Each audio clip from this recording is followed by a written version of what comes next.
You are listening to the Beauty in Flight box set, The Complete Collection, written by Robin Patchen, narrated by Becky Dowdy. Chapter 1. 2 years out should have been enough. Cellmates no longer shoved her, fellow inmates no longer raised their fists, and guards no longer leered. A year ago, she'd been released from parole. Harper Cloud was free. Except her heart didn't believe it. At least the icky, creepy, somebody's watching me sensation she'd had since she left her house that afternoon faded as soon as she walked through the doors of the nursing home.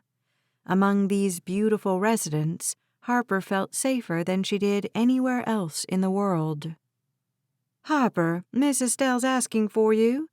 Teresa, the LPN who worked the 6 to 2 shift, tossed the words over her shoulder as she lumbered behind the counter at the nurse's station.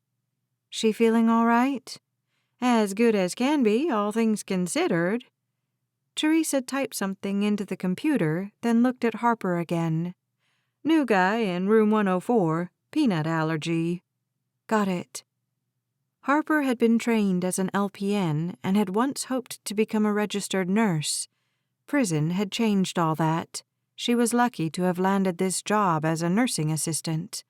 While she delivered meals, mopped floors, cleaned bedpans, she focused on how much she loved caring for the elderly, these patients who'd become her closest friends, and ignored the fact that she barely made enough to pay her bills. She helped Mr. Jenkins to the restroom and pushed away a moment of self-pity. She was free to work where she chose. So what if she had to work weekends at the grocery store to pay for the classes she was taking at the local community college? Money wasn't important to her. Being free, that was what mattered. And the feeling of safety was certainly a plus. But was it an illusion? The fear she'd walked to work with tried to worm its way into her mind, but she pushed it away. In here, among her friends, she was safe. After she checked on all the other patients, she pushed into Miss Estelle's room.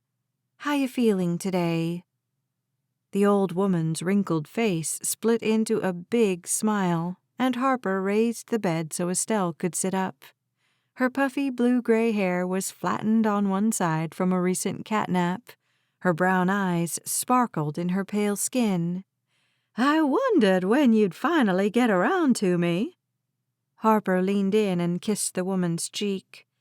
Estelle looked grayer today. The pneumonia had taken a lot out of her. "You're not my only patient, Estelle, just my favorite. You need anything?" "Went to the bathroom all by myself just a few minutes ago." Harper tried to show her disapproval with a glare, but Estelle only laughed and waved toward the chair beside her bed. "Been doing it since before you were a twinkle in your daddy's eyes. Sit down, honey." Harper glanced at the door, then took the chair. "Just for a minute." "But you saved me for last, right?" "Don't I always?" Everybody settled. "Now tell me, what did the doctor say?" "Pfft." She waved off the question as if it were a black fly. "Told me I'm on the mend, but we know better than that." Estelle's hand was cold when Harper took it. "Don't say that. If he says you're improving—" "We both know I'm not long for this world. I'm not complaining. I'm ready to go home." The thought of this place, of the world, without Estelle, made Harper's eyes prickle. She was the closest thing to family Harper had. "This is your home." Her voice cracked on the last word, and she looked down, blinking furiously. Estelle squeezed Harper's hand. "You listen to me, honey." Harper looked up and sniffed. "I love you, too. You're a good girl." Harper started to protest, but the woman's grip tightened, silencing her. "Don't you argue with me. I'm an old woman, and I know what I'm talking about. You're not perfect. You've made mistakes. Join the club. But you got a God who loves you and wants you back, and you got a family who loves you. They don't. Estelle stared at her with those aged brown eyes. They're not perfect either, so they screwed up. You never going to forgive them after everything? I don't have to forgive them, Estelle. I'm the one who went to prison. And they should have been there for you. That's what family does. They screwed it up, and I bet they know it now. Call your mother, hon. I promise she wants to hear from you. Hot tears dripped onto their gripped hands. As soon as I have something to tell her, as soon as I feel like I'm worthy. Worthy? Pfft! You think you can do something to make yourself worthy? What did you do to make your folks love you when you were born? You earned that somehow? The question threw her off. When I was an infant, what could I do? Nothing. You were probably cute, but mothers even love their ugly babies. Babies do nothing to earn love. They scream and poop and eat. Estelle chuckled. Not that I do much more than that now. Stop that. The point is, nobody's worthy. Or maybe everybody is. I don't know. I only know your mom doesn't need you to be perfect. She just wants you home. Harper pictured her mother, the disappointment on her face that last time Harper had seen her. Mom and Dad had come to Vegas to surprise her and had gone to the club where she'd been a dancer. That's how she'd described her job to them, but they'd figured out what she really did by looking at the posters of the nearly naked women on the blacked-out windows. Her parents hadn't gone inside, thank God, but they knew what she'd become. The shame, the horror had been written all over their faces, and that was before Harper had gone to prison. You have to give them another chance, Estelle said. The desire to hear her mother's voice was so strong that she considered calling right then. But their last conversation ricocheted in her brain like a gunshot. She'd called from the jail right after they'd taken her into custody. Her father's words had never been far from her mind. Don't call here again, ever. So she hadn't. What was there to say? Hey, guys, I'm not a stripper anymore. Drugs? Kicked that habit. Prison was a long time ago. I know I said I was going to become a nurse, but I love my minimum wage job. No, she wouldn't call them. Not until she had something worthwhile to report. She wouldn't call until she could tell them something they could be proud of, assuming she ever called at all. The fact that she had a huge hole in her heart seemed irrelevant, but fair, all things considered. Estelle let go of her hand and coughed again and again. She couldn't seem to stop. Harper helped her lean forward, soothing her until she could breathe again. Finally, Estelle lay back and took a few breaths. Should I get the nurse? Estelle shook her head, recovering a moment longer. Harper busied herself tidying the room. When she'd tossed the last of the tissues that hadn't quite made it into the trash, she said, I'll go and let you rest. One more thing. Estelle paused to take another deep breath. Harper returned to her spot at the bedside, and Estelle turned her piercing eyes on Harper once again. On your way here, did you get the feeling again? The fear came back like a bad virus. I shouldn't have told you about that. Honey, God gave you instincts for a reason. You trust 'em. You think somebody's following you, then you take care, protect yourself. You get that pepper spray like I told you? I keep it in my pocket when I'm walking alone. Good, good. The woman reached toward the end table on the far side of her bed and snatched a cardboard box barely big enough to hold a lighter. I got you this. Harper took the box. How did you...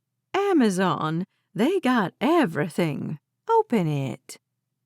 Harper broke the seal at the end of the box and slid out the contents. She slid the keyring over her finger. Dangling from it was a Swiss Army knife about 2 inches long. "Go ahead," Estelle said. Harper pried out the small blade and showed Estelle. What was she supposed to do with this? "It won't kill anybody, but it'll hurt like the dickens if you stab somebody with it." "I could never—" "Yeah, you're too sweet for your own good. But you do as I say. The mace in one pocket, the knife in the other. And don't be scared to use either one if you need to. Got it?" "Yes, ma'am." "Don't ma'am me. I'm not that old." The woman started to laugh, but it turned into a cough. Harper stood. "Let me get someone." But Estelle grabbed her hand and shook her head. When she'd settled again, Harper said, "Where I come from, we ma'am and sir are elders." "Kansas?" Estelle clucked her tongue as if being from Kansas were akin to being from Jupiter. "Just can't imagine. Now tell me about your young man. Have you made a decision?" Harper sighed. "I don't want to leave you." "Nonsense." Estelle's New York accent came out more when she was vehement.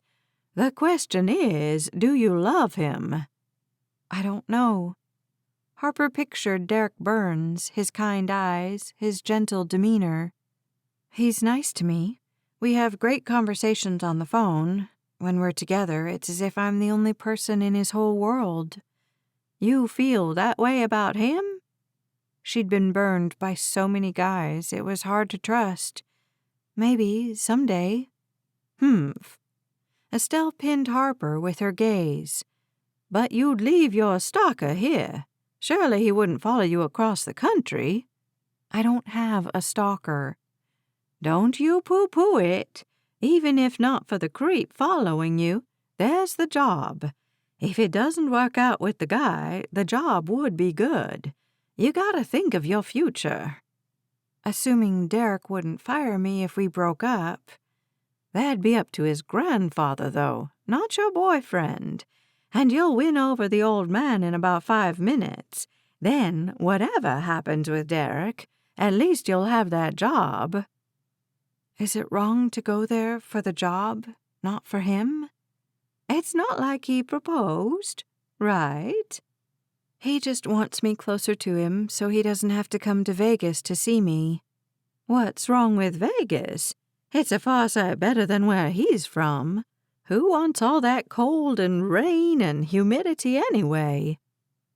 Harper didn't argue with Estelle, but after living in Las Vegas for years, she'd tired of the heat and sunshine. There were days she longed for cloudy and rainy and cold. Those kinds of days made the sunny ones that much more special. No, it wasn't moving to Maryland that made Harper hesitate. And to work as a private nurse for a wealthy old man would be much better than this job, even if she did love her patients. The job would be the first step in claiming the life she wanted, a real job, one her parents could be proud of. If she moved to Maryland, she'd live with Derrick's grandfather rent-free and have the money to attend college and finish her bachelor's degree. Assuming she could ever figure out what she wanted to do with her life now that being an RN was off the table. She wasn't going back to performing. She knew too well where that path led. But what about Derrick? He'd sworn he didn't have expectations for their relationship, but she'd never met a man who didn't give without expecting something in return. What would he expect from her? Right now, he acted as if she were his lifeline. He called her every night before bed and again on his way to work every morning. Flew to Vegas to visit her every chance he got. "You're my anchor," he'd told her, "my salvation." The words worried her. She could barely take care of herself. How could she be another person's salvation? And what did he need to be saved from? But every reservation was drowned under the sea of gifts and flowers and words of devotion. She took Estelle's hand. It was wrinkled and cold. I can't imagine leaving you. I got a date with Jesus, and I think it's coming soon. Don't say that. When the old woman laughed, her face glowed, and Harper saw the young beauty she'd surely been. I'm not afraid to die, Harper. Dying's the easy part. It's living that's hard. You gotta figure out how to live. Estelle squeezed Harper's fingers. Not for a guy, not to feed and wipe the bottoms of a bunch of old people. You need to figure out how to live for you. Chapter 2. It was after 10 that night when Harper bid Estelle and the rest of her patients good night and left the nursing home. She hated walking alone after dark, hated the fear that haunted her. She'd been saving for a car and could almost afford a decent junker, but not yet. She hitched her purse onto her shoulder and stuck one hand in her jacket pocket to grip the pepper spray. The other hand closed over her new keychain. Wouldn't Estelle be proud? Air that had been hot earlier had dropped to the 50s. There were people about, despite the late hour and the fact that it was a Wednesday. Nightlife never ended in Las Vegas. She was thankful for all the city lights and thankful that the Las Vegas nightlife had played a part in her meeting Derrick. A few months before, exhausted from a long night of partying with his friends, he'd come to the grocery store where she worked weekends. He'd chatted with her and taken her to breakfast. Something had clicked. They'd talked for hours that day. It had been the start of a conversation that never seemed to end. She'd told him the truth about her past, and he'd hardly blinked. It had made her nervous the way he'd accepted her so quickly, but over the months she'd known him, those nerves had been buried beneath his acts of kindness. Sometimes she wanted to slow things down with Derrick. Other times she wanted desperately to escape this life she was leading, and Derrick seemed like the answer. He'd been begging her for months to move to Maryland to take care of his grandfather. It was too soon, though, wasn't it? To move across the country for a guy she barely knew? A guy, she thought. Could she love him? Could she ever trust a man again after her last boyfriend? Emmett had ruined her life. It was probably the thought of her ex-boyfriend that had the hair on her arms standing on end. A feeling that someone was there, someone was watching, waiting. The fear that had plagued her for months, years, prickled her skin. Foolishness, of course. She hadn't reconnected with any of her friends from before. Not that they'd been real friends, anyway. Back then, only Emmett, her ex-boyfriend, and Barry, his best friend, had felt like true friends. Felt like it, but look what they'd gotten her into. Both of them were still in prison. Aside from Derrick, Harper hadn't connected with anyone except Estelle since she'd been released. Oh, there were familiar faces on campus where she was taking a few classes, but those bright-eyed college students wouldn't want to be her friend if they knew the real Harper Cloud. They didn't have a past like hers.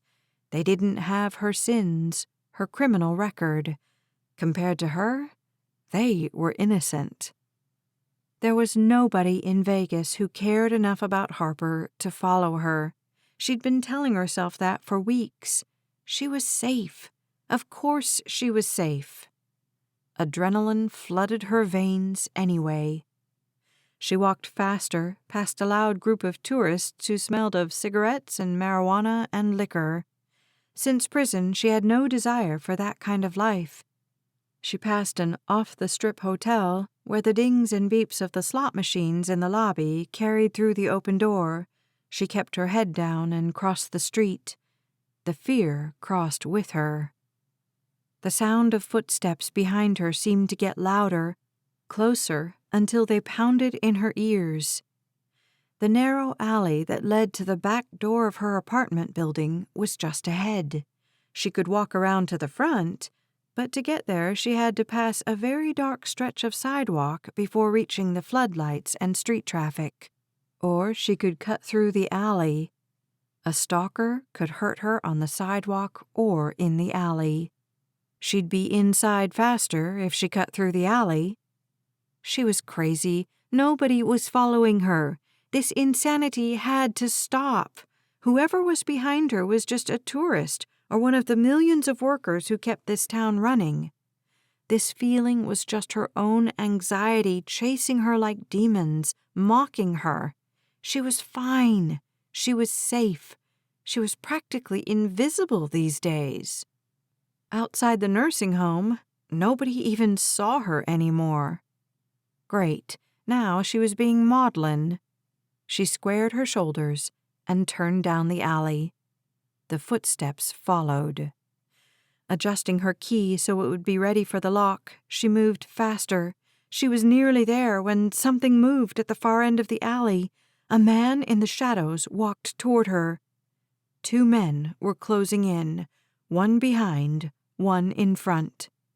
Her hands were trembling by the time she reached the door. She tried to slide the key into the lock, fumbled it, and the keys clattered to the concrete. She passed the pepper spray from her left hand to her right and started to turn. A hand clamped on her upper arm kept the pepper spray aimed at his knees. She gasped, desperate to scream, but unable to force the sound past her terror. "Hey!" A deep voice, a familiar voice. It came from the man on the far end of the alley. He was running their direction. The man with his hand on her arm turned and bolted. The other man, the one with the familiar voice, chased him. Stunned, confused, she watched as the first man rounded the corner and disappeared. The second followed him. She stared into the darkness. Had that just happened? Had she lost her mind, conjured danger where none existed? Danger and salvation? She snatched her key from the asphalt, pepper spray still gripped in her fist. Her hands trembled, slick with sweat, but she managed to slip her key into the lock on the outer door of her building. She was turning the knob when she heard footsteps again. "Please, no." "Harper?" She turned toward the familiar voice she'd heard before. "Barry?" He jogged down the alley and stopped beside her. "I thought that was you. I saw you walking." His words faded.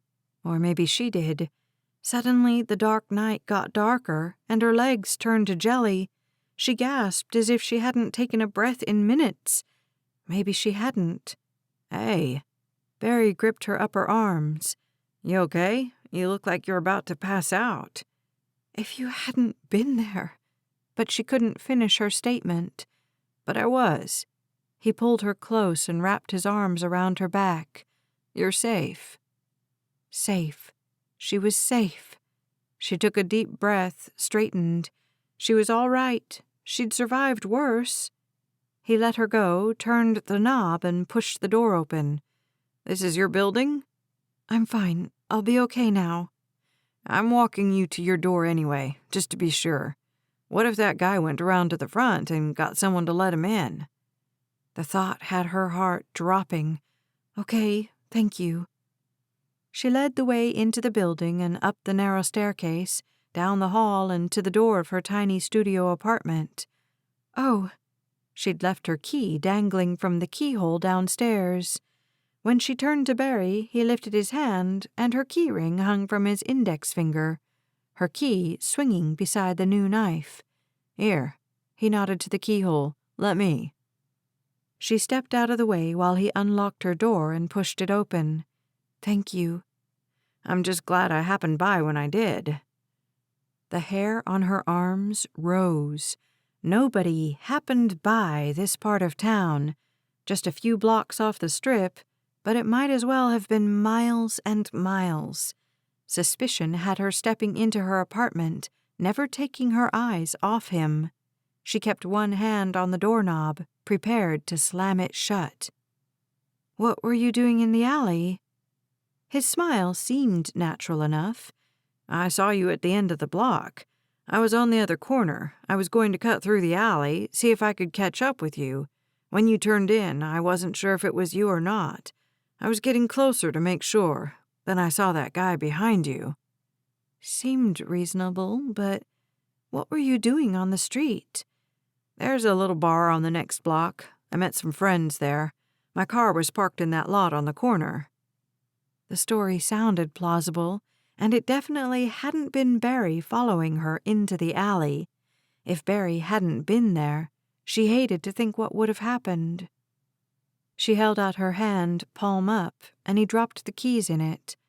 "Will you be okay?" She nodded, then shook her head. "I'm a little—" but she couldn't find the word. "Discombobulated?" The sudden chuckle surprised her. "Yeah, that." "Want me to come inside, make sure it's safe?" No, I'm sure it's—" She cocked her head, focused on him again. "When did you get released?" He shrugged. "They let me go. A technicality." Let him go? He'd been convicted of accessory to murder. How could that have happened? And Emmett? Is he? He's still in. Thank God. The last thing she needed was Emmett back in her life. Or Barry, for that matter. "How long have you been out?" she asked. "Couple months. I got a good job developing apps for this—" He chuckled and ducked his head. "It doesn't matter. Suffice it to say, that part of my life is over."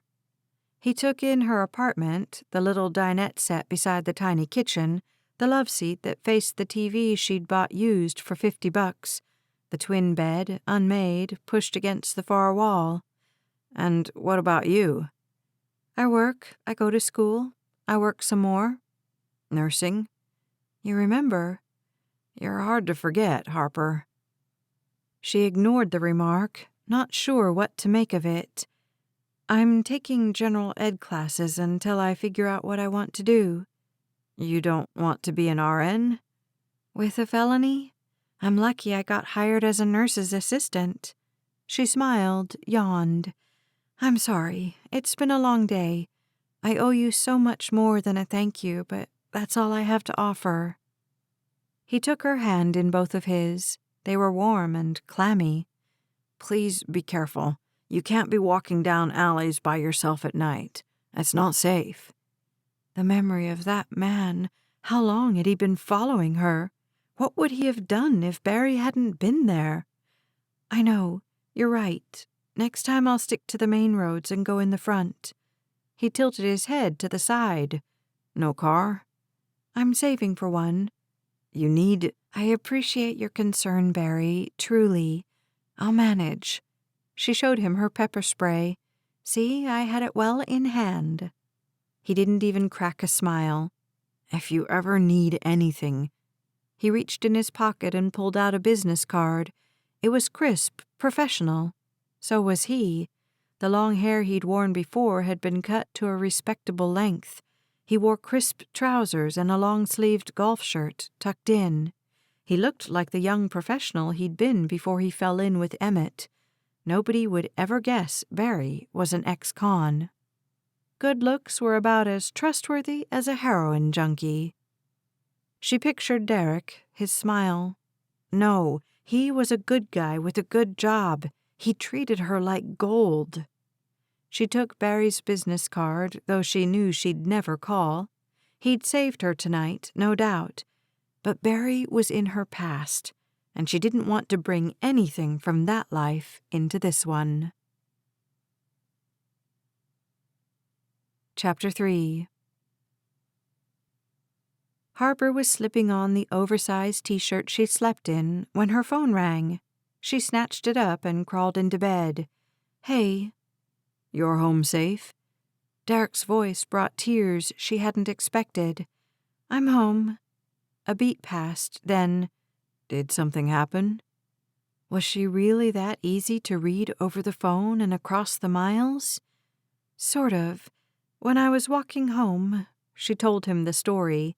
Though he was silent on the other end, tension radiated through the phone. She finished with, "I'm safe now." A moment passed. She held her breath, waited for his reaction. Finally, he said, "That's it. I can't—" A deep breath. "I can't do this anymore. Harper, I care for you. I feel like you and me, we've both messed up and we're not perfect. But I care about you more than you know. I need you. I feel like with you on my side, I can do anything, conquer anything. You're my lifeline, my salvation." His words were pleading. "I'm terrified something is going to happen to you. And tonight, I was fine. Tonight was an aberration." But even as she said the words, fear tingled up the back of her neck. Was Derrick the answer? When he spoke again, his words were measured, angry. "Tonight proves it. You're not safe there. It's time for you to come to Maryland." The tone of his words, the vehemence behind them, was she imagining the anger? Of course she was. Derrick only wanted what was best for her, and as if to prove it, he blew out a long breath. "I'm sorry. I don't have any right to tell you what to do, but Gramps needs somebody to take care of him." Derrick's voice was back to its kind and considerate tone. "I don't think he's been taking his meds consistently, and I can't put off hiring a nurse any longer. I trust you. I want you taking care of him." Derrick had told her all about his grandfather, certain she'd love him. But what about Derrick? Could she love him? "I'm just not—" "Not for me. Don't move here for me." Though she couldn't see him, she could imagine him pacing, running his fingers over his short hair. "I promise I won't ask anything of you. I don't expect anything of you. Just, I need to know you're safe. Move here for you, to be safe, to keep my grandfather safe, to start fresh." To start fresh. The words reverberated like a promise. Estelle was right. Derrick was right. She'd never be able to start over if she stayed in this city filled with memories. She needed a fresh start. Derrick's job offer was the perfect solution. "Harper?" "Yes." "Yes, as in—" "As soon as I finish my exams and give my notice, I'll move to Maryland." Chapter 4. Harper couldn't believe she'd actually done it. She'd sold most of her belongings and collected her security deposit. Then she'd driven all the way across the country in a beat-up VW Jetta, praying as the car coughed and sputtered into a gas station in southern Utah, as the fan belt broke in Kansas, and when she needed a tire change during rush hour outside of Indianapolis, Indiana. But she'd made it, and here she was. Yes, she still missed Estelle. The woman had been right. A week after Harper told her she was moving, Estelle died in her sleep. Her last words, spoken earlier that very evening, had resonated with Harper ever since. "You've got a family who loves you, hon, but no matter what they say or do, you've got a God who loves you more, and always has." She'd purchased a Bible the next day, and she'd been reading it ever since. It had become a good way to kill the long hours alone in motel rooms on her cross-country trek. She'd even bought a journal, which was mostly filled with questions about what she was reading. Now here she was, driving a Cadillac, pulling up to the house that had become her home. The house was enormous, bigger than the 4 bedrooms she'd grown up in back in Kansas. The neighboring houses, all equally grand and pretty, weren't so close the neighbors could spy for evening entertainment. And the trees! After the barren sand of Las Vegas, the vegetation felt as lush as a jungle. She marveled at her good fortune. How had she landed here in this amazing place? Nobody deserved it less. Maybe God really did love her. "What's the holdup, girl?" She turned to her passenger and smiled, just admiring the view. Red Burns mashed the button to open the garage door, and Harper glided the luxurious car into place beside her little Jetta. As soon as she shifted into park, Red opened his door. "If you'll just be patient," she said, "I'll come around." "Don't need your help." He shifted to get out of the car while she rushed to help. He waved her off and stood on his own. He beamed at her as if he'd finished a marathon. "Told you I had it." The physical therapy's helping after all. He harumphed as she'd known he would. He'd balked at the suggestion, but she and Derrick had insisted he at least give therapy a try. He was moving better and with less pain since he'd begun the twice-weekly sessions, but he'd never admit it. She knew better than to press the point. Inside, she settled him in a chair in the eat-in kitchen. "I have that leftover fettuccine we ordered yesterday, or I could make you a—" "Pasta will work," he said. She took out the creamy dish and spooned the leftovers into a pan. While it warmed, she fetched Red a bottle of yellow Gatorade, his favorite, unscrewed the top and poured it into his glass. "Here you go." He sipped the liquid, then leveled his blue-gray eyes on her. "Where's that grandson of mine?" She pasted on a smile. Derrick's been working hard lately. Working and playing hard, she knew. She cared for Derrick, but she wasn't impressed by how little time he made for his grandfather, his only living relative. At first, he'd driven up to Red's from his Baltimore condo every weekend to visit. But lately, things had changed. He'd quit visiting as often, and when he did, he seemed stressed, worried. Whatever it was, Harper saw no reason for him to neglect his grandfather. Maybe Derrick had only brought her here so he wouldn't feel as guilty about it. Not that Harper had the right to judge. She hadn't spoken to her own parents in years, hadn't spoken to her brothers either. Sure, Dad had told her not to call, but she would someday, when things here were settled, when she knew the job would last, when she could handle their rejection. "Works all the time, that boy," Red said. She spooned helpings onto 2 plates and carried them to the table. "Maybe I should learn to cook fettuccine Alfredo." Red smirked. "Stick to what you're good at." She set the plates down and opened the silverware drawer. "You saying I'm a bad cook?" "The worst." His lips twitched with the insult. "But you're the best nurse." She set forks on the table and plopped into her chair. "That's because I have the best patient." "Humph, don't know about that." He held out his hand and she took it. She'd gotten accustomed to the grace he said before every meal. He uttered a quick prayer, let go of her hand, and dug into his meal, flashing his bald head at her as he focused on getting the pasta to his mouth. Red had a point about her cooking. She'd tried, truly she had, but she hated it. Apparently, it hated her, too. Anything beyond grilled cheese sandwiches and canned soup seemed to revolt at her incapable hands.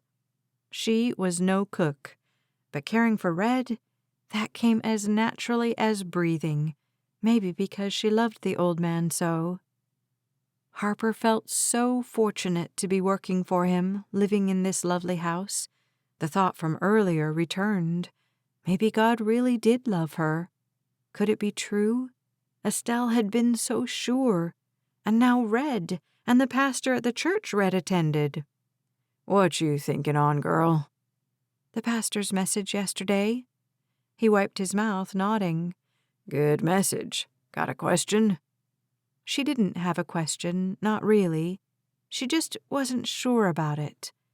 "You believe all that? That we have to forgive because God forgave us first?" "Course I do. Which part bothers you, the forgiving or the being forgiven?" "Second part, I guess," she said. Because forgiveness for all her sins, all of them, seemed too good to be true. When things seemed too good to be true, they usually were. Like this move to Maryland. Sure, the job was perfect, better than she'd ever imagined. But Derrick, She was starting to wonder if it was time to end the relationship. Not that he was doing anything wrong, certainly nothing she could put her finger on. He just seemed tetchy lately, short-tempered. When she'd asked about it, he acted as if she were the one with the problem. More than that, she'd been very clear before she moved that she wasn't going to sleep with him until she was sure they would stay together, until she was sure he could be trusted. She'd also been clear that the move to Maryland had been about taking care of Red, not about making promises to Derrick. He'd agreed at the time. But lately he'd been pushing her, not just to sleep with him, but also to make promises she wasn't ready to make, promises about her love and devotion, promises about their future. Between his making fewer trips to Red's house and the way he'd pushed her when he did come, she didn't know what to think. Maybe she was too cautious. Maybe she'd been burned too often. And maybe she needed, like Derrick had told her over and over, to trust him. He hadn't hurt her, hadn't lied to her. He'd gotten her this great job. Frustration pulled like a too-tight jacket. She needed to be sure about Derrick, sooner rather than later. But so much of the time they spent together, Red was with them. How could their relationship progress if they didn't spend more time alone with one another?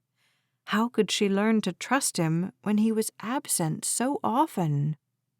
Because she wasn't sure about him, she wouldn't sleep with him, and she wouldn't make those promises. Not yet. Which brought her back to the pastor's message the day before. And the first part, she said, the part about how if we forgive others, we don't let them off the hook. We let ourselves off the hook, Red said. That's the part that stuck with me, too. We forgive for our sake, not anybody else's. Right. Harper needed to forgive Emmett and Barry for what they'd done, for the crime that had landed all three of them in prison. Maybe if she could forgive them, she could trust Derrick. Maybe that's what was holding her back. The second part's more important. Red set down his fork and stared at her across the table. The part about how God forgives all our sins. You get that part? She shrugged. Seems too good to be true. That's God for you, he said. Good, glorious, beautiful, perfect, and full of love for us. Why, though, when people are so messed up? One eyebrow lifted. People in general? He asked. Or someone in particular? Fine. Why would he forgive me? You know my past. Why would God forgive what I've done? Red's smile lit his face. He created you, didn't he? He knows all your frailties. His love is big enough for all your junk. I don't get it. Red patted her hand. You will. I believe soon you will. Chapter 5. Harper was scrolling through the website of the local college Friday afternoon when the front door opened. Who's that? Red asked, as if she could see through walls and around corners. Not that there were many options. Most folks knocked. She stood from her seat on the sofa. I'll go check. She was halfway across the living room when Derrick stepped into the room. He saw her, and his face split into a huge smile. Surprise. What are you doing here? She crossed the room and he pulled her into a hug, then gave her a quick kiss. I took the afternoon off. Red put down the footrest on his recliner and pushed himself to standing. Great to see you, son. The men hugged briefly. Then Red settled back in his seat and Derrick sat on the sofa. How you feeling, Gramps? Couldn't be better, he said. Got the best care a man could ask for. Both men looked at her and warmth rushed to her cheeks. Can I get you anything? Iced tea? Half sugar tea, you mean? Derrick asked. If I'd known you were coming, she said, I'd have left the sugar out. Don't know why she needs so much, Red said. She's sweet enough without it. She ignored the remark and focused on Derrick. I have Coke. Water's fine, he said. You hungry? Depends. Did you cook? She forced a stern look. Ha ha. He chuckled. Not hungry, and I really can take care of myself. She ignored him and went to the kitchen to get him a glass of water. When she returned, Red and Derrick were deep in conversation. She paused at the threshold, tuned out their words, and focused on the men. They didn't look a bit alike. Derrick's features were more like Red's late wife's. Her photos were all over the house, and Harper could see the resemblance in the hazel eyes. She imagined when Red was a young man, he must have been built like Derrick was now. Not quite 6 feet, trim, healthy. Derrick had a full head of dark brown hair that he wore combed away from his face, which accentuated his widow's peak, or maybe it was a receding hairline. He played golf and tennis and worked out regularly, and he looked so professional and impressive in his dark suit. On weekends, he looked just as good in khakis and golf shirts. His wire-rimmed glasses only added to his charm. Right now, he was leaning toward Red, nodding as the old man told a story, laughing with him. She loved how Red lit up when Derrick visited. Too bad Derrick didn't come more often. So why was he here now? He looked up and caught her eye. Don't just stand there. Join us.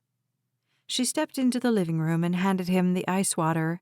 I didn't want to interrupt. He focused on Red again. I told you she was great, didn't I? Gotta hand it to you, Red said. You picked a winner. She shook her head at their teasing. Derrick focused on Red. You think you can live without her for a couple of days? Based on Red's surprised expression, he didn't know what Derrick was talking about any more than she did. What's going on? She asked. One of my clients has a summer house on Rehoboth Beach, and they're having a party tomorrow. They wanted us to come for the weekend. A weekend on the beach. That sounded marvelous. And a weekend away with Derrick? Maybe this would be a good opportunity to find out what was going on with him, see if the two of them could reconnect. They'd had a closer relationship when she'd lived in Vegas than they did now. But what about Red? She looked at the old man, then focused on Derrick. I'm not sure I should leave him. Bah, Red said. I survived without you for more'n 80 years. He picked up the photograph of his late wife and stared at it. I got my memories of Bibi here to keep me company. I can manage 2 days. Yeah, but your medication and... Girl, I'm not a child. I can fend for myself for 2 days. You kids go. Have a good time. Derrick's smile only widened. How would it make him feel if you refused now? What did Derrick expect from her? Promises she couldn't make? Commitments she wasn't ready for? Or a physical relationship she'd sworn she wouldn't give in to? She wiped sweaty hands on her jeans and held Derrick's gaze. And what would the... She cleared her throat and cut her gaze to Red. Arrangements be... Derrick's smile faded. They have 7 bedrooms. If they don't have an extra place for me to sleep, I can stay at a hotel down the beach. It was clear that hadn't been his intention, but he held her gaze, and that one eyebrow rose again. Please? Good Lord, girl, Red said. I told you I can fend for myself. With Derrick's pleading and Red's cajoling, how could she refuse? A weekend at the beach sounded heavenly, and as long as Derrick was willing to keep his promise about giving her time, what was the downside? She smiled at both the men now staring at her.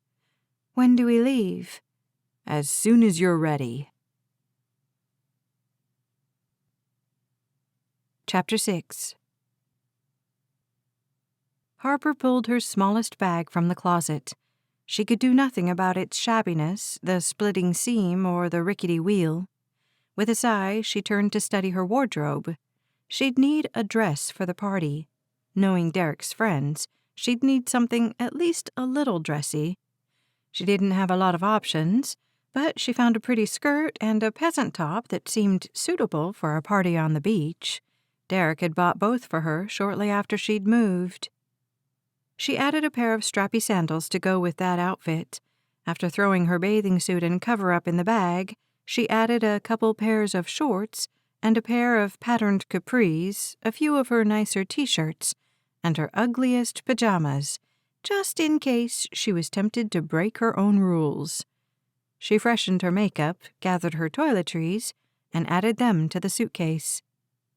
When the suitcase was zipped, no easy task considering the shape it was in, she opened her bedroom door to find Red sitting on the chair she'd put at the top of the stairs, a place for him to rest after climbing to the second floor.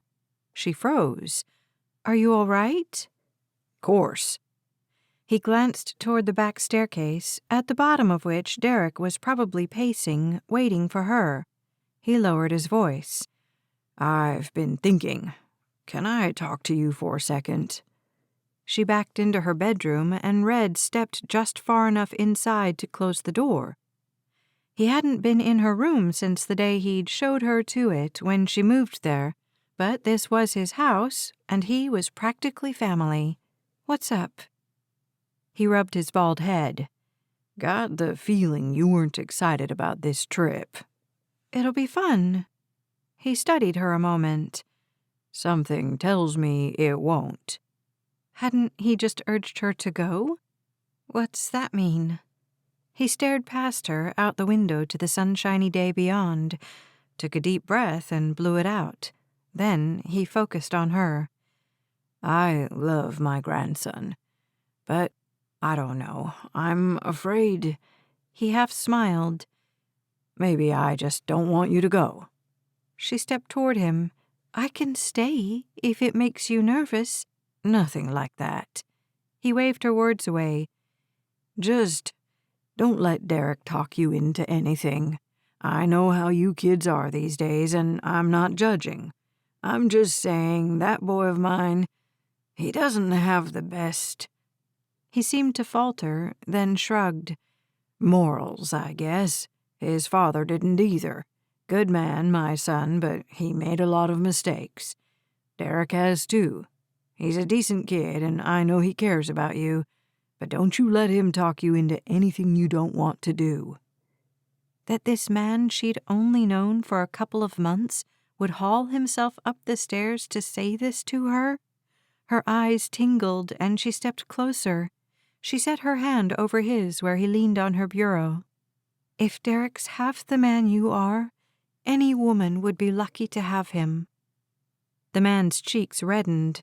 "Just saying, you don't owe that boy nothing. He brought you out here for this job, but I hired you, I pay you, and I decide if you stay or go."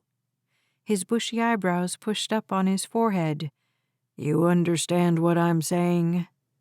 "Thank you." She kissed his cheek and squeezed his hand. "I love you too." "Bah."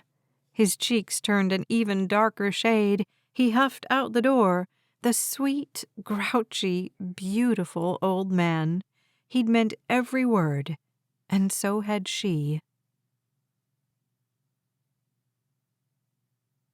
Chapter 7.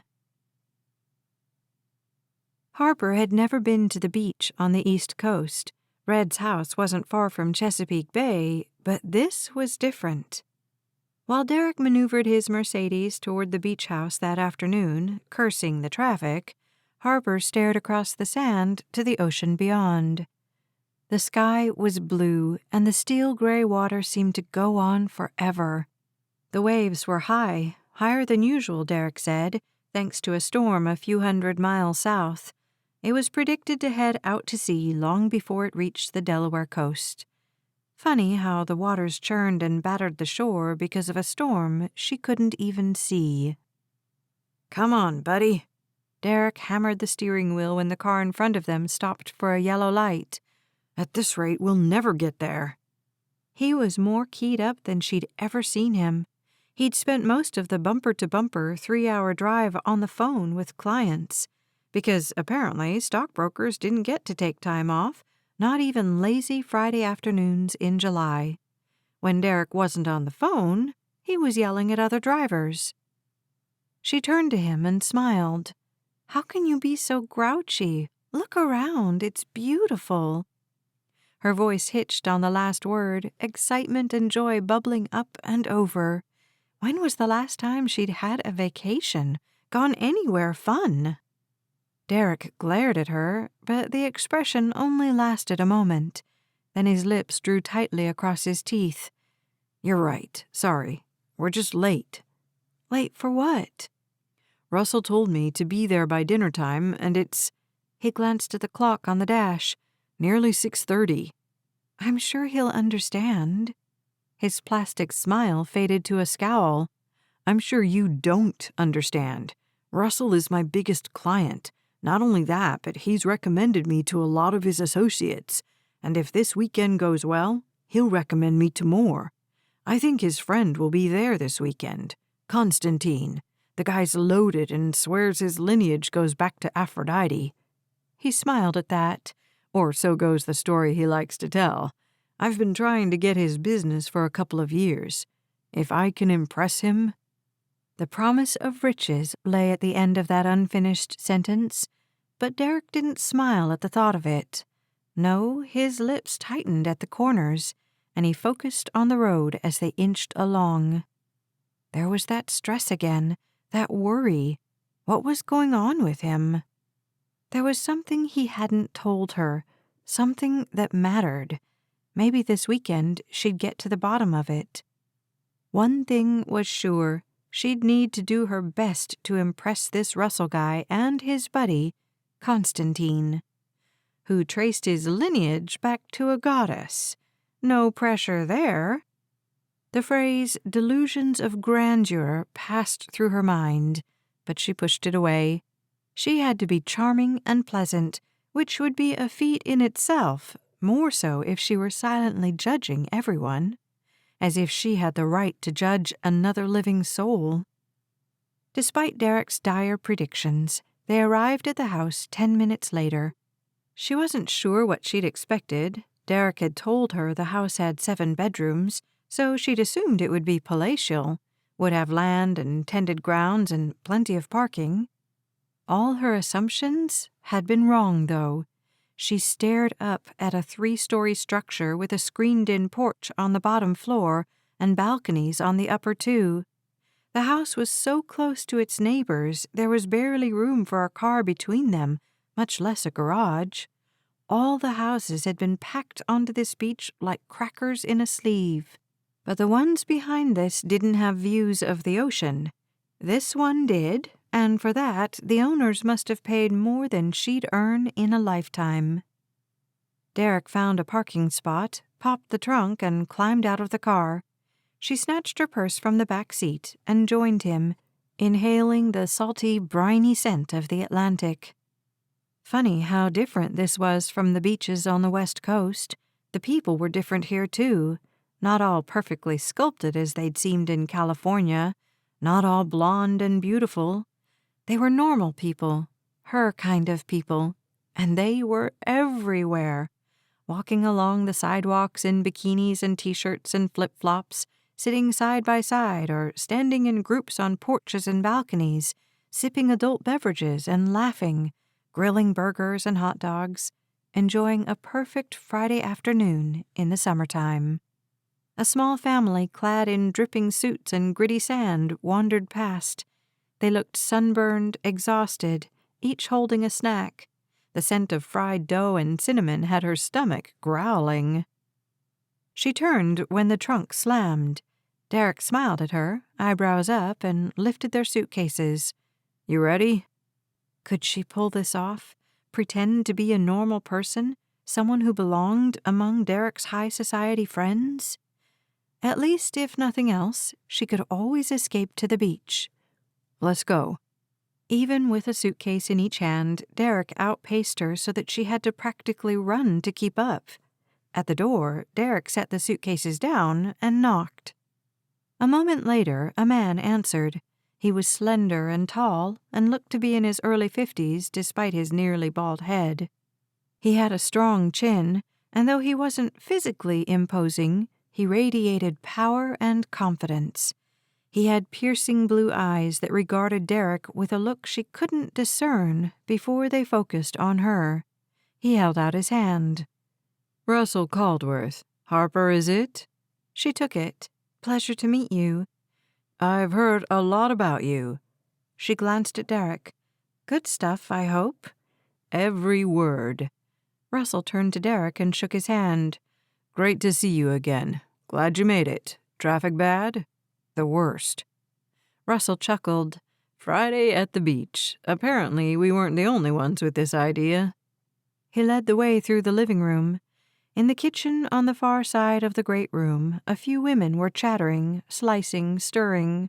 Harper picked up the scent of garlic. "My wife and some friends are fixing dinner. It'll be ready soon." "Can I help?" Harper asked. Derrick's laugh seemed forced. "Please, no, don't let her cook." Russell focused on her, eyebrows lifted. "Did you earn that remark?" "Unfortunately, yes."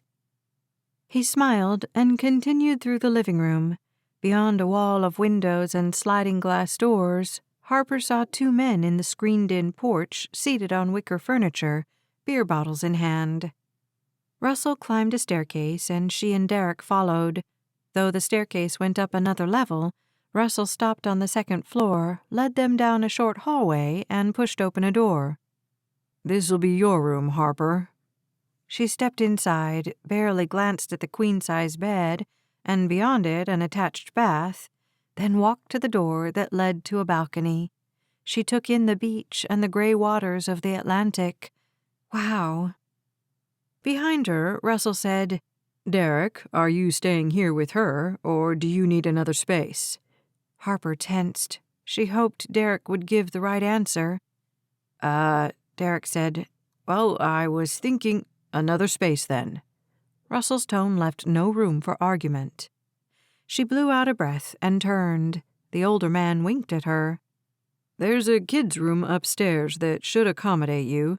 I'm sorry we don't have another like this to offer, but if I know you, you won't sleep much anyway."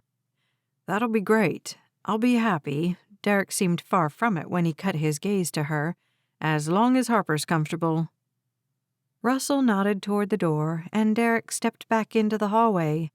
"We'll eat in about an hour," Russell told her over his shoulder. "We're really casual tonight, so what you're wearing is fine. Come down whenever you're ready." With that, he closed the door. Harper turned again to the view, then opened the slider and stepped outside. The evening was perfect. Laughter and chatter from the men below joined the sound of the surf like a lovely serenade. A warm breeze blew her hair into her face, and she pushed it behind her ears. The sun was setting behind the house, casting shadows on the beach and the few folks who lingered there. One couple strolled hand in hand along the boardwalk that seemed to stretch forever in both directions. The ocean was breathtaking. Waves crashed against the sand, then slid back out, just like they'd done for thousands of years, just like they'd do for thousands more. The thought made her feel small and insignificant. Estelle's final words reverberated in her mind. Red's words, too, that God loved her, that despite all evidence to the contrary, despite the pile of mistakes she'd made, the sins she'd committed, she had a God who loved her. It was inconceivable. Yet look at all he'd done, brought her to this job, and through Derrick, to this amazing place. Harper looked toward the endless blue sky. If God was there, she wanted to know him. She wanted to believe. She imagined walking the beach, asking all her questions to the God who'd created all of this. If only she'd remembered her journal. Laughter drifted up from downstairs and snapped her out of her musings. Derrick would expect her to go down and mingle, so that's what she'd do, despite her desire to stay here, to soak in this view. She was at the beach to have fun, but also to help Derrick impress Russell and his friends. Back in her room, she opened her bag, grabbed her toiletries, and carried them to the attached bathroom. After she'd brushed her hair and applied some makeup, she surveyed her reflection. Before they'd left Red's house, she'd put on white capris with a teal sleeveless blouse that accentuated the blue of her eyes. Russell had said this outfit would do, so she wouldn't change. She was pretty, but she'd long since given up the belief that her looks were a blessing. Her looks had only led to trouble. She'd trade all her beauty to get back those wasted years, but that deal wasn't on the table tonight, and never would be. Chapter 8. Harper opened her bedroom door and listened. She heard women's voices, but no men's, which meant Derrick was either outside or still in his bedroom. Which meant she had to go downstairs and face a bunch of women she'd never met before, all by herself. Which wasn't uncomfortable at all. Right. She stepped out of her room and closed the door behind her. Then she went down the stairs, resisting the urge to tiptoe. The sound of women chattering mingled with the beeping of a timer, the humming of a vent fan. At the bottom of the stairs, Harper peered beyond the long dining room table, which had been set to seat 10, to the screened-in porch where Derrick was sitting on the arm of a chair. He held a brown beer bottle in one hand, a chip in the other. The other men held drinks too, and talked. Russell was reclining, watching with those piercing eyes. She barely knew the older man, but after the way he'd handled Derrick upstairs, she liked him. She debated for only a moment, then pasted on a smile and walked around the corner toward the kitchen. The conversation came to an abrupt halt. "You must be Harper." A 50-something blonde with a short, relaxed haircut crossed the space, wearing an inviting smile. Over capris and a t-shirt, she wore an apron that read, "I'm still hot. It just comes in flashes now." She took both of Harper's hands in hers and squeezed. "It's such a pleasure to meet you.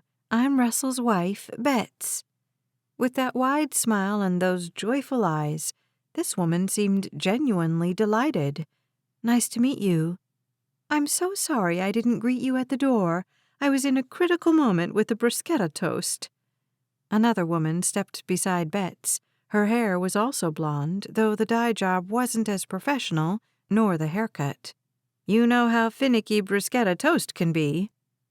Harper's chuckle surprised her. "I'm not even sure I know what bruschetta toast is."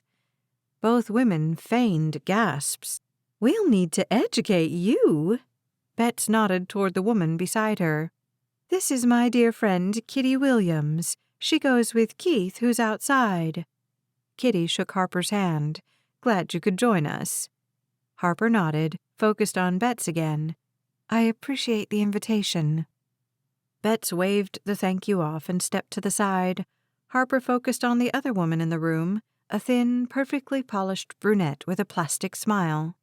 Bets said, "And this is Marjorie Slater." Marjorie's smile tightened. She wore a black sleeveless turtleneck, which set off a long strand of pearls perfectly, over black slacks and black sandals that had 2-inch heels. Even with the extra height, Marjorie didn't stand more than 5'4", yet she still managed, somehow, to look down her nose at Harper. "Lovely to meet you, Harper. What's your last name?" "Cloud." Marjorie glanced at the others, then back at Harper. "What an unusual name. Where did it come from?" Harper wasn't sure how to answer that, and was saved when Bets interrupted. "It came from her father, I assume." She turned to Harper. "Unless it's an ex's name." "No ex." "Of course she's not divorced," Marjorie snapped. "Nobody would choose to keep Cloud as a last name." Kitty's laugh was forced, and she focused on Harper. "Don't mind her. She's had a rough day." Marjorie sipped from the red liquid in her martini glass. "And not nearly enough alcohol." Silence settled among the women until Betts sighed and returned to the counter where she'd been working. "Kitty, get Harper a drink, would you?" "Sure." She turned to Harper. "We have beer, wine, and Marjorie made up a pitcher of Cosmopolitans." She cut her gaze to the brunette, "which I'm sure she wouldn't mind sharing." "No, thank you," Harper said. "Just water for me." Kitty's eyebrows lifted. Marjorie uttered a little pfft. Betts said, "Kitty, get the girl a glass of water. She's had a long drive. Then could you finish up with that salad?"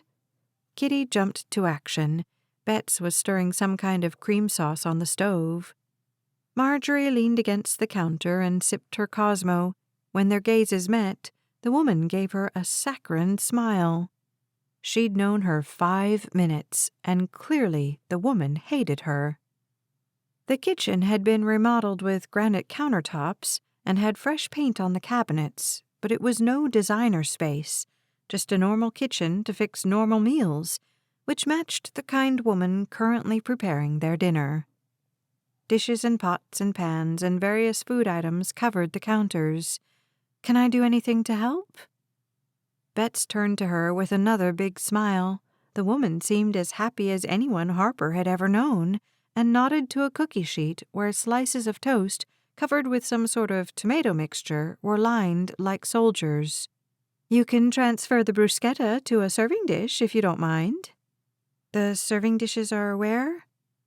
Betts focused beyond Harper, and Harper turned to see Marjorie glaring at her back.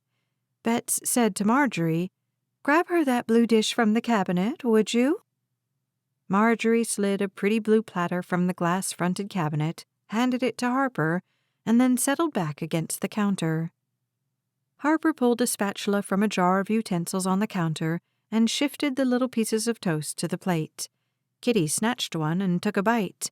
"Seriously, you should try it." Betts said, "Go ahead." Harper took one and bit into it. She tasted toast, tomatoes, garlic, basil, olive oil, and a sprinkling of some sort of white cheese. "This is delicious." When she was halfway through her third and, sadly, last bite, Marjorie said, "So, what do you do?" Harper swallowed quickly, trying not to choke on her food. She sipped her water and met the woman's cold gaze. "I'm a private nurse. I care for Derrick's grandfather." Marjorie's smirk seemed satisfied, though Harper had no idea why. "A nurse?" Kitty sounded downright jubilant at the news. "I'm a doctor."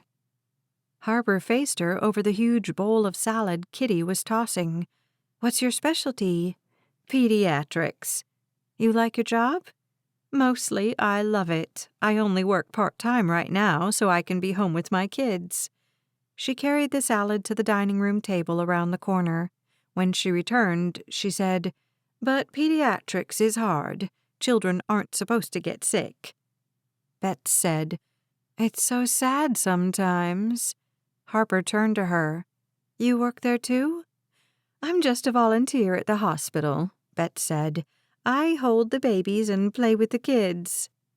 "What a wonderful way to help," Harper said. "I bet you're universally loved." Betts shrugged and Kitty said, "She is. And you focus on geriatric patients?" "I was working at a nursing home when Derrick and I met. I've always felt so comfortable with older folks.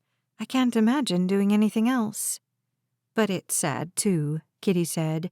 "In a nursing home, there's never a happy ending." Harper shrugged. "I don't know. Death is a step in the natural order of things, isn't it? I lost a patient, a dear friend, right before I moved. She never talked about death, just about going home. I love that sentiment." "If you know God," Betts said, "it's not just sentiment, it's truth." Kitty's smile was indulgent before she turned back to Harper. "And Derrick's grandfather, is he a good patient?" Harper chuckled. "He's not always a patient, but he's a kind, sweet man. I've never had a better job." Behind her, Marjorie hummed. Harper made sure her smile was in place when she turned to face her. "And what do you do?" "Nothing so important as what you do." Harper was amazed at the woman's ability to make the word important sound like an insult. Marjorie continued, "I work for a fashion designer in Manhattan." "Oh, sounds like a fun job." "Fun." She sipped her drink. "Loads." Betts poured a huge pot of pasta over a colander in the sink. "Get the guys, would you, Kitty? It's time to eat." "Constantine isn't here yet." Marjorie's voice held more animation than it had yet.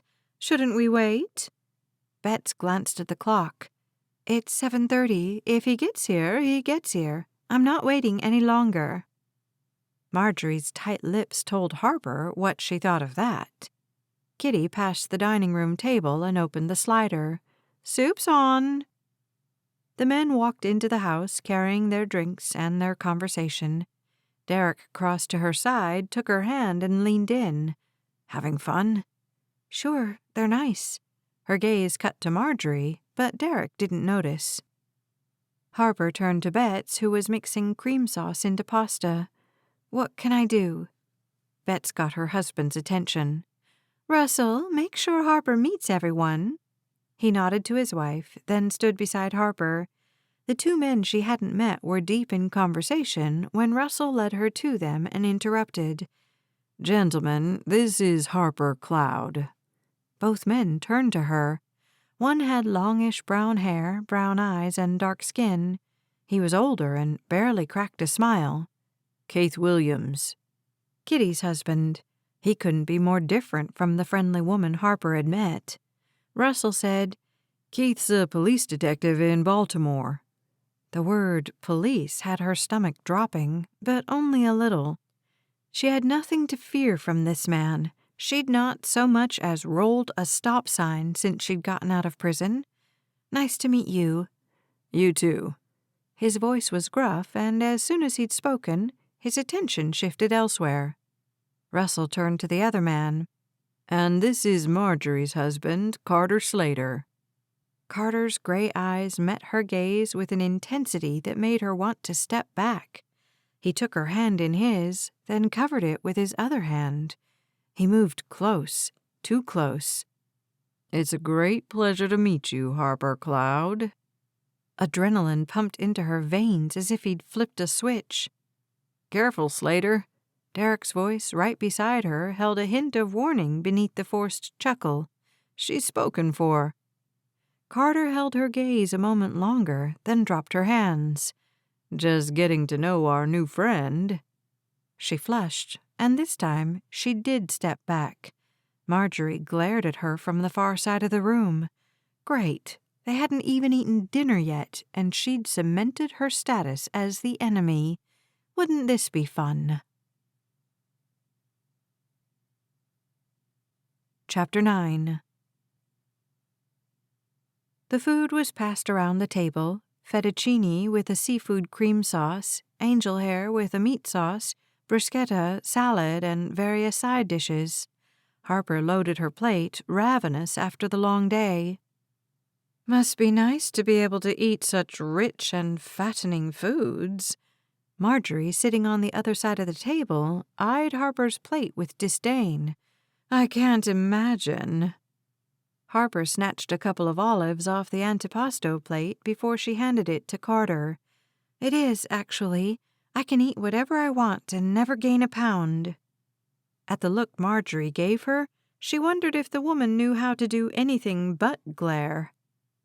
2 seats down from Harper, Kitty laughed. "Every woman's dream." Betts added, "Men think our dream is to find Prince Charming, but no, it's calorie-free food." Harper, Kitty, and Betts shared a laugh. Marjorie's lips tipped up in a feeble attempt before she helped herself to a bird-sized portion of angel hair pasta. Carter, who'd snatched the seat beside Harper, leaned in. "Whatever you're eating or not eating, it's working." Harper shifted her attention to Derrick, sitting opposite her, hoping for some support. but he was focused on Russell. Derrick asked, "How's business been? I read in the Wall Street Journal about that big merger. Let's not talk shop tonight." Russell set the bowl of seafood pasta in the center of the table. He leaned over to Bets and kissed her on the cheek. "Looks delicious, babe." She beamed at him. "I hope it tastes good." They dug into their meals, and for a few moments, the only sounds were the scrape of silverware and the appreciative mms of the diners. "Wow." Keith lifted his fork, which was piled with pasta and tomato sauce. "This is awesome." "Thank you," Bet said. "It's Russell's mother's recipe." "Good cook, your mother?" Harper asked. "Second best." Russell smiled at his wife, who blushed. They acted like newlyweds. Harper was about to ask how long they'd been married when a knock sounded at the door a moment before it opened. A man stepped into the room. He was short, heavy-set, and had white hair and a white beard. He wore a sport coat over a polo shirt and slacks. All the men stood. "Constantine," Russell said. "Glad you could make it." Constantine surveyed the dinner table, and his eyes narrowed the tiniest bit. "I see you waited for me." Russell just laughed. "Bet's house, Bet's rules." Betts stood and produced a smile, though it was tight at the corners. "And Betts was hungry. Grab a seat." Only when Constantine headed toward the table did Harper notice there was a woman behind him. She couldn't have been more than 25. Blonde, blue-eyed, slight, and beautiful. Russell must have just noticed her, too. He crossed the room and Betts followed. Russell held out his hand. "I'm Russell Caldworth. This is my wife, Betts. Welcome." The woman glanced at Constantine before shaking Russell's hand. "Hi, I'm Jenny." Russell introduced her to everyone, then introduced Constantine to Keith, Kitty, Derrick, and Harper, while Betts set another place at the table. The man barely nodded at any of them. He turned to the girl. "Come in and sit." Jenny followed Constantine to the table. And that's exactly what it was, obedience. In fact, except for Russell and Betts, everyone in the room seemed to fawn over Constantine. It wasn't shocking, really. The man emanated strength and power and authority. But did he wield those over this tiny, cowering woman? Constantine sat at the end of the table, though Jenny hadn't reached her seat yet, the empty chair beside Harper. The rest of the men, Derrick included, waited until Jenny and Betts sat before they resumed their seats.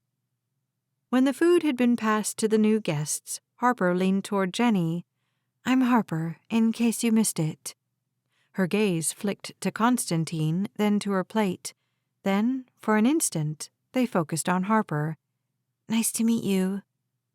Constantine dominated the conversation, telling them about his latest business ventures, but Harper barely listened. She ate her dinner, tried to ignore Carter, who occasionally whispered comments in her ear that made her skin crawl, and focused on Jenny. Something about her didn't sit well. Harper had seen that vacant look in people's eyes before.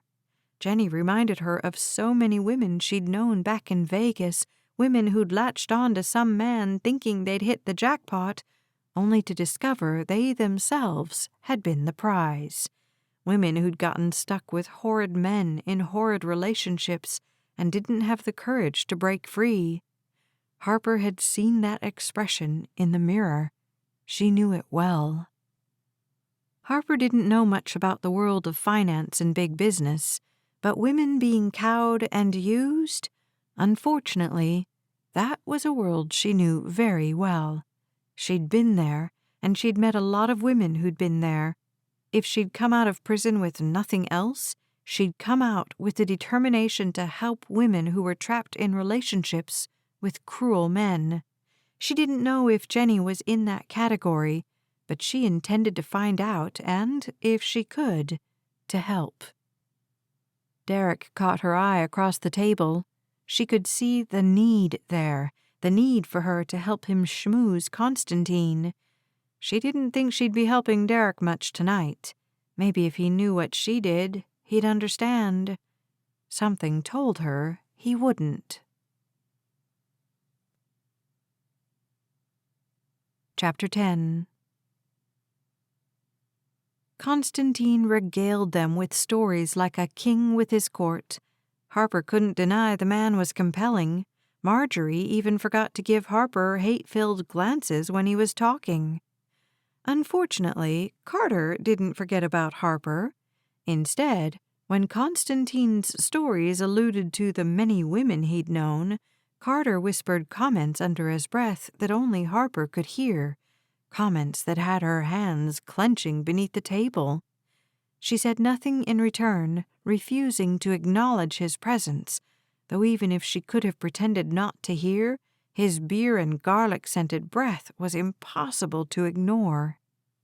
She glanced at Derrick a few times, hoping for some help, at least an encouraging smile, but Derrick, like Kitty, Keith, and Marjorie, had fallen under Constantine's spell. Not Russell and Betts, though. They didn't interrupt him or try to steer the conversation elsewhere, but they shared the occasional lifted eyebrow or quiet laugh, as though witnessing the scene as spectators, not participants. Jenny barely glanced up from her plate. Finally, when the serving dishes had been emptied of pasta, when the forks had been put down and Constantine had paused for a breath, Betts stood. "Anybody want a cup of coffee with dessert?" When nobody but Harper took her up on that offer, Betts said, "Or another drink?"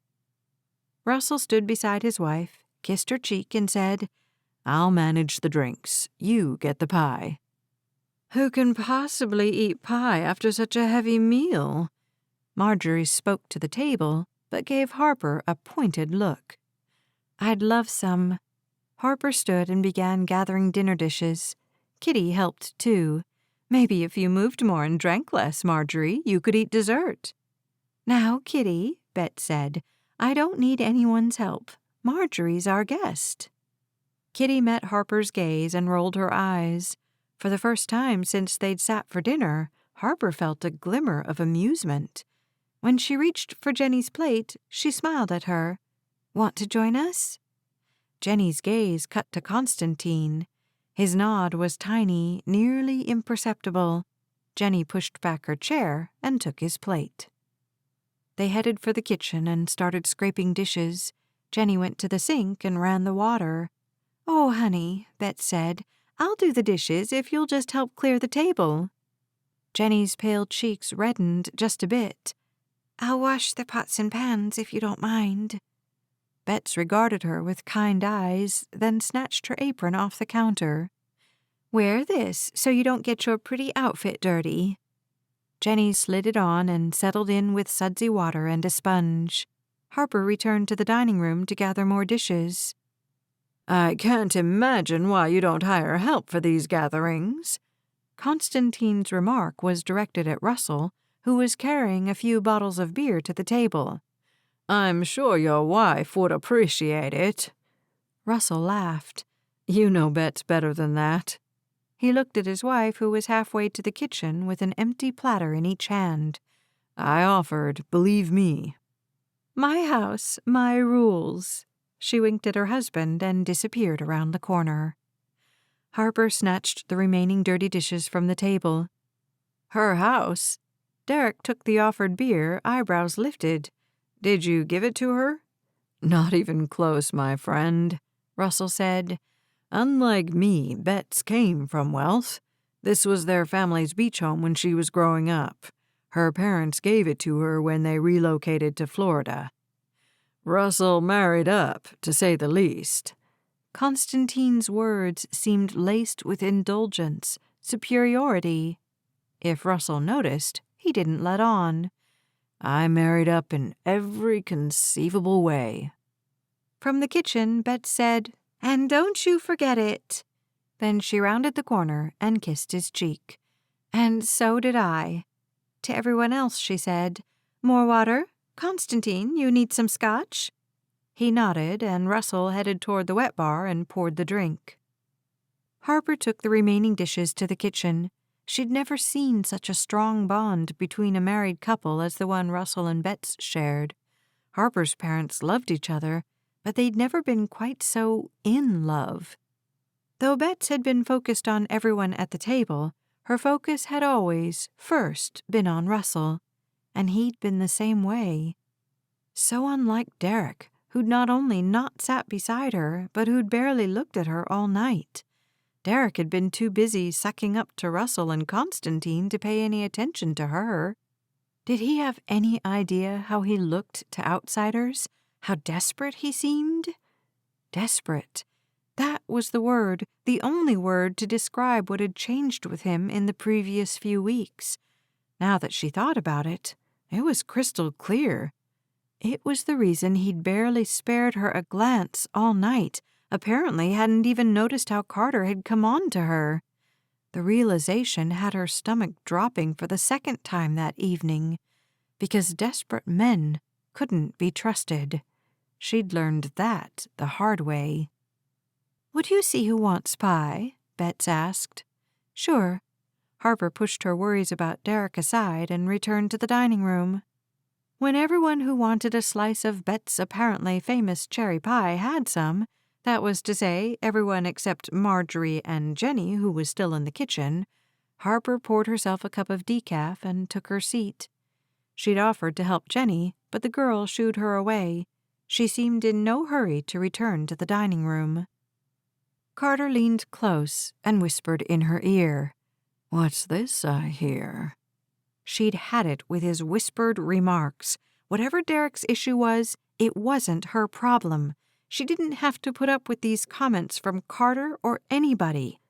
She turned to face him, let her voice rise. "What did you hear, Carter?" The chattering at the table stopped. She felt their gazes on her, but she didn't break eye contact with the jerk. His face flushed, and his smile got tight at the corners.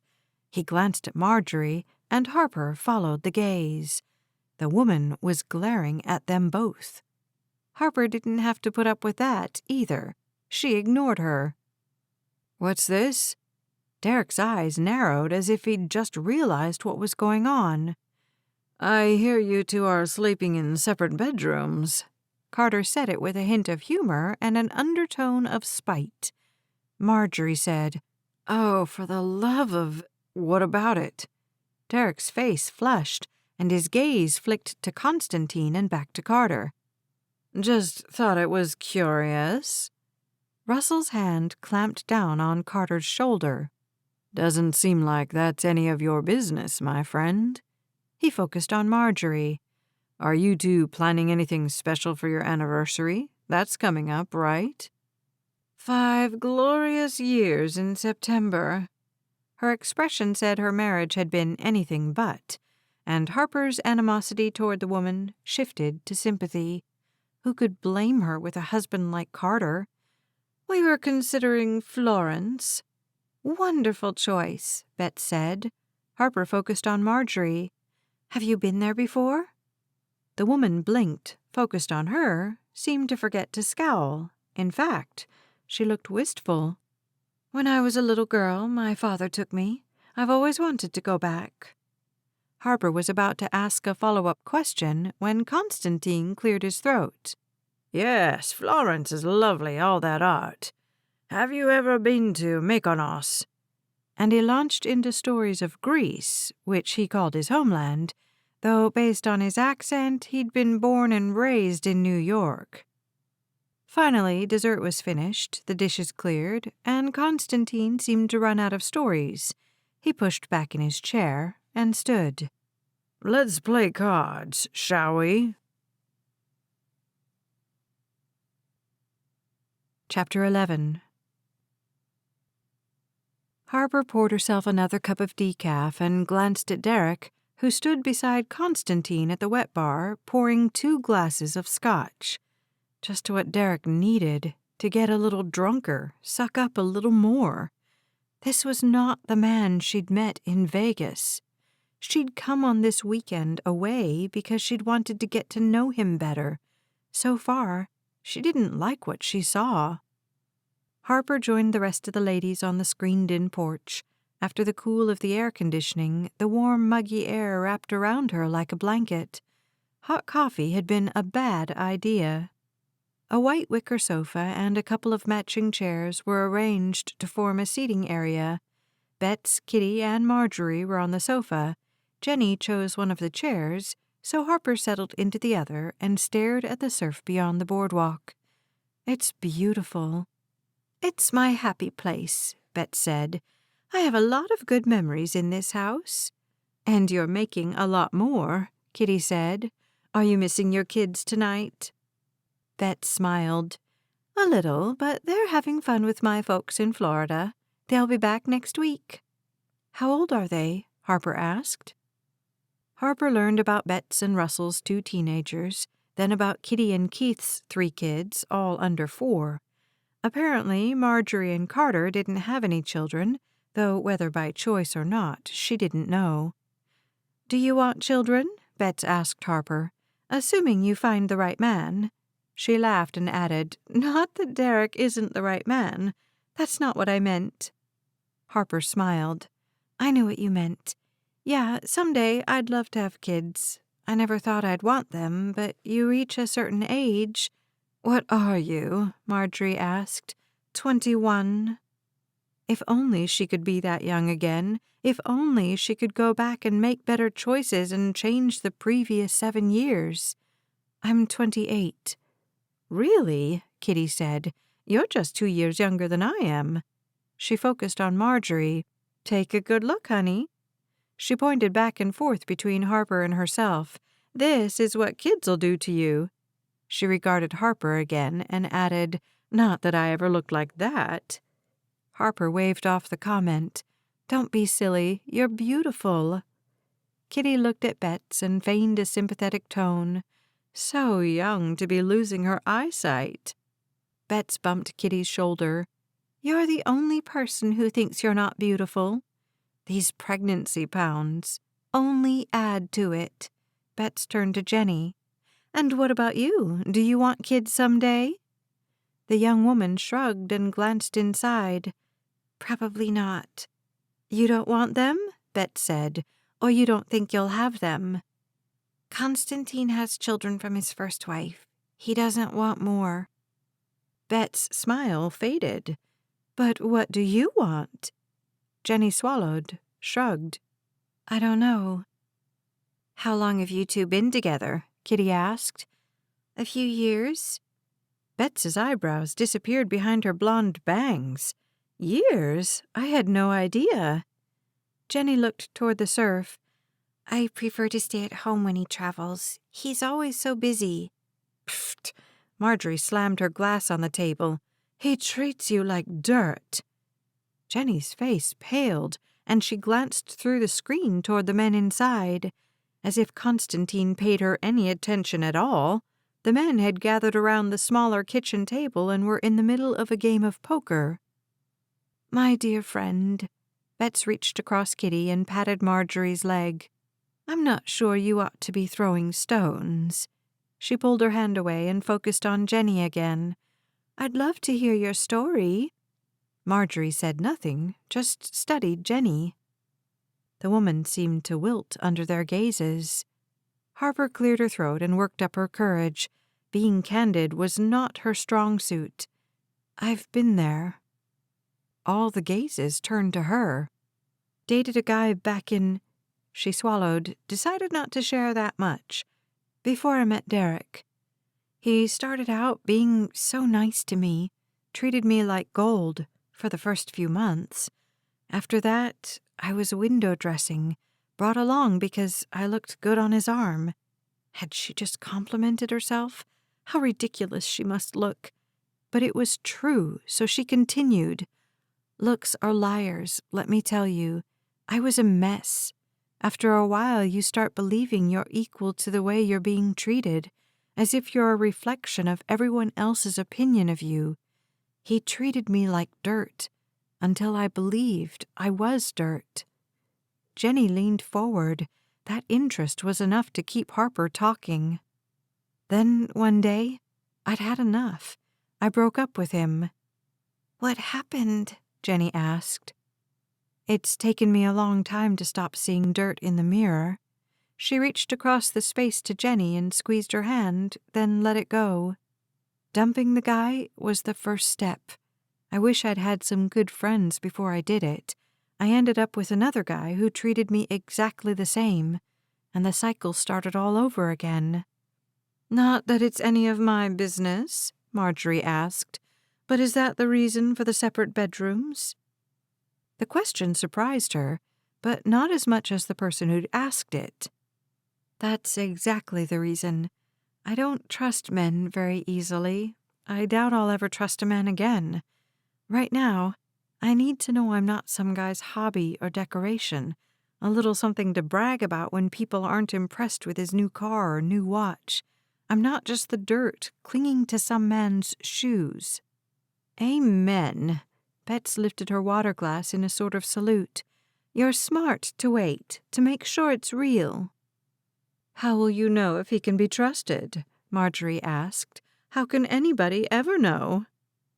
If Harper had the answer to that, she'd have found Mr. Right long before and skimmed over all those Mr. Wrongs. Clearly, Marjorie, too, had trusted the wrong man. She'd been married for 5 years to a man who'd flirt with another woman right under her nose. A man who'd rub her face in it. Bets sighed. Maybe I just got lucky.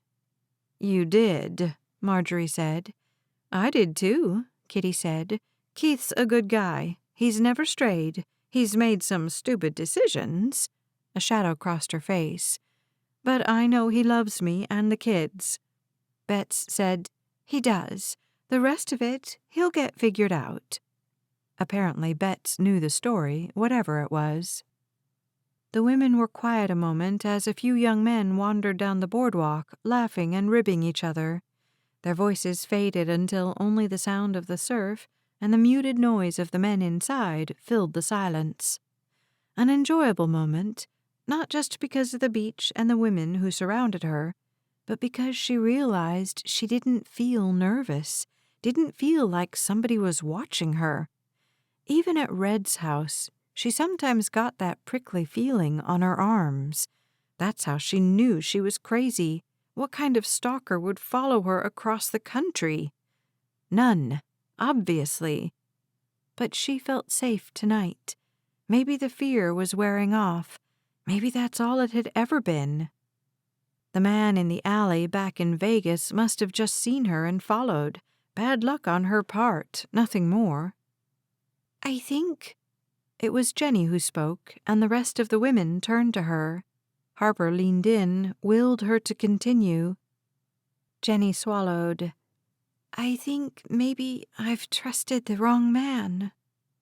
Bet stood, crossed the small porch, and crouched beside Jenny's chair. I've known Constantine since he and Russell were at school together.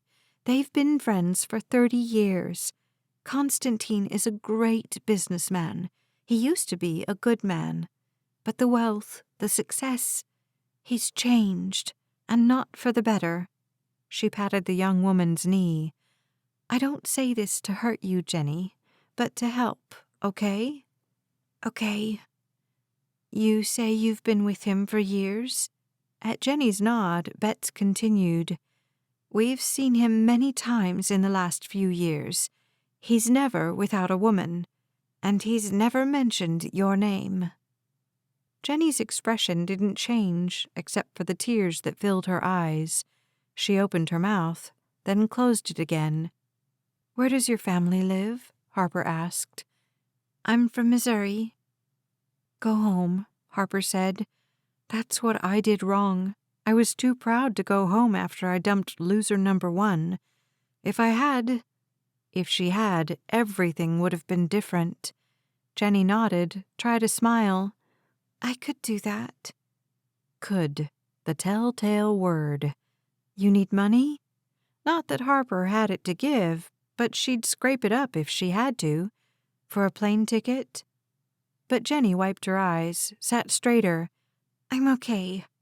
Whatever you need, Bet said. It's yours. Constantine gives me everything I need. She smiled at Bets. I'll think about what you said. She'd think about it, but she wouldn't leave, because sometimes the evil you shared a bed with was better than the great alone. Harper understood the lie. She'd lived it. Marjorie stared at the surf. It seemed she'd allowed herself to believe the same thing, that the familiar trumped the unknown. Neither of them understood. When you were alone, when you didn't trust anybody, then nobody could hurt you. Chapter 12. It was nearly midnight. With all the alcohol, Marjorie turned maudlin, Jenny got quieter, and Kitty cracked jokes that became stupider and somehow funnier by the minute. Bets, who'd hardly had a drink all night, observed the scene with patient indulgence, like a fond parent. Harper bid them all good night. Inside, she crossed the great room to the kitchen table where the men were still engaged in their poker game. Constantine and Carter had piles of chips in front of them. Derrick looked to be nearly out. His scowl told Harper as much as the lack of chips did. She stopped beside his chair and bent to kiss his cheek. "I'm going to bed." He barely glanced at her. "Fine, good night." She stepped back, surprised at his rudeness. His expression shifted from irritated to apologetic. "I'm sorry. You okay?" "She's fine." Carter's words were slurred and slushy. "More than fine." Derrick glared at the man, started to push back in his seat. "You need to learn to keep your mouth shut." Russell's hand clamped down on Derrick's shoulder, but he glared at Carter. "Maybe it's time for you to go to bed." "No." Derrick scooted back to the table. "He's not going to bed until he gives me a chance to win my money back." Harper stood another moment, then realized Derrick had forgotten she was there, forgotten he'd been about to defend her, take up for her. Not that she wanted anyone to fight, but to see that he cared about her might have been nice. Right now, all he cared about was winning back his money. Gambling. She'd never understood the allure of it. Money was hard to come by and too easy to lose. She'd seen a lot of people in Las Vegas who'd been destroyed because of gambling. She headed for the stairs. The heat of someone's gaze warmed her. Maybe Derrick felt a twinge of remorse for his rudeness. But when she turned to look, it was Carter whose leer had followed her across the room. She climbed the stairs quickly. Once she got to her bedroom, she closed the door and turned the lock. Then she tested it. The door pulled open. She tried again, but though the lock engaged, the door didn't close completely, rendering the lock useless. Fear rose like flames, but she tamped it down. Nobody was out to get her. Carter wouldn't dare come into her room uninvited, not with his wife under the same roof, not after Harper had shut him down at dinner. She wouldn't let fear keep her from sleep, so the door didn't lock. So what? She was safe here. She'd spent far too much of her life living in fear. Besides, nobody could hurt her. She'd learned in prison how to defend herself, or at least how to make enough noise to alert the guards. She'd be fine. 10 minutes later, she'd scrubbed off the makeup and pulled on the yellow pajamas she'd had since high school. They had tiny pink bunnies all over and were frayed at the hems. Happy to be alone after the long day, she slipped beneath the sheets, wishing she could open the patio door and listen to the surf. But the air conditioner was humming, and she didn't want to warm up her cool room. She didn't know how long she'd slept when she woke. The house was quiet now, no murmurs from the party downstairs. She opened her eyes. What had woken her? She heard a creak, saw through the darkness as the door inched open. She couldn't see who it was, but she had her suspicions. Carter, the creep. Harper flashed back to night after night of sleeping with one eye open. Most of her cellmates had been scary, but not terribly dangerous. But she'd had one she hadn't trusted. Harper had learned to be ready. She should have grabbed her pepper spray and her little keychain knife. Stupid. Hadn't she learned better? She stayed still, clenched her hands into fists, waited for him to get close enough. She'd hit him hard, and then she'd scream. In prison, no guards would have cared, but in this house, she'd get everyone's attention. The man inched across the hardwood floor to the far side of the bed, then pulled back the covers. "Don't even think about it." Her words reverberated in the silence. The man froze. "I thought you were sleeping." "Derrick?" A pause, then, "Who else would it be?" His words were barely a whisper. She matched the volume. "I thought—" She sat up and faced him where he stood on the far side of the bed.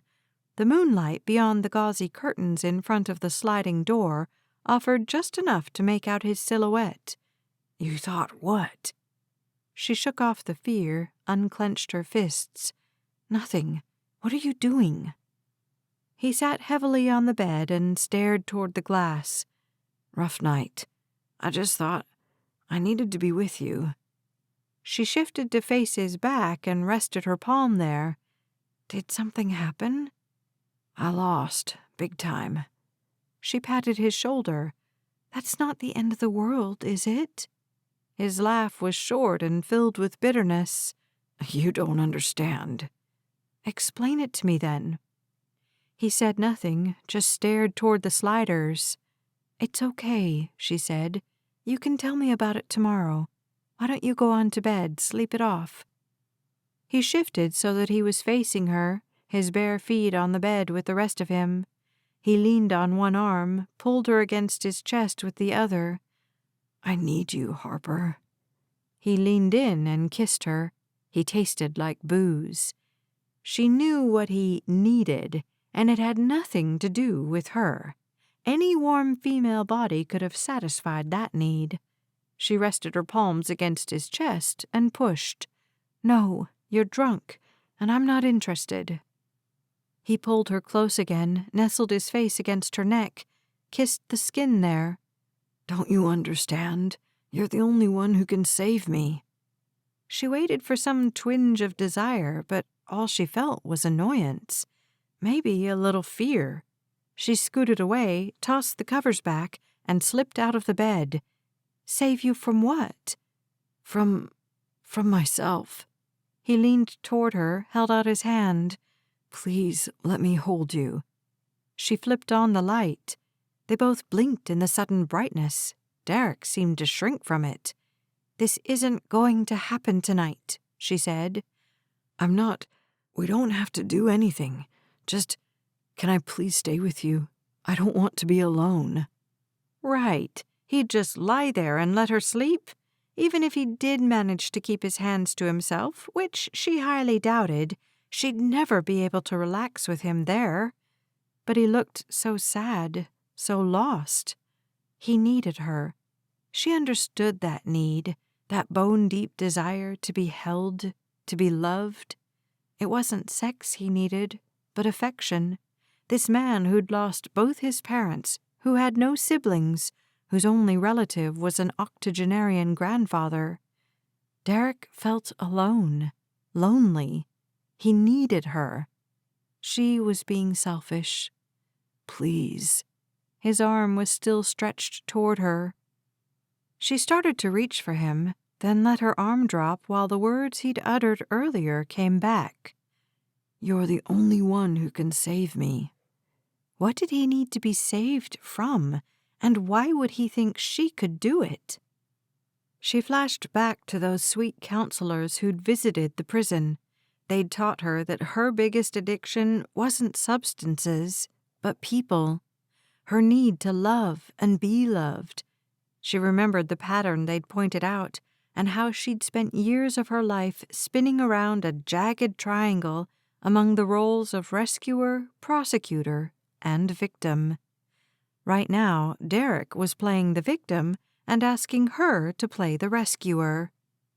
Tomorrow, after she'd rescued him, she'd slide into prosecutor mode, and he'd stay right there as the victim.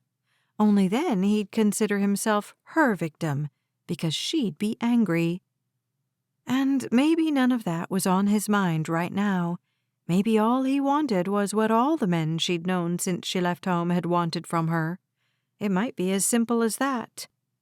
Well, that was an ugly, potholed road she'd traveled before. She knew exactly where it led. But she saw something else in Derrick. Something darker. Something... There was that word again. Desperate. He said, "Please come back to bed. You need to go." He let his arm drop to the mattress, turned his back to her, and stood. When he faced her again, his expression had shifted. His mouth was tight and angry, his eyes blazing. "You're serious? I can't stay?" "You're not yourself. I don't know what happened or why, but if we ever do," she waved toward the bed, "it'll be when you're acting like the man I met in Vegas, not when you're behaving like this." His eyes narrowed. "I had a difficult night, and you didn't help. You barely paid any attention to Constantine, even though I told you how important it was that I impress him." "He's a blowhard who treats his girlfriend like dirt. I'm not about to suck up to a man like that. Apparently that's your job." "Yeah, it is my job." His whisper became vehement. "To ingratiate myself with wealthy people so they'll invest with me. That's what I do." "Doesn't your work stand on its own?" "Men like Constantine need to be respected." "Brown-nosed, you mean? Why would you want to work with someone like that?" "You have any idea what his account would be worth?" "Money isn't everything, not if it makes you behave like this." His expression hardened into something she'd never seen on his features before. He moved toward her. She took a step back and clenched her fists for the second time in 10 minutes. He froze, blinked twice. His shoulders sagged and he sat on the bed. "I'm sorry. You're right. I'm not myself." She released her breath. After a moment, she sat beside him. "Go, sleep. Things will be better tomorrow." He said nothing as he stood and walked toward the door. He opened it, turned to face her, started to say something. Then he clamped his lips shut, stepped out, and closed the door softly behind him. Harper collapsed onto her pillow and thought about the man she'd just witnessed. If you examined anything long enough, you'd see all its facets and its flaws. Chapter 13. The next morning, Harper slid the curtains back to discover clouds had moved in. She checked the weather on her cell. Apparently, the storm Derrick had assured her was supposed to move offshore had changed its course. So much for the day at the beach. She dressed quickly in shorts and a t-shirt and tiptoed down the stairs. The house was quiet except for some gentle sounds coming from the kitchen. Maybe she could get in a walk on the sand before the rain started, but it would be rude to leave without at least saying good morning. She headed toward the voices and found Russell and Betts at the table enjoying a cup of coffee. Russell was reading the Wall Street Journal, and Betts had a Bible open in front of her. She looked up. "How'd you sleep?" Of course, Betts would be sweet, even before 8 a.m. Harper figured she'd better not tell them about her middle-of-the-night visitor. "Very well, thanks." Russell set the paper down and pushed back in his chair. "Can I get you some coffee?" "No, thanks." He settled again. "If you change your mind," he pointed to the pot and the cups beside it. "Help yourself." "I thought I'd take a walk before the rain sets in." Bet's gaze shifted to the wall of glass on the far side of the room. "It's not the weather we'd hoped for. You need anything before you go?" "Nope, just... Should I go out the front?" Russell said, "The porch door's unlocked." She thanked them and left. The air was cooler than it had been the night before, but thick with moisture and the scent of rain. She crossed the boardwalk and headed for the water. She hadn't bothered with shoes. Beaches were for bare feet. Once she hit the damp sand, she turned south. Despite the clouds, the morning was beautiful. The gunmetal gray water, the slate-colored clouds. It wasn't idyllic, but it stirred her. Storms always did that. Reminded her of the thunderstorms that used to roll across the prairie when she was a little girl.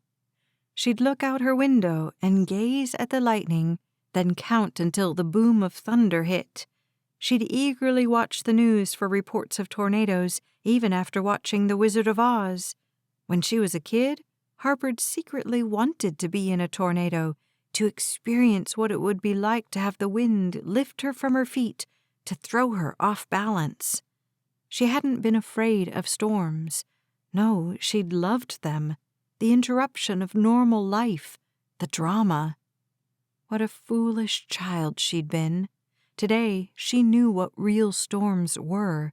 She knew what it was like to have life lift you off your feet and smash you into the wall. She knew what it was like to look around and realize you had no idea how you got where you were, and you had no way out. Oz had lost its allure. The wind shifted. The hair on her arms stood, though not from a chill. She resisted the urge to look behind her, to study the dunes and peer between the shingled houses that lined the beach. Because of course nobody was watching her. Of course she was safe here. The energy of the storm, that's what had caused her nerves to fire like that, the hair to stand on end. Even if she'd had a stalker back in Vegas, he wouldn't have followed her to the East Coast. Even if he'd wanted to, how would he have known where she was? Besides, there were plenty of women in Vegas. Why would anybody bother to trail her across the country? She was safe. The words became the beat she walked to as she continued down the shore. She repeated them until she almost believed them. A drop of water plopped on her hand. She looked at it, then at the surf crashing just a few yards away. Ocean water, not rain. But a second plop landed on her bare shoulder, a third on her nose. She turned back toward Russell and Betts's house. The more raindrops that landed, the faster she walked, until she was running on the packed sand. The house came into view just as the deluge began. She sprinted the last 50 yards, but it was no use. By the time she reached the door to the screened-in porch, she was soaked. Betts was waiting for her inside, a beach towel slung over her arm. I was worried. A little rain never hurt anyone. She took the towel and dried off, shivering. Wow, it got cold fast. Russell stepped onto the porch beside his wife. The water in the atmosphere is a lot colder than it is down here. Suddenly, he reminded her of her father. The newspaper, the coffee, the weird facts added at just the right moment. She wanted to tell Russell that, tell him and Betts both how much she liked them. But it would sound silly and corny, so she settled for a huge smile. I'll take that coffee now. I bet you will. His chuckle followed her as she headed inside. I'm just going to run upstairs and change, and I'll be right back. Harper took a quick shower, brushed out her wet hair, and added a little makeup. By the time she returned to the kitchen, Russell had disappeared and Kitty and Betts were at the table. She headed toward the coffee and poured herself a cup. What's going on? We're cooking up a plan, Kitty said, since the beach is out.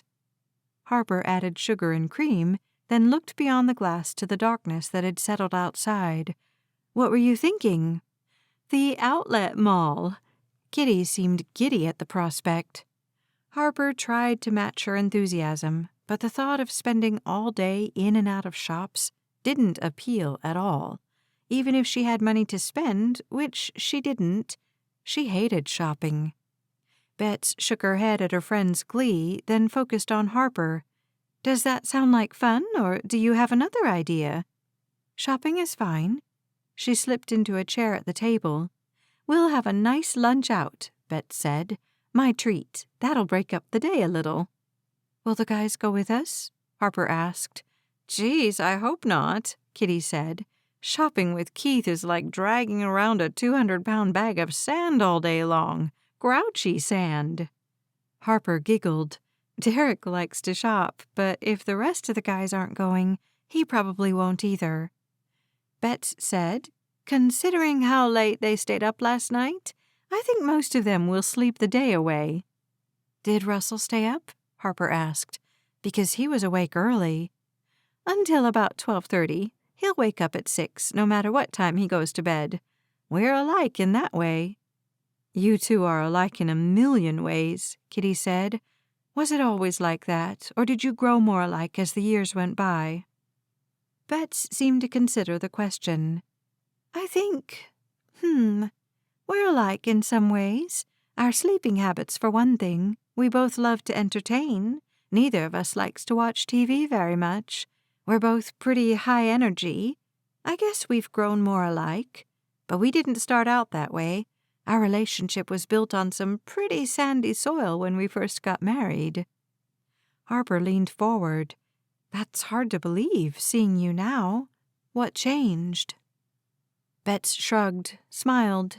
We met Jesus. Oh, Harper hadn't expected that. Kitty sighed. Now you've done it. But her words were amused. You've opened the door, and Bets never ceases to go through that particular door. Bets just laughed. She asked. I did. Harper kept her focus on Bets. We went to church when I was a kid. It didn't seem to make much difference in our lives. I've been going lately with the man I take care of. Going to church and walking with Jesus are two very different things, Bets said. Nothing against church, of course. We go faithfully when we're home. But going to church for a lot of people is about looking good on the outside. Walking with Jesus is about getting good from the inside out. It's about giving God access to your whole heart. Her whole heart? Why would God want that? The thought of him seeing everything in her heart made her shudder. But Bets seemed so peaceful. And that helped your marriage? Bet's nod was emphatic. As we both sought to be closer to God, we couldn't help but get closer to each other. Seems simplistic, Kitty said. No offense. Like a lot of things in life, Bet said, walking with God is simple, but it's not easy. She sipped her coffee and stood. You ladies want some breakfast? Not if we're going out to lunch, Kitty said, because I know you'll serve a yummy dinner at the party. Mostly appetizers tonight, Bet said. I'm having the party catered so I won't have to cook all day. Harper's stomach growled at the mention of breakfast. I don't want you to have to cook for me. Maybe just some toast? A few minutes later, while Bets and Kitty planned their shopping excursion, Harper nibbled her toast and thought about what Bets had said. Good from the inside out. Red's words had been different, but the sentiment was similar to what he'd been telling her, that Jesus could forgive her sins. He wanted to forgive her. He wanted to wash her ugliness away. Could it be true? Could Harper really be free of her past? Russell came into the kitchen and kissed his wife on the cheek before settling into a chair. They shared a smile. Then he picked up the newspaper, and Bets went back to her conversation. The love between the two of them, the love that seemed to glow all around them, couldn't be denied. Did God have something to do with that? Was God the key? With him, would it really be possible for Harper to know that sort of love? Chapter 14. Shopping was more fun than she'd thought it would be, thanks to the company. Kitty not only oohed and awed over everything, but she cracked jokes and kept them laughing from the moment they left the house. Jenny had joined them. She'd barely spoken in the morning, but as the day went by, she came out of her shell. Turned out she had a flair for fashion, and she and Marjorie bonded over that. Harper had planned to just browse, but Jenny convinced her to try on clothes. In one store, she and Marjorie dressed her up and accessorized her like a mannequin. They had a great time doing it. Harper pretended to enjoy it until she found she actually did. She hadn't had real female friends since high school. She'd forgotten how much fun they could be. When they got back to the house that afternoon, the guys were sitting on the porch watching the rain outside, already sipping from bottles of beer. Constantine's holding court again. Marjorie dropped her purchases on the floor by the stairs. The woman had done a complete turnabout in her opinion of Constantine. Harper followed her gaze and looked again. Sure enough, Keith, Carter, and Derrick were nodding as Constantine spoke. Russell was staring at the surf, sipping from a glass of what looked like water. Constantine's got charisma. Betts filled the coffee carafe with water. Always has. Jenny's pfft had them all looking at her. She realized all eyes were on her and reddened. What? When nobody spoke, she said, "He can be charming when people are watching." Betts set the carafe in the coffee maker and focused on Jenny. "And when people aren't watching?" Jenny shrugged. "It's nothing." But it wasn't nothing. After they filled their coffee cups, Harper pulled out a kitchen chair and nodded to it. Jenny slid in, and Harper sat beside her and rested her hand over Jenny's. "Does he ever hurt you?" "No, not like that. Just, he can be cruel." Betts took the chair on Jenny's other side. "Charming, charismatic, but when Constantine doesn't get what he wants, he's mean. He was like that in college. I never kowtowed to him, and he didn't like it. He made some cruel remarks about me, some cutting remarks to me. Honestly, I didn't think his friendship with Russell would survive it." "It did, though," Kitty said. "How come? Russell doesn't seem like the type of guy who'd put up with that." "He didn't. He told Constantine to knock it off or they were through. Impervious though he seems, Connie needs Russell. Russell keeps him grounded. Years ago, after Connie made his first few millions, he came to our house all braggadocious. Russell wasn't impressed and told him so. And Connie, I think he needed to hear it. I think that's why he came." Jenny's gaze hadn't wavered from Bet's face. "That's my problem. That's why he doesn't take me seriously or treat me with respect.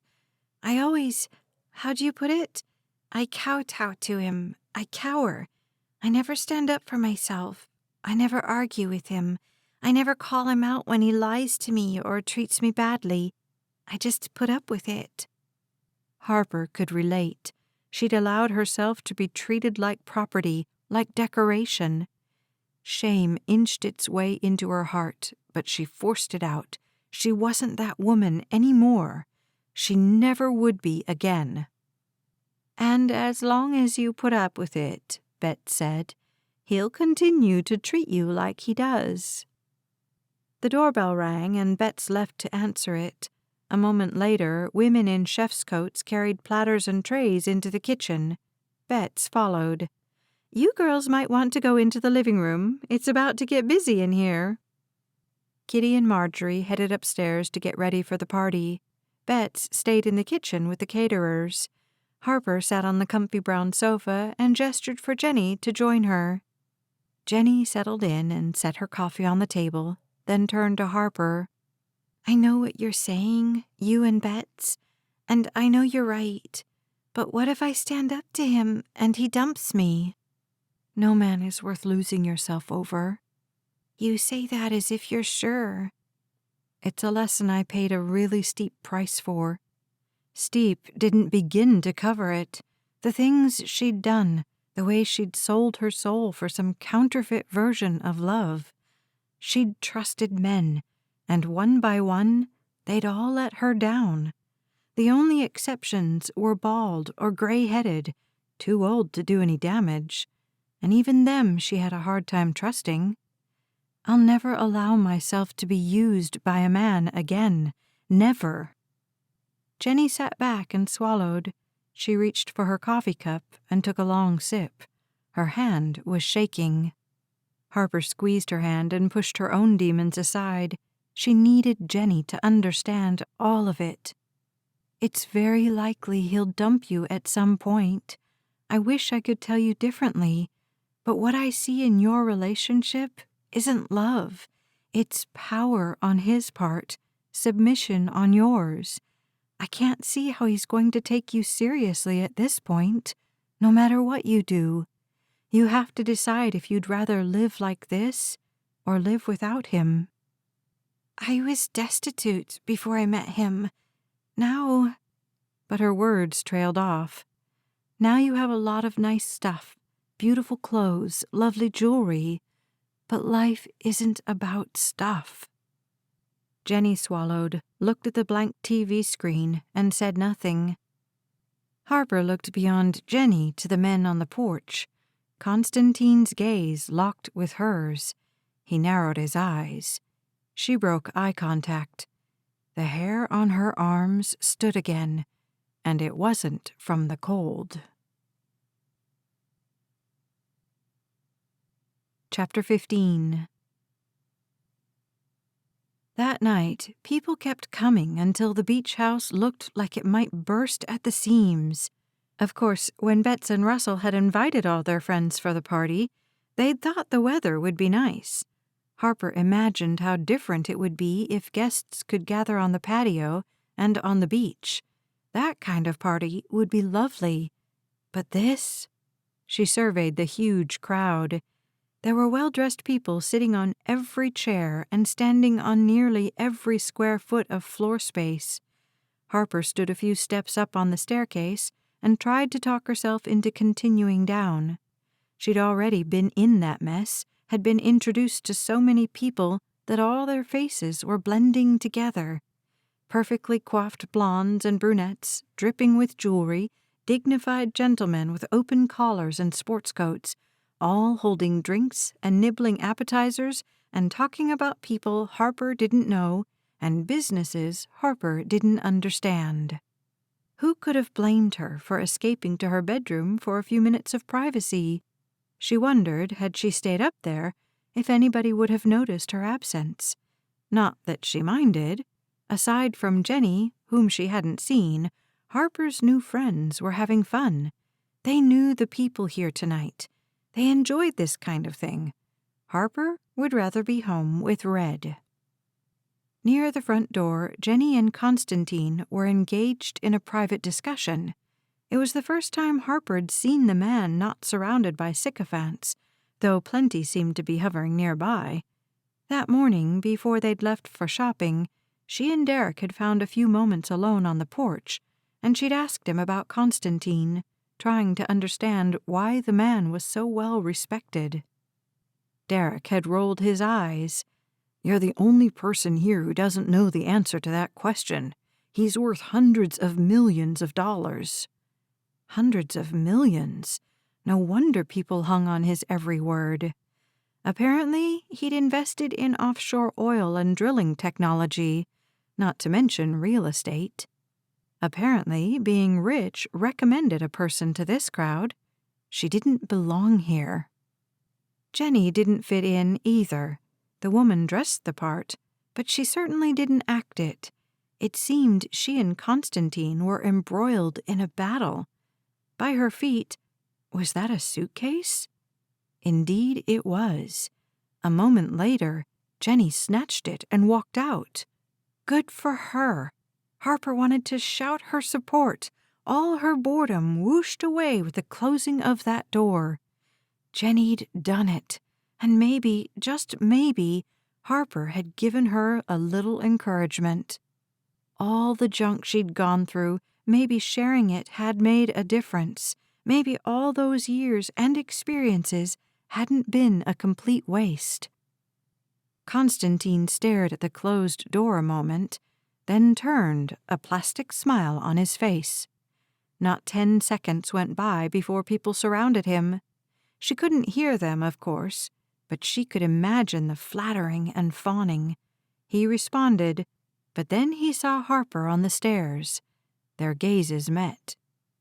She turned away, noticed Derrick and Keith on the porch. Harper started to head their way, then paused and looked closer. They were arguing too. Derrick was red-faced, Keith jabbed his finger in Derrick's chest. What was going on? It couldn't be good, and Keith was a cop. Was Derrick in some sort of legal trouble? If he was, Harper needed to know immediately. She'd had her fill of people living on the edge of the law. What else could it be? Derrick slammed out the screen door and into the night. What in the world? She hadn't gotten the feeling he and Keith had known each other that well. And now, there was definitely something there, something Harper knew nothing about. When Keith turned back toward the party, Harper thought about following Derrick, except that by the time she shouldered her way through the crowd and to the door, he'd probably be long gone. And he seemed angry. Maybe now wasn't the best time to talk. She'd ask him about it later. Harper tried to find someone to talk to and watched Kitty as she snatched a blanket off the back of the couch, wrapped it around her shoulders, and joined her husband on the porch. A moment later, they too were involved in a serious discussion. What was that about? Did it have something to do with Derrick? Why was Harper the only one who didn't know? Harper was just about to escape back up the stairs when she heard someone behind her. She turned and saw Betts heading down. "You all right?" "Just trying to work up my courage." Betts laughed. "Come on, I'll introduce you around." It was the last thing Harper wanted to do, but she followed anyway, met Betts's friends, and made small talk.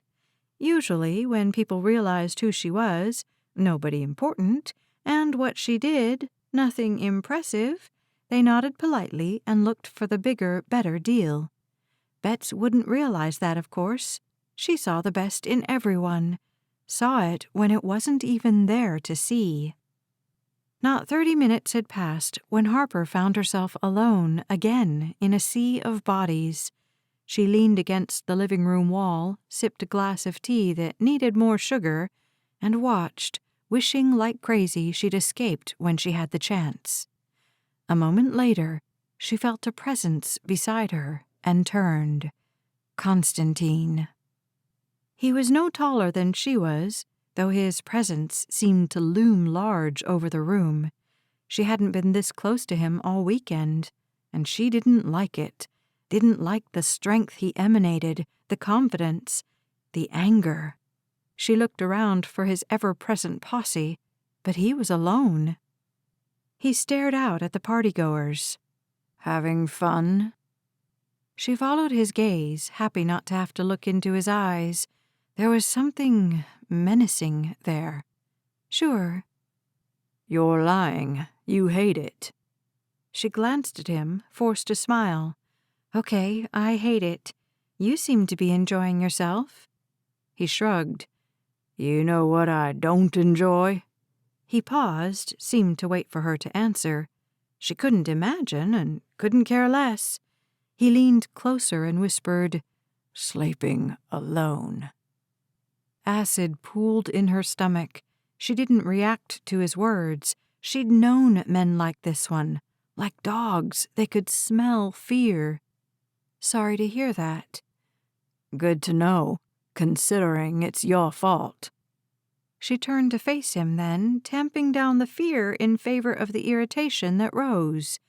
"How do you figure?" "Jenny left." Harper turned toward the crowd so he wouldn't see her satisfied smile. Good for her. Constantine's hand slithered around Harper's wrist, soft and smooth, strong as cushioned handcuffs. She considered trying to yank her arm back, but she knew it would do no good. Better to pretend she didn't care. "Not so good for me," he said. "That's not my problem." He shifted closer. "It's your opportunity."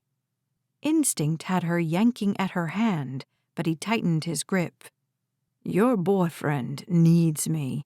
He needs my money.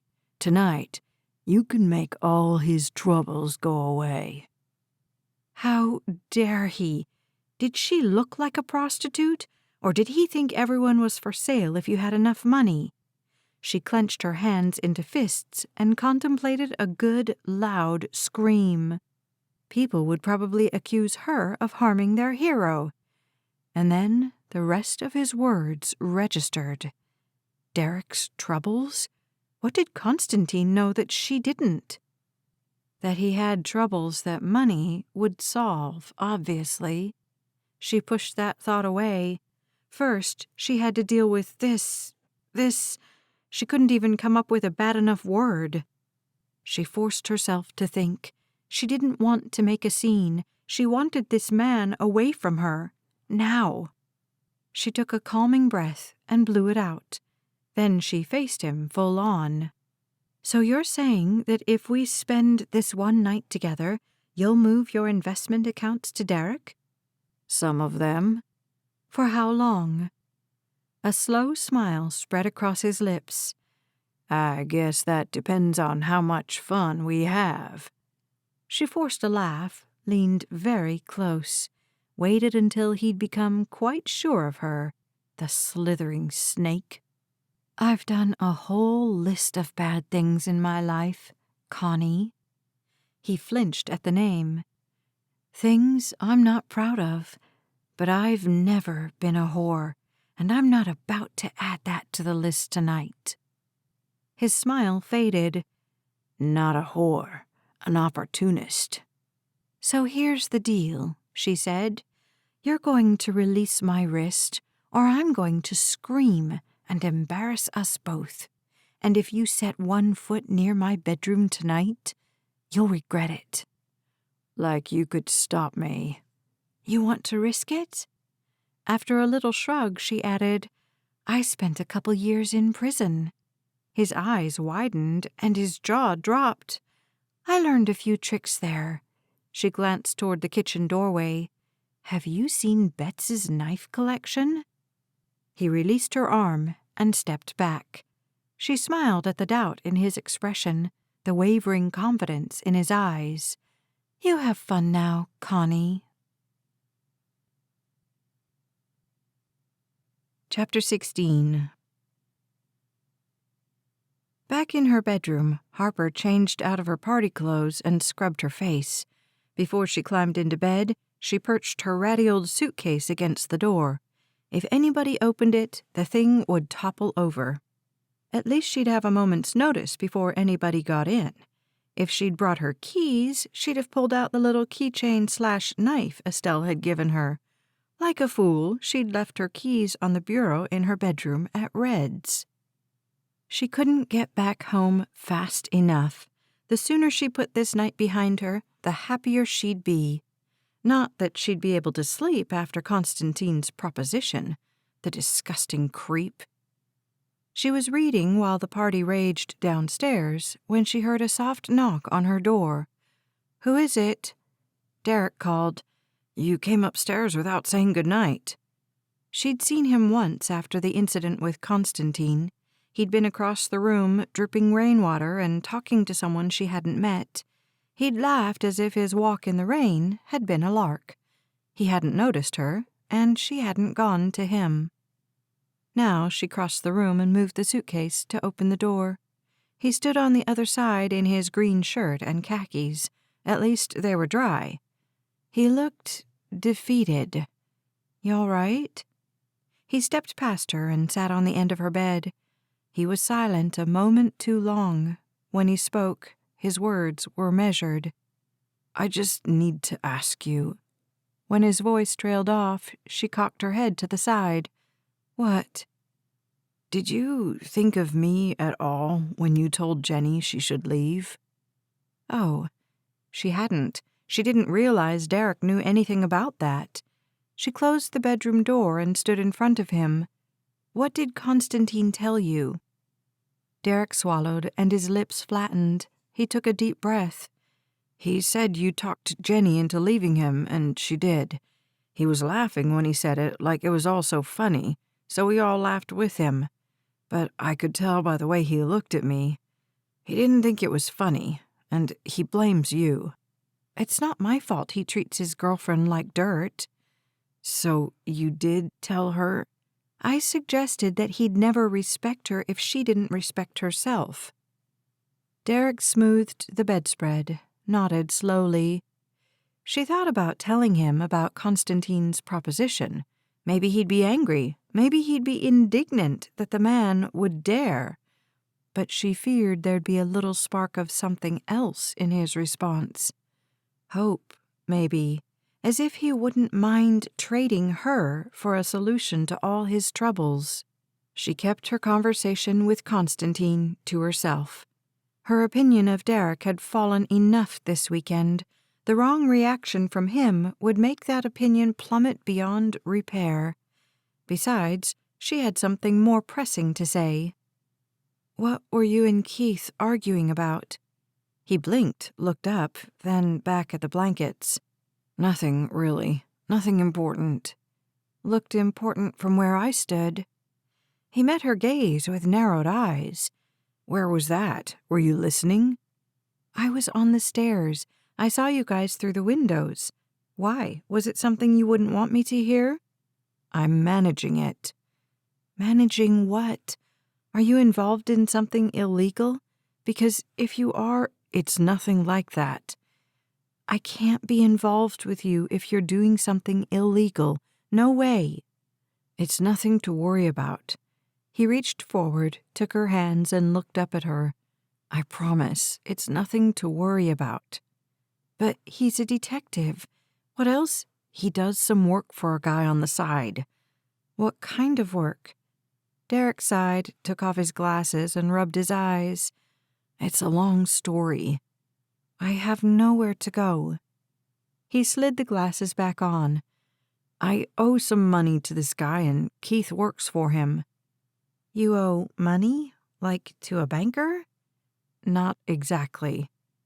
And then she got it. She jerked her hands free, paced toward the bathroom, and turned. "A bookie?" "No, sort of." The slump of his shoulders told her much more than his words could. "I didn't want you to find out. I'm trying to fix it." "How much?" He shrugged. "A lot." "Are we talking hundreds or thousands?" He stood and stepped toward her. "It's not your problem, Harper." The pieces were falling into place. All the trips to Vegas. This summer, Red had gotten sick and she'd called Derrick and told him not to come up for the weekend. He'd gone to Atlantic City instead. He'd been back a number of times. He said he had clients there he had to visit. But maybe he'd only gone to gamble. And then there was the poker game the night before. The truth held her in place like lead shoes. "You're addicted." "Not addicted. Not like that." He ran his fingers through his hair. "I can fix it. You have no idea how good I am at poker. I'm the luckiest guy you've ever met." He offered his charming smile.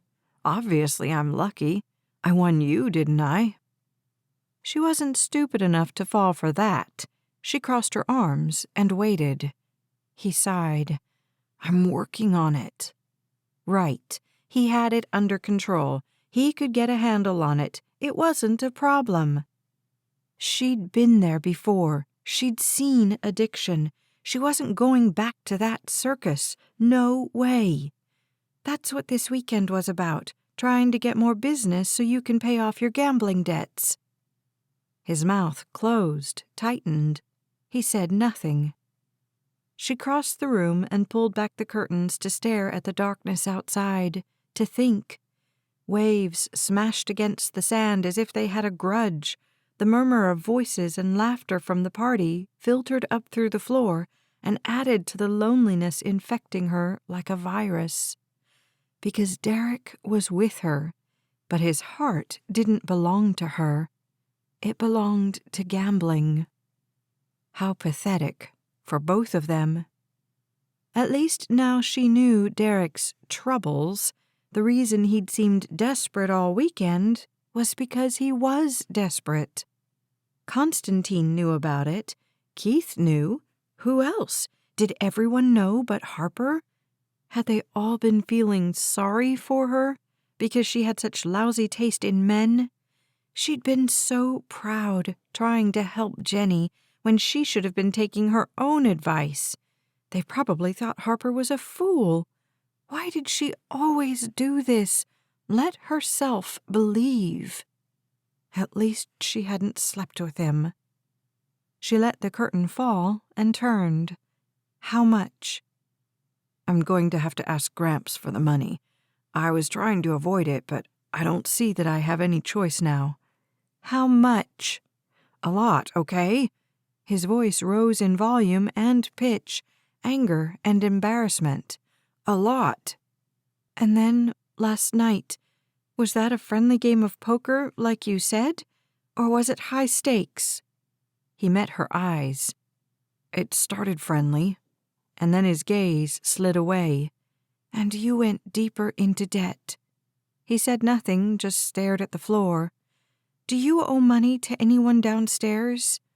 I paid Carter off. I had a little in my account. She sat on the side of the bed. She felt sorry for him. She did.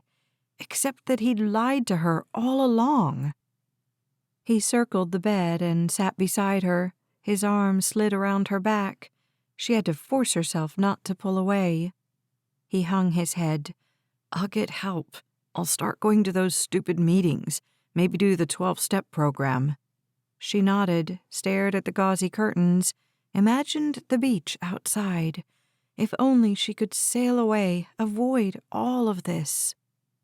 He turned to her, and she forced herself to return the gaze. Everything about his expression said, "Trust me." Round face, warm brown eyes, nerdy glasses.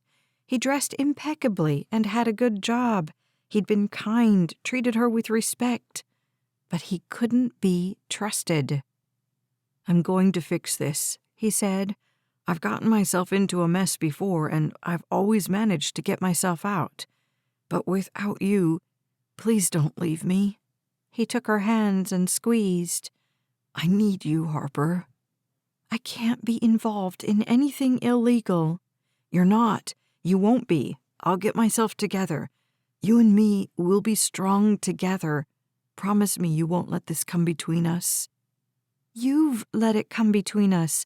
All weekend it's come between us. For weeks it's come between us. He nodded along with her words. You're right. I didn't know how to tell you, but now I have. Now we can be a team. You can help me with this, the way I helped you with the job for Gramps. Wait, what? What was he suggesting? Some kind of quid pro quo?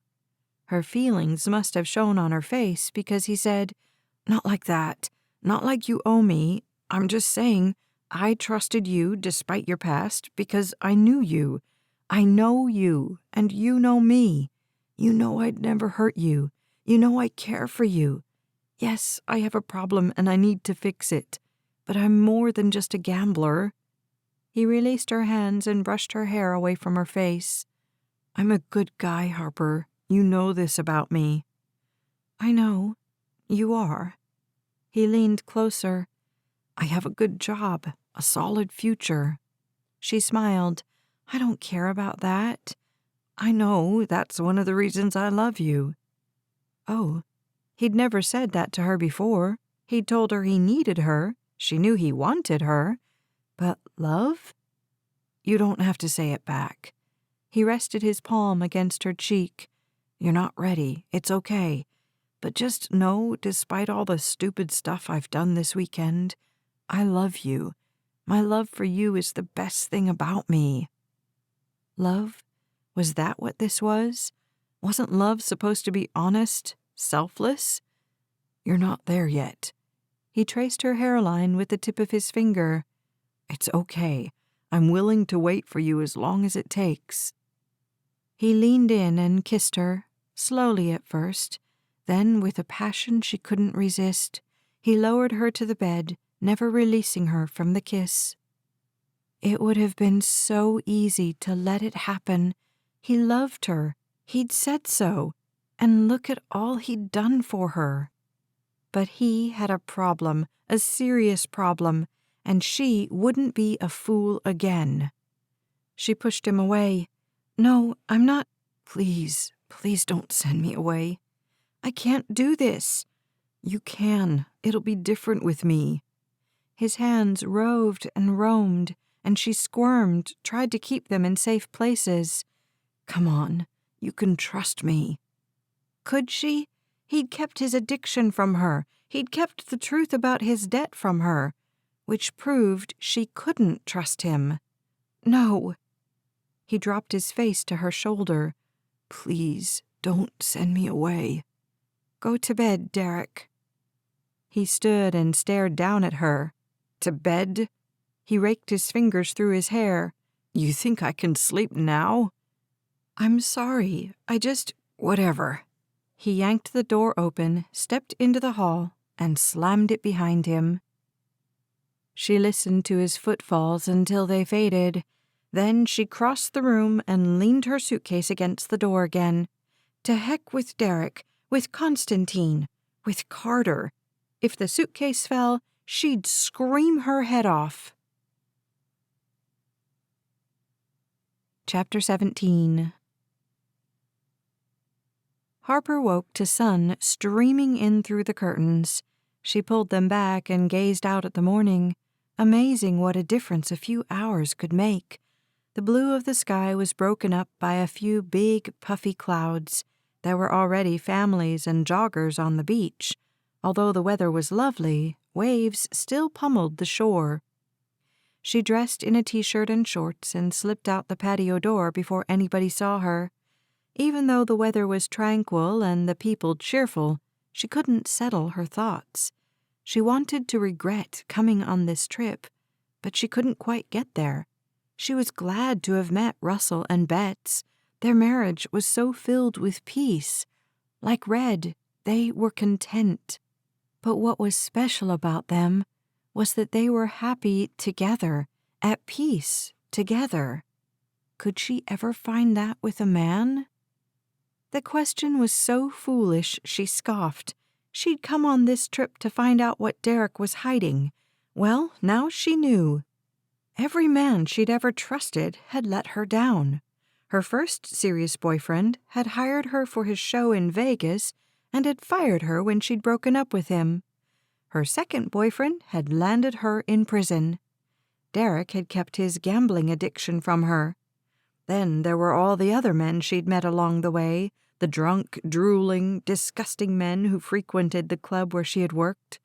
Men like Constantine, who treated her like a shiny toy in a storefront, available for purchase for the right price. She wanted the sea breeze to carry the next thought away, but there it was. Even her father had failed her. He'd raised her in the church, taught her right from wrong. He'd thrown around words like love and grace and mercy all her life. But when she'd chosen wrong and ended up in prison, he'd rejected her. "Don't call here again." Men like Russell, men like Red, they might be out there, but they were taken or too old, definitely too scarce. She'd never met a man like that who was her age, available, and attracted to her, and based on her track record and her baggage, she never would.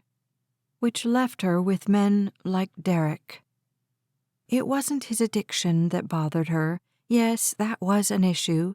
Living in Vegas, she'd seen the effects of a gambling addiction. Formerly successful people reduced to poverty, often homelessness. People whose blind hope that the next game would be the game that saved them from all their troubles.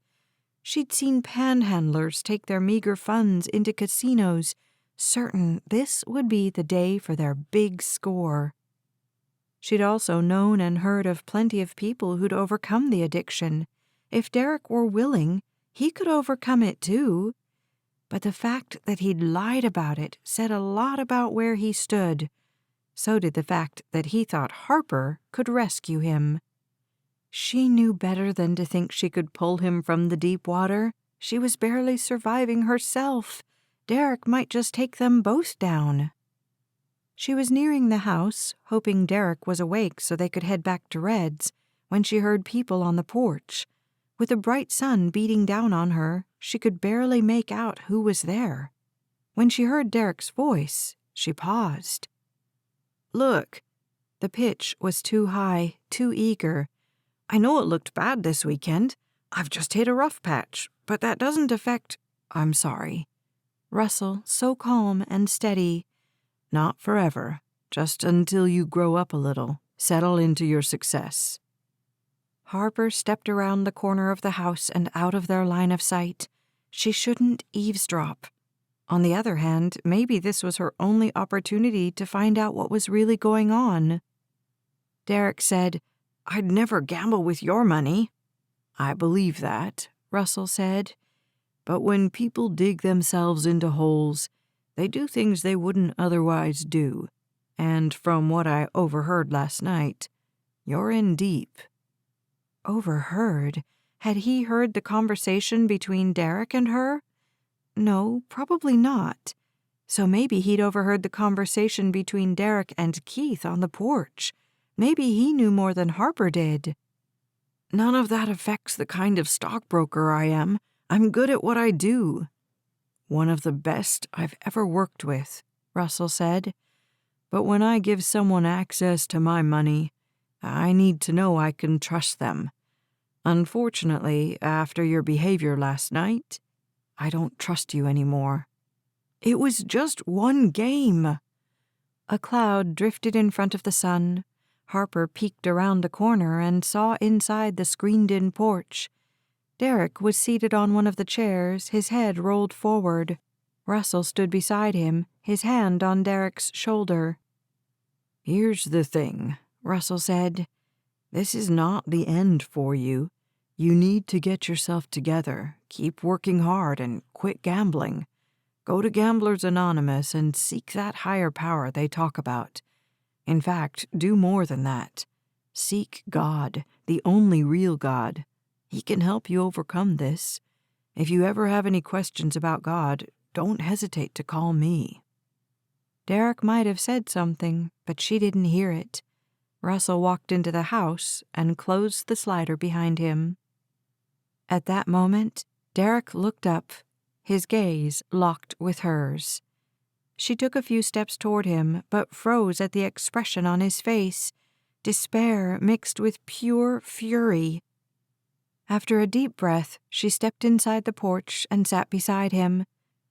"I guess you heard everything." "Just the end." "Not only did I not get Constantine as a client, I lost Russell's business." "I'm sorry." He nodded slowly, staring beyond her. "I guess none of it matters to you." "What's that supposed to mean?" "You cost me my shot with Constantine." She sighed. "I didn't mean to hurt you. It never crossed my mind that Jenny would tell him I'd told her to leave. I didn't. I just told her to stand up for herself." "Whether you meant it or not." His voice trailed off. "And then last night, after you kicked me out, I went back downstairs." "And played poker," she guessed. He said nothing, which was as much of an admission as anything. "And lost big," she said. He shrugged. "And you blame me." His gaze snapped to hers. "If you'd let me stay—" "You don't get to blame me for your bad choices, Derrick. You could have gone to bed. You should have." "I was too keyed up." "You could have gone for a walk. You could have read a book.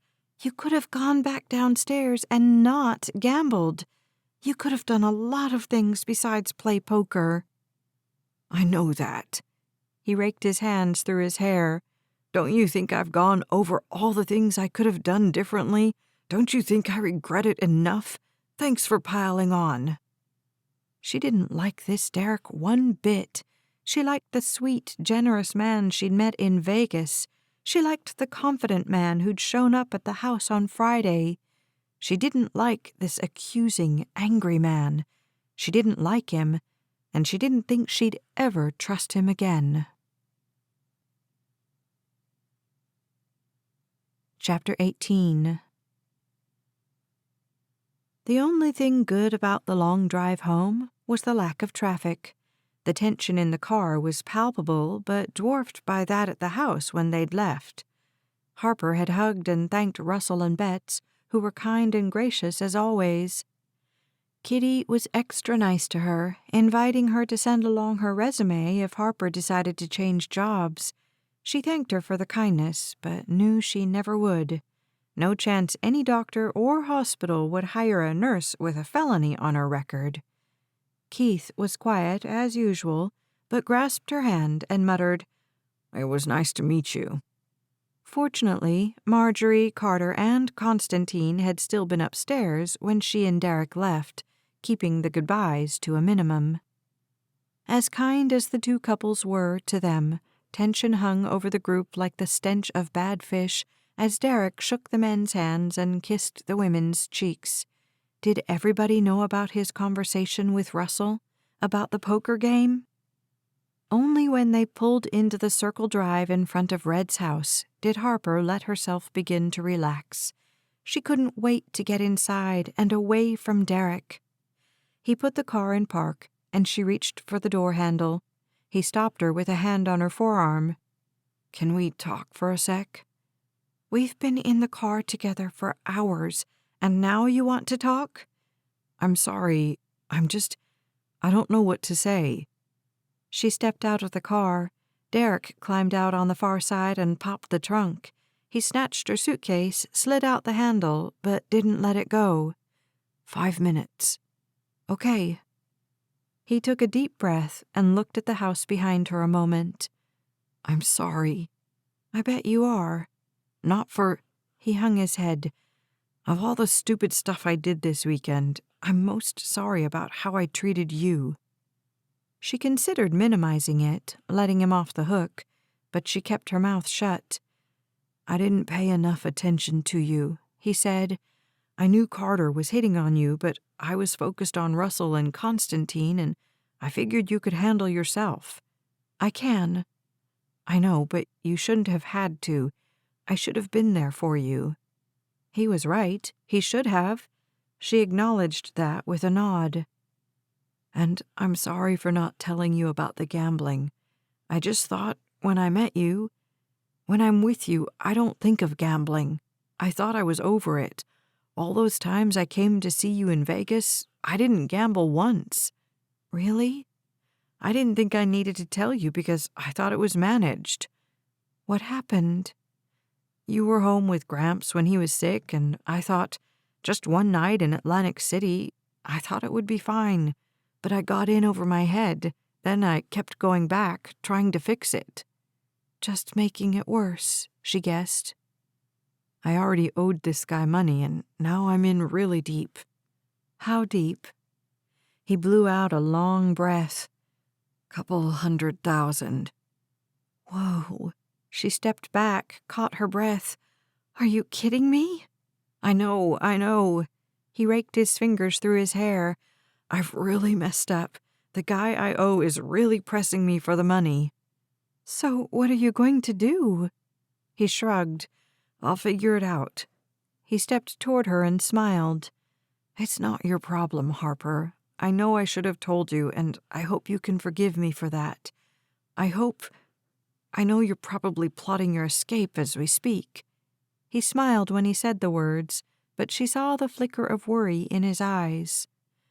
"I just want to ask you, and I have no right to ask you for anything, I know that. But can you please give me some time to make all this right?" He stepped forward, so close she could feel his breath on her cheeks. "Don't give up on me yet, Harper. I need you." She hadn't made up her mind about him, and while his apology helped, there was no guarantee he'd be able to do everything he'd promised. Her instinct was to break up with him, to distance herself. With her only serious boyfriends in the past, she'd told herself that she should have gotten out sooner, depended on herself. If she cut bait now, she could save herself a lot of grief. Frankly, she'd probably end things with Derrick. She should feel, what, sad, depressed, let down? But she didn't. She cared about Derrick. She'd appreciated his kindness, his gifts, his concern when she lived in Vegas. But she'd fallen more for the idea of him, a successful man without all the baggage her previous boyfriends had hauled into the relationships. She'd been wrong about that.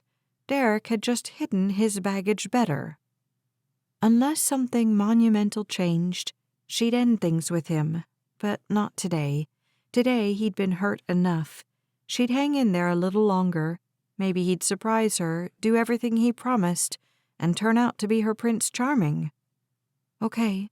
She smiled at him and stepped back. But from now on, you need to be honest with me. He nodded, his eyes lighting up as if she'd just repaired his favorite toy. Thank you. Are you going to hang around for a while? I don't think so. I have some stuff I need to take care of before work tomorrow. Derrick carried her suitcase to the door and kissed her on the cheek. As he walked back to his car, Harper had the feeling that more time wouldn't reveal Derrick as Prince Charming. Instead, she might only get a close-up glimpse of a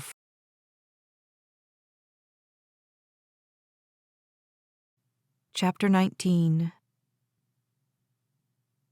Harper carried her small bag upstairs to her bedroom, dropped it on the bed, and hurried back down in search of Red. She found him in the wide backyard, standing in front of a rose bush deadheading flowers. She hurried out to meet him. What are you doing? Those gardeners don't know how to take care of baby's flowers. He snipped off an old bloom, dropped it in a plastic bag dangling from his wrist, and reached for another. What if you'd fallen? Harper could imagine him struggling to stand back up on the uneven lawn. He looked up, holding on to his fedora so it wouldn't fall, and surveyed the sky. Sunny day, I'd have gotten a nice tan.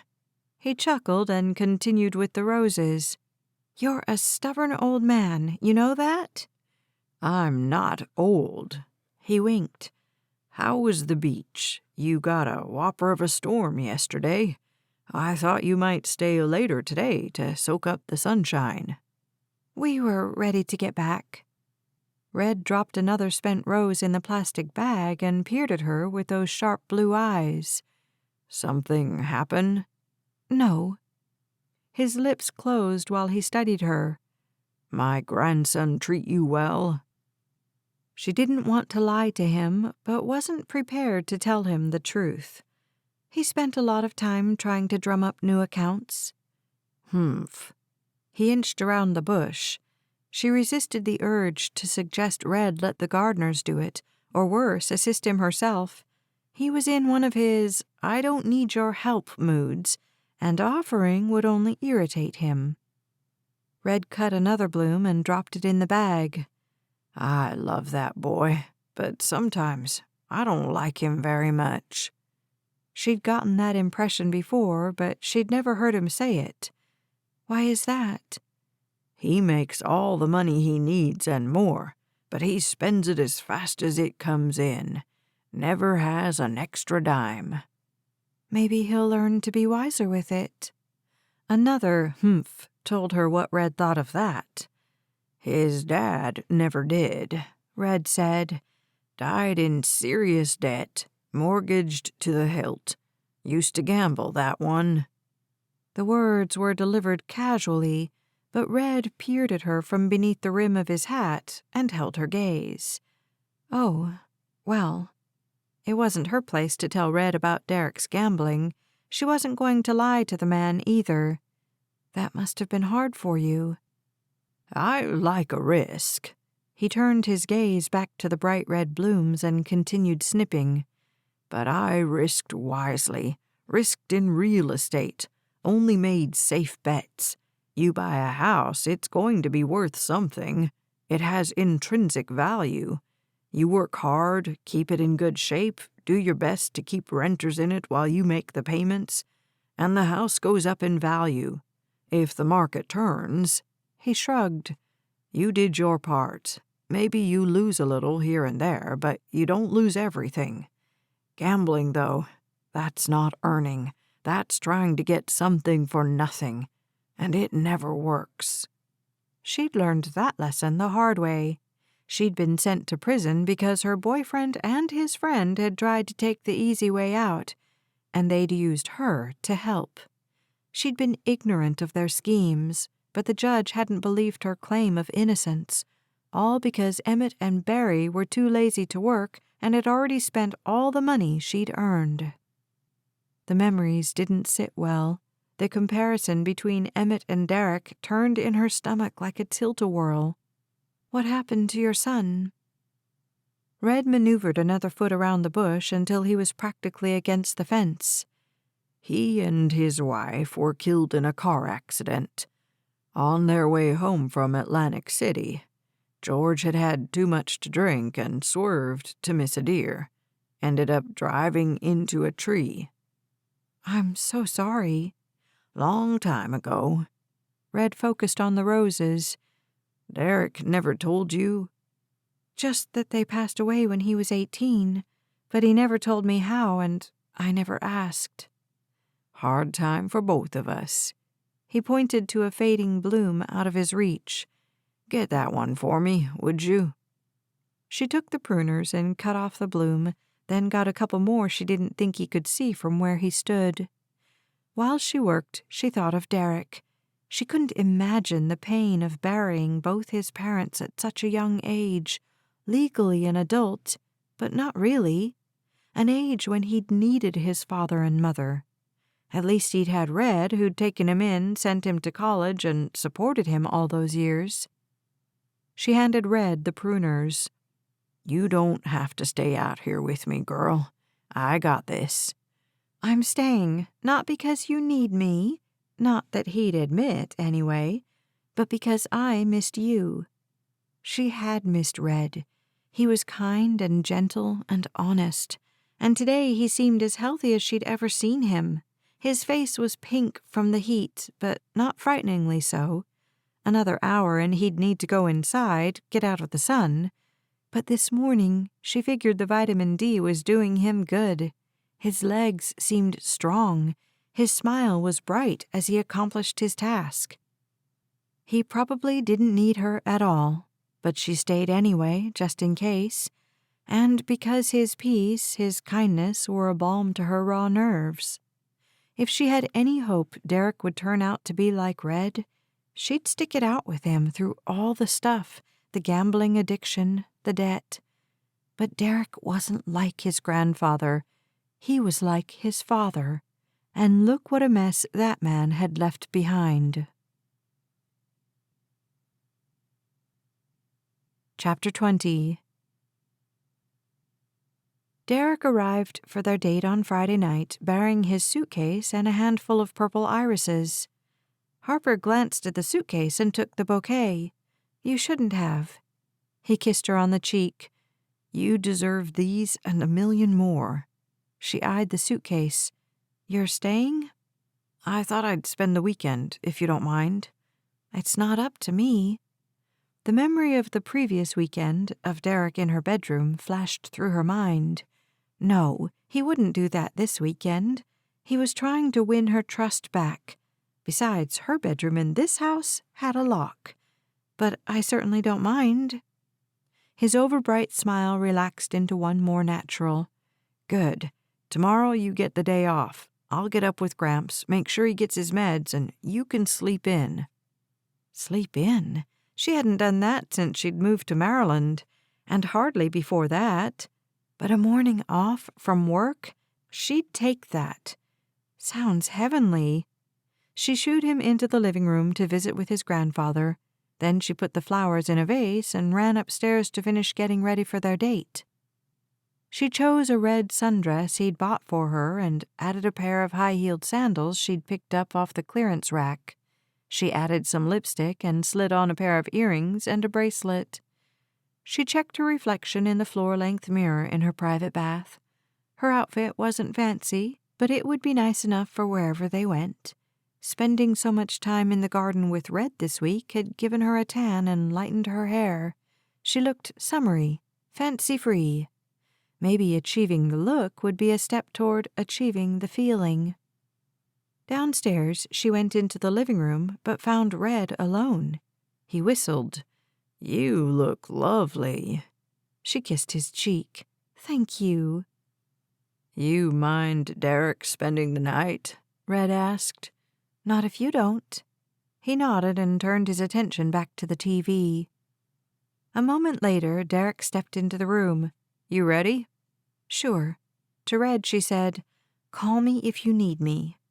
I survived more than 80 years without you, girl. I reckon I'll make it a couple of hours. Harper settled into Derrick's car. "Can we stop at the store on the corner? I need to get some Gatorade." No problem. Derrick stopped, ran inside, and returned with a few bottles of yellow Gatorade. He tossed them in the back seat. It's not like you to run out. Red worked in the yard all week. He was extra thirsty. Derrick's eyes narrowed. Should he be doing that? He enjoys it. He's a grown man. It's not like I can tell him what to do.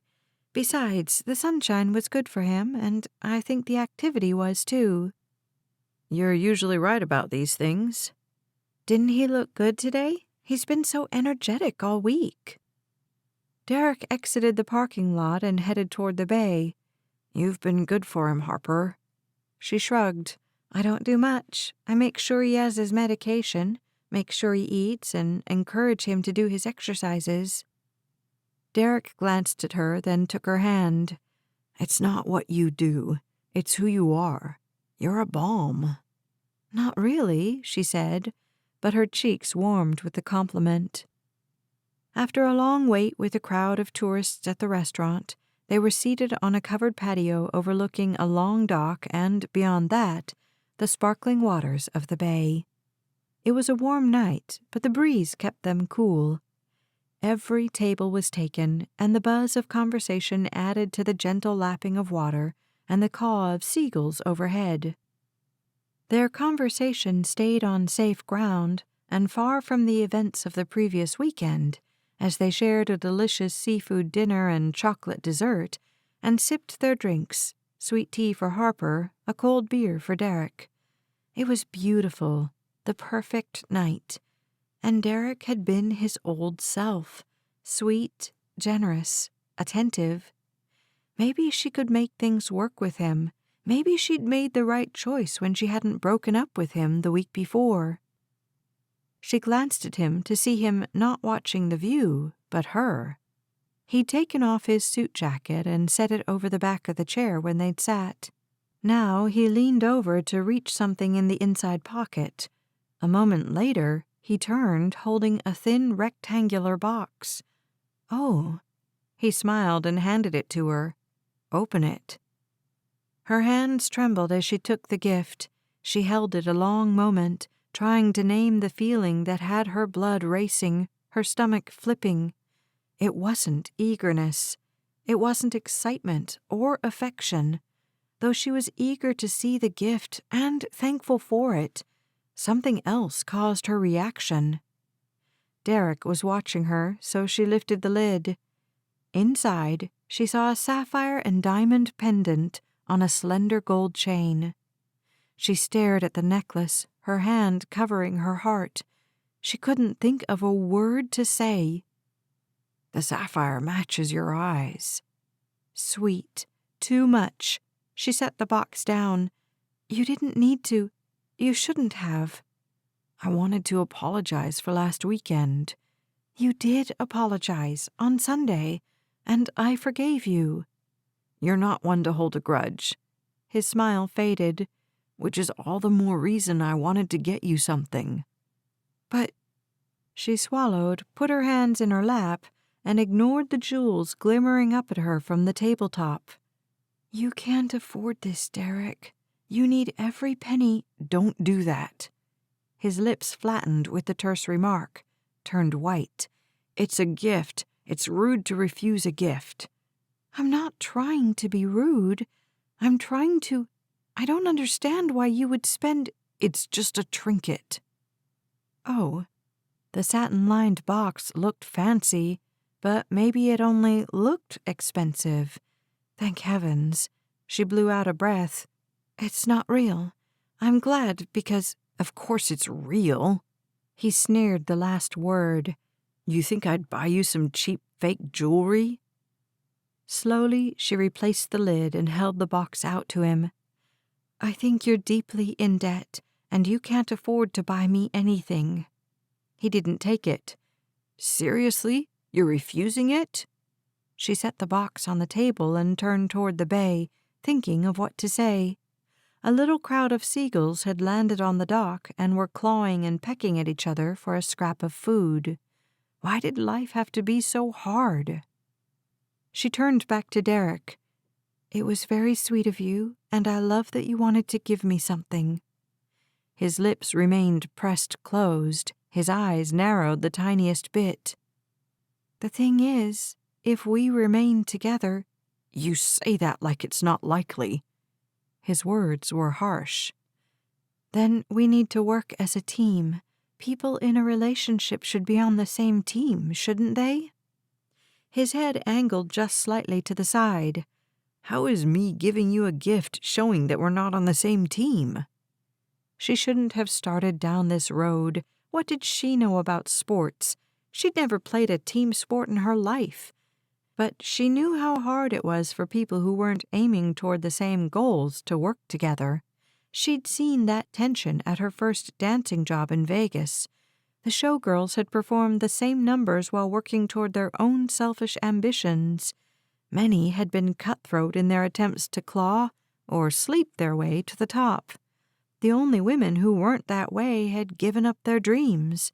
They'd quit having any ambition at all.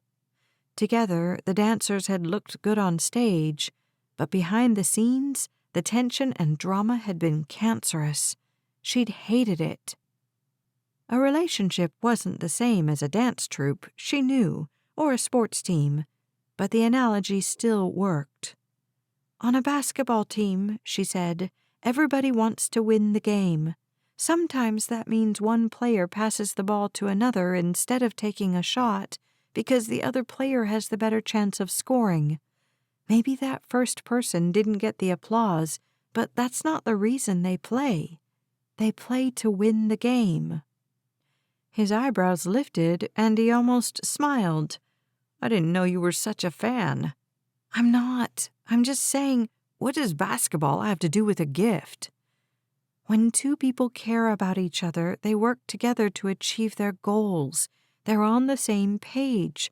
If one is trying to do something, the other helps." "And in this case?" he prompted. "You need to pay off a debt, and I know that. I want us to work together, which means you don't waste money, not even on me. And I understand that and support you. I don't expect—" She indicated the restaurant, the remnants of their pricey dinners, and the jewelry box. "Fancy meals or fancy gifts or flowers. I'd be just as happy grabbing takeout and eating on a park bench." She expected him to be pleased with her words, to find relief from the pressure of spending money on her. Instead, he snatched the gift and shoved it back in his jacket. "Fine." "Why are you mad?" "I'm not mad. I'm just—" But he didn't finish. When the waitress walked by, he asked for the check. He paid it, and they walked out of the restaurant in silence. After they got in the car, he didn't open the door for her like he'd done before. He pulled away from the parking space and headed toward Red's house. "Can you please just talk to me?" she asked. "What do you want me to say? I bought you a nice gift and you threw it in my face along with all my faults and failures. All I wanted was to forget about my stupid crap for a little while. Is that so terrible?" "If by forget you mean you spend money you don't have, then maybe, yeah." He took a deep breath. "I know what you're saying." The anger had drained from his voice. Now he just sounded defeated. "For the record, the necklace wasn't that expensive." "For the record," she said, "it was beautiful." He reached across the center console and took her hand. "I want to shower you with gifts." "I don't need your gifts." He lifted her fingers and kissed them gently. They were quiet until he pulled into Red's driveway. After Derrick slid the gear into park and cut the engine, he took her hand again. "I hope someday you'll do more than just care for me." She was forming an answer, but he continued. "You're not there, I know, and I'm not pushing you. I'm just laying it out there. I know I said it the other night, but I was a little drunk and well, maybe not myself, so it was a lousy time to say it." She knew what was coming and wished he wouldn't, but she'd already shut him down tonight with the necklace. She couldn't do it again. "You're right about the team thing." He angled his shoulders to better face her. "I've never really been part of a team. What I do is dog eat dog. I played tennis in high school, loved singles, hated doubles, because I hated having to depend on anyone else. I don't know how to be a teammate." He swallowed, looked beyond Harper. "Russell and Betts are a team. They're together in everything." "They seem to be." "It's beautiful. My parents weren't like that. They fought a lot." He focused on her again. "Anyway, it doesn't matter. I'm just saying I want that someday, and not with just anybody." He leaned closer. "I love you, Harper. I hope someday you'll love me too." She didn't trust him nearly enough to consider anything deeper with him, but after he'd bared his soul, she couldn't very well say that. She placed her hand on his cheek and kissed him. "You're a kind man, Derrick Burns." His chuckle was dark. "You might be the only person in the world who thinks so." Chapter 21. Harper finished reading her Bible before 7 the next morning, despite Derrick's suggestion that she sleep in. In her new life, she welcomed mornings, nothing like her old pre-prison life, which had thrived in darkness, drinking, and drugs. She remembered one of the women who'd visited her in prison, a sweet Christian lady who ran the codependency group there. Whenever anyone would confess something particularly awful, she'd say, "Beautiful things only thrive in the light." Harper was learning to thrive in the light. It was Saturday, and again clouds had moved in. She pitied all the folks who spent their weekdays trapped in office buildings, the people who yearned for sunny weekends. Based on her phone's weather app, they'd be disappointed today. Since Derrick had promised to look after Red, Harper donned her running clothes and cheap tennis shoes, threw her hair into a ponytail, and stepped out of her room. She usually used the back staircase, which led straight to the kitchen, but she hoped to avoid Derrick and Red. There'd be plenty of time to visit later, and she didn't want to get pulled into a conversation that would keep her from her jog. She shoved her phone in her shorts pocket, just in case, and went down the stairs that led to the foyer. She was just about to open the door when she heard Derrick's voice in the kitchen. What was he saying? "Of course you wouldn't have to invest that much, but these stocks are supposed to go through the roof." "And if they don't?" Red asked. "It's what you've always told me. Make sure the investment is sound. Do your homework. This company's numbers are good. They're making money. They're poised to take off. If they don't, it's not like you'll lose everything. You'll just have to wait it out." "What kind of company is it again?" Red said. "Tech. They build computer parts." "Like Intel and Qualcomm?"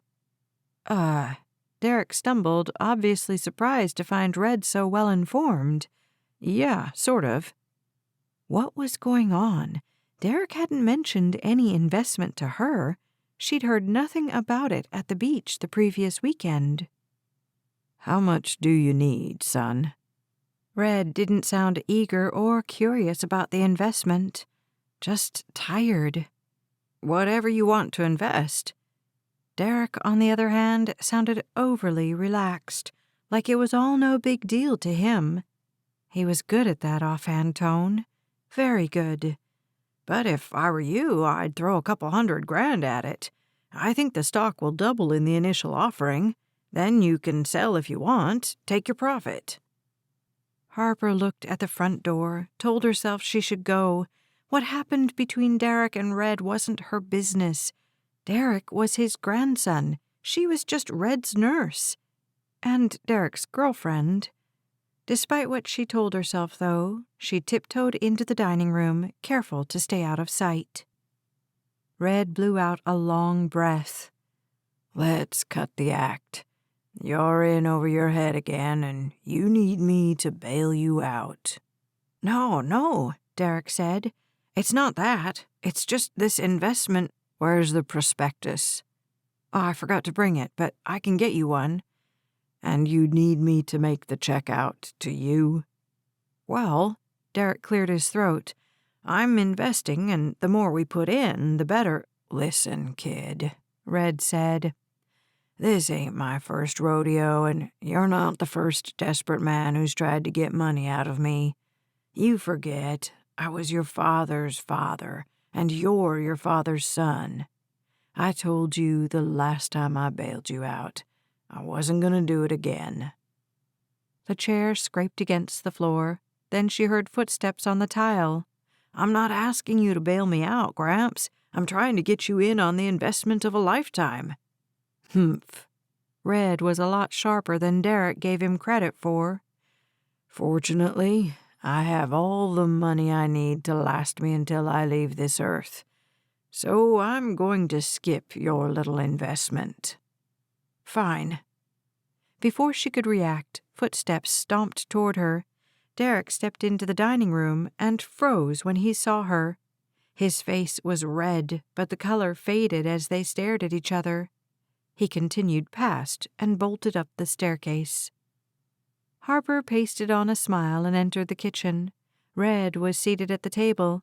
The effects of his conversation with Derrick were etched on his face. You on your way out?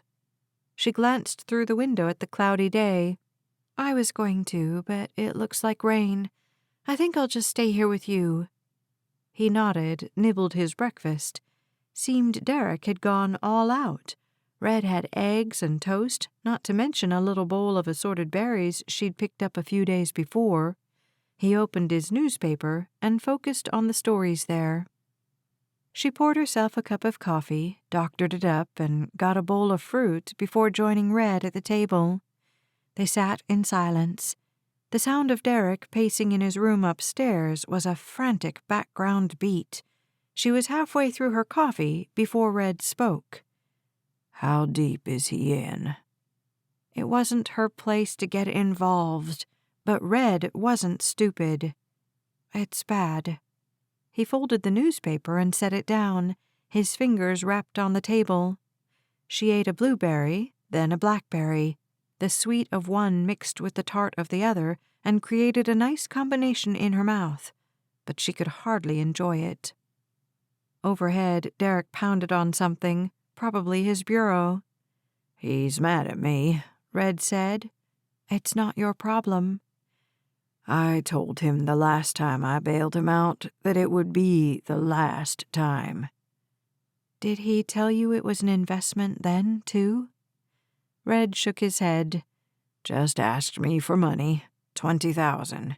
Not small potatoes, but this time, 200? What did he do? Red didn't seem to want an answer, which was good because Harper didn't have one. I did everything I could to help George. Red still didn't look at her. He was focused behind her, or maybe on events long past. I bailed him out too many times before I said enough. I thought if he knew I'd quit giving him money, he'd get his act together. They have those support groups, but he never went. Just blew every penny he had at the tables, and when I didn't help him, he mortgaged his house, his business. His wife was right there with him. She'd talk about how they needed to quit, but she was just as bad as he was. They'd gambled together, they'd win, all was well. They'd lose, and they'd fight. Red focused on Harper, his sharp blue eyes watery. I knew better than to bail Derrick out, but the poor kid had lost his parents. He just had me, a grouchy old man. How do you do the tough love thing in that situation? I got into the same stupid patterns with him, and now he's following the same path his father took. It's not your fault, Red. You know that, right? Of course it's not my fault. His voice was sharp. He didn't come to live with me until he was 18 years old. The die had been cast long before that." He nibbled his toast, then set it down as if he was too drained to hold it up. "I sure wish I could have helped him, though." The banging and pacing above quieted. She hated to think of how defeated Derrick must have felt. There'd be no easy way out of this situation for him. Worse than that, she'd witnessed the whole thing, witnessed him trying to swindle his own grandfather, this sweet, sweet man who'd done nothing but try to help him. How desperate must Derrick be?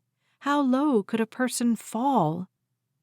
She couldn't quantify the first, and knew too much about the second. They finished their breakfasts in silence. Red never glanced at the newspaper again. Poor man was worried, heartbroken. She knew how he felt. 10 minutes later, Derrick's footsteps sounded on the stairs. She heard a thud, and then he stepped into the kitchen. "Something came up." He focused on his grandfather, avoiding Harper's gaze. "I'm headed back to the city." Red nodded once. "Glad you came." Derrick gave Red a pat on the shoulder. He looked at Harper, and she stood and walked to the front door. She stopped beside Derrick's suitcase and turned to face him, arms crossed. He snatched the bag, opened the door, and stepped onto the stoop. She thought he was going to leave without a word, but instead he held the door open. "Can we talk out here?" She stepped into the muggy day. He strode to his sedan, popping the trunk with his key fob halfway there. He tossed the suitcase in, then returned to the front step. He stopped a few feet from her and raked his fingers through his hair. "I don't know what to say." "You're so desperate. You lied to your grandfather." He crossed his arms. "You don't understand. I'm in trouble, Harper. These people—" "How much is that car worth?" "Not enough." "It'd be a start, though." "If I owned it, but I'm behind on my payments as it is." "Could you refinance your condo?" He swallowed. "I'll figure out something." He wore khakis and a golf shirt and looked like the successful young businessman she'd first thought he was. Nobody would ever know what he was capable of based on his looks. "I don't want this to come between us." Derrick stepped closer and reached for her hands. She stepped back. "You're joking, right?" His arms dropped. "Harper, I need you, and you need me." "I just heard you try to con your grandfather out of $200,000. His brown eyes lost their spirit, hardened until they looked like lifeless marbles. "It's not as if he doesn't have the money. He's loaded. He's got millions." "Which he earned, Derrick. He spent a lifetime earning it." "He got lucky in real estate." He stepped toward her again, and she backed up until she was pressed against the doorway. He was too close and too angry. "He gambled on real estate and won, but he looks down on me." "Real estate and poker aren't the same." "Whatever." "Step back, Derrick." "I need you, and you need me." Was he crazy? "I don't need this." He leaned closer, close enough to kiss her. She lifted her hands to block him, turned her head. He didn't back up, just hovered, eyes hard. She wanted to scream, to push him away. A car door slammed down the street. The sound seemed to bring Derrick to his senses. He took a step back, blinked. His eyes were black as tar. "You're dumping me after all I've done for you?" There it was. Because he'd gotten her this job, she owed him. Except it had been Red who hired her, Red who paid her, and it was Red who could be trusted, not Derrick. Definitely not Derrick. "I don't owe you anything." "Great. So I've lost my biggest client and the potential for another client because of you." He was delusional, but she kept her mouth shut. "I lost big in poker that night because you wouldn't let me stay with you." As if she ought to have slept with him to keep him from being an idiot. All that would have done was made her an idiot, too. I've lost Gramps, and to top it all off, you're dumping me. You should try taking responsibility for your own mistakes, Derrick. You'd be surprised how much better your life is when you realize you're in control of your own decisions," said the felon. Hot rage made her hands tremble. "It's time for you to go." "You can't order me away from my own grandfather's house." She crossed her arms and stood her ground. She lived here. Derrick didn't. End of story. He stared at her, seemed to be waiting for her to back down. Well, he'd be waiting a long, long time. Spitting a curse word, he spun, ran to his car, and peeled out of the drive. She watched the street until long after he'd disappeared. That was not how she'd planned for this day to go. She waited for some twinge of regret or remorse. All she felt was relief. Chapter 22. Ever since Derrick had tried to swindle him out of money a few months before, Red hadn't been the same. His moods shifted faster than the autumn weather, and she walked on eggshells around him. Sometimes he was the happy-go-lucky guy she'd first met. Other times he seemed so depressed she worried for his health. Still other times, he was angry, lashing out at her and anyone else within earshot. She missed the sweet old man he'd once been, but she understood. Broken hearts were painful. She thought he was getting better, but the grouch was back. "We have to go." Harper stood by Red's recliner, arms crossed. "Don't feel like it." She took a deep breath to silence her initial reaction. "As you've made perfectly clear, Red, but you're going to the doctor." He ignored her, his gaze on the TV. Today was his checkup, and he wasn't missing it. "Come on." She leaned toward the lever that would lower his footrest. "I'll help you." He swatted her arm away. "Don't need your help." He glared at her, then focused on the TV again. Usually, when he got like this, she let him have his way, but not today. "Listen, old man." The anger dropped from his expression, replaced by surprise. "You're going to the doctor on your own, or I'll call 911 and have them come after you." "You wouldn't dare." "Don't tempt me." He harumphed, glared, and finally lowered the footrest of his recliner. "Fine, but you can't make me talk to him." Stubborn old coot. She grabbed his jacket. The October chill had settled deep, and helped him to the car. An hour later, a nurse escorted Red back to the doctor's office. Harper had already updated the nurse on how he'd been feeling and behaving, so Red's refusal to talk to them shouldn't make a difference. And they'd fill Harper in.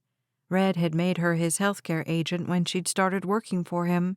He'd ensured she'd have full access to all his medical information so she could learn what the doctors discovered, whether Red was in the mood to tell her or not. Amazing what a difference a few months had made. Back in Vegas, she hadn't been trusted to do anything but feed the residents and clean up after them. Here, she'd been given the right to make medical decisions. She'd proved herself to Red, and even though she barely spoke to him anymore, to Derrick. She hadn't gone back to school, hadn't achieved any real level of success, but maybe if her parents heard what she had achieved, they'd accept her again. Maybe if she told them where she was and what she was doing, they'd be proud of her. Or, if not proud, less ashamed. She considered dialing her mother that moment, but now wasn't the time. No, she needed to think about it some more. Being estranged from her parents was awful. A second rejection might destroy her. Her cell vibrated and she pulled it out and glanced at the screen. She had 2 missed calls and 3 texts from Derrick. She ignored them, as usual.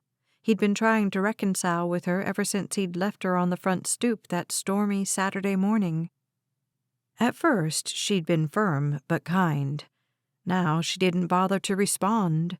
They spoke sometimes about his grandfather's health, but Derrick hadn't been to visit him once since that terrible morning, despite the fact that she'd told Derrick about the mood swings and how she believed they were a direct result of Derrick not visiting. Was he still angry at Red for not giving him the money? Was this some sort of manipulation technique? Did he think that if he withheld his love long enough, Red would give in? Or was he too busy trying to dig himself out of trouble, or maybe gambling himself into more debt, to bother with Red? She had no idea what was going on in Derrick's life, and wouldn't care if his absence hadn't been such a blow to Red. It was 30 minutes before a nurse called Harper back and into an empty exam room. "He seems as healthy as he can be at his age." "But what about his moods?" The woman shrugged. "He didn't complain of depression or mood shifts. He said he's fine." Harper sighed. "He's just different than he used to be, more forgetful. What could cause that?" "Old age affects everyone differently. The forgetfulness, that could be signs of dementia, but we saw nothing to suggest that today. He was a bit crankier than usual." He was definitely that. By the time she returned to the waiting room, Red was there, seated in a chair, arms crossed. He looked exhausted. All this effort and no diagnosis. Poor man. She hoped this wasn't his age catching up with him, prayed he wasn't deteriorating. She couldn't lose him. Red was the closest thing to family she'd had in years. She wasn't sure she'd survive without him. Chapter 23. That afternoon, after Harper got Red settled in his recliner, she went to the kitchen to warm up something for dinner. Soup tonight. It rarely disagreed with him, and even a totally incompetent cook, which she was, could heat a can of soup. While it warmed on the stove, she poured Red a glass of Gatorade, took it out to him, and set it on his end table beside the photograph of his late wife. He'd already dozed off in the recliner. She hated to wake him to eat, but she would. He needed to take his medication, and he'd be extra cranky if he didn't eat. She set his glass on the end table and returned to the kitchen. Much as she dreaded it, she needed to call Derrick. She stirred the soup and dialed his number. "Harper," he said, nearly breathless. "Thank God you called me back." "It's about your grandfather." A short pause, then, "Is he all right?" "He's depressed." "Why?" Derrick said. "What's he got to be depressed about?" She silenced the sarcastic response. "He misses you." "How about you?" Derrick's voice softened. "Do you miss me? Because I miss you. I need you." Irritation rose like an itchy rash.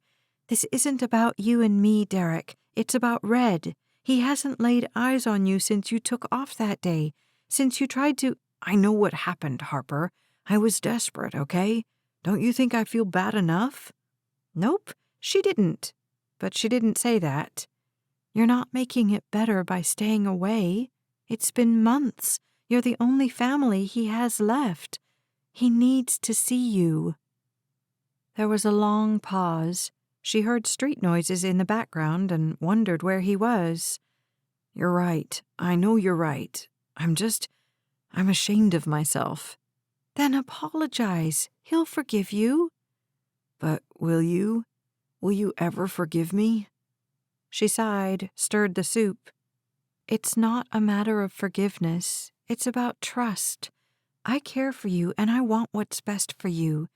But after what I saw with your grandfather, I don't trust you." "But that's all taken care of now. I've made arrangements, and the debt'll be paid off soon." She was in the middle of pulling a bowl down from the cabinet when she froze. $200,000, and just like that, it was paid? How? "The details don't matter. The point is, it's going to be managed." "Did you gamble your way out of it?" His short chuckle was dark. "Hardly." Then how? It's not your problem, and pretty soon it won't be my problem either. I've got it handled, and I quit gambling, for good, cold turkey. I'm done with it. Really? Could that be true? Could Derrick really have done something so drastic so quickly? Are you going to meetings? Don't need to. After I saw the way Gramps looked at me, and after you dumped me, I swore I'd never gamble again, and I haven't, not since we went to the beach. She was tempted, so tempted to believe him, because as certain as she'd been when she broke up with him that it was the right decision, she missed him. She missed the way he'd made her laugh, the way they'd dreamed of the future. She missed his attentiveness, the way he'd lavished her with tenderness. She missed the Derrick she'd met in Las Vegas. Maybe the real Derrick was the one she'd gotten to know at first. Maybe, without the gambling, he could be that man again. Give me another chance. His voice was quiet, pleading. I need you. There it was, his need, as if she could save him, as if his future were her responsibility. I'm not ready for that yet. Maybe when your grandfather is himself again, and you've been away from gambling longer, maybe then we can talk about it. Right now, let's just keep things as they are. As they are?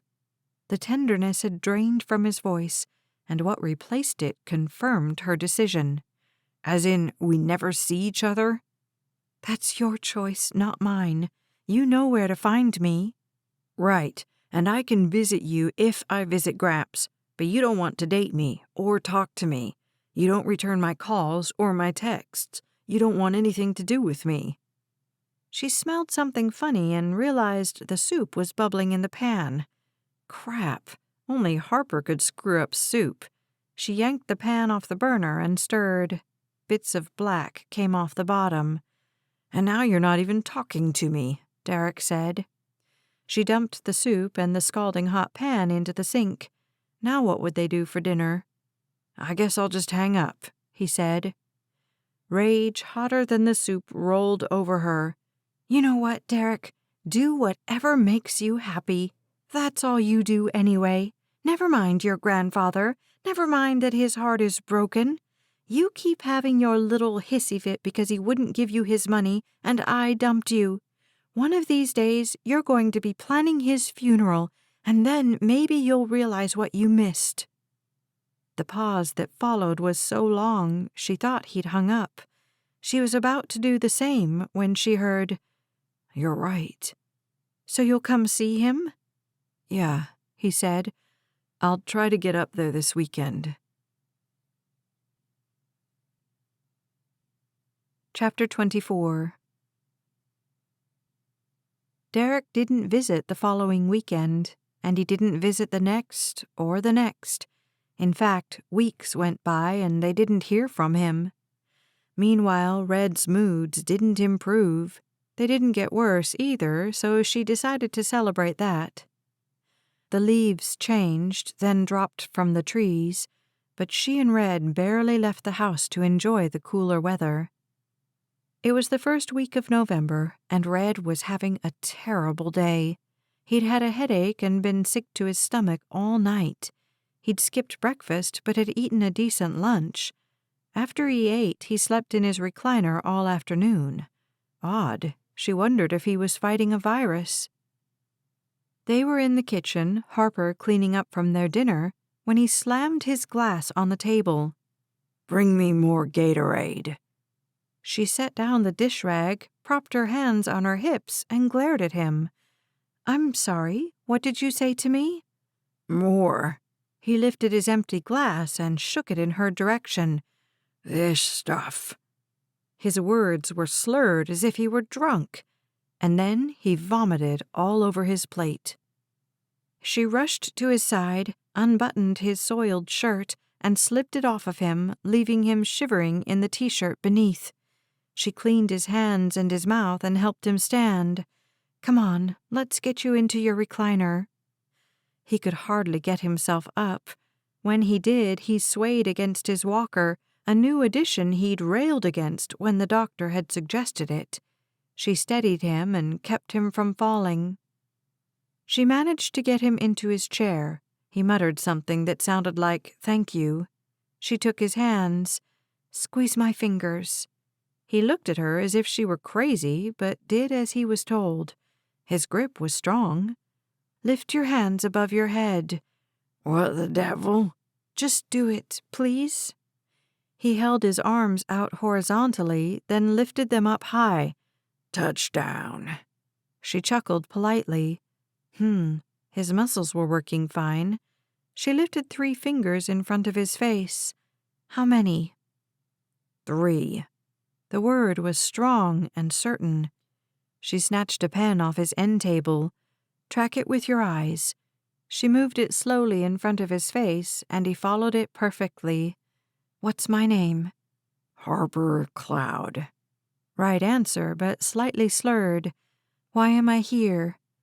You're my nurse, though right now, I think you've gone a bit nuts. "What's your favorite kind of nut?" He narrowed his eyes, seemed to be formulating a wisecrack, and then sighed. Cashews. "Yep, the man ate them like candy. What's your name?" Harold Carlock Burns, but everybody calls me Red. She took his blood pressure. It was normal, if anything, a little low. Perching in the chair beside him, she tried to think what could cause slurred speech. Aside from that, there were no signs of stroke. I'm thirsty, he said. "You just threw up." His eyes widened. I did? He'd forgotten? I'm still thirsty. She went into the kitchen, poured him a glass of Gatorade, and took it out to him. He guzzled it. "Slow down, you're going to be sick again." But he ignored her and focused on the TV, the glass cradled in his hand. If she didn't know better, she'd say he was drunk. She pulled a blanket over him and sat beside him until he fell asleep. It took him less than 3 minutes. After she cleaned up the mess in the kitchen, she called the doctor's office and got a nurse on the phone. Harper described the symptoms, and the nurse confirmed that it was probably a virus. "If he continues to throw up or starts refusing to drink, you'll need to bring him in. Otherwise, let's just wait it out a couple of days." Wait it out. That would be a good idea, except Harper couldn't silence the niggling thought that this was something serious. Could his health fail this fast? She'd seen it happen, of course. In the nursing home where she'd worked, she'd seen people go from relatively healthy to very sick to the grave in a matter of weeks, sometimes days. But there was always a reason. The flu or a virus could lead to pneumonia. A fall could result in a broken bone, which could be the first domino that ultimately led to death. But in Red's case, what had been the catalyst? This virus couldn't be blamed. He'd only been sick a few days. But his health, his moods, his depression. The only thing that had changed was Derrick's behavior. Could all this be the result of a broken heart? Did Derrick care at all? Yeah, Derrick cared. About the money Red hadn't given him, about his inheritance. The thought shamed her. How could she think such a thing? Derrick loved his grandfather. He was angry Red hadn't given him money, but that didn't change the underlying love the 2 men had for each other. Derrick was just desperate, and desperate people did desperate things. Which was why, the week after Derrick had tried to swindle Red out of money, Red had asked his lawyer and friend, Roger, to come by. They'd drawn up some sort of papers that would give Roger power of attorney in case something happened to him. The paperwork also protected Red's money, in case Derrick should try to swindle him again. Essentially, it gave Roger the right to appeal any large distributions of cash. She hadn't been in their meeting, of course, and didn't know the details, only that if Derrick came back with any tall tales that involved large sums of money, she was supposed to call Roger. Red's money was safe. But Derrick hadn't come back. So much for all his promises. And now Red was sick.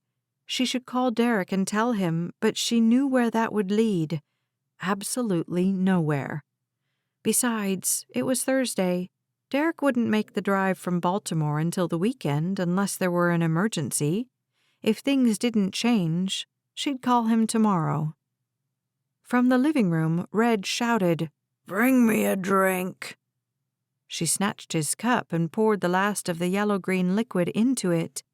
It only filled halfway, so she stepped into the garage where she kept the case of Gatorade she'd bought a few weeks before. Red hollered again, "Thirsty!" What in the world?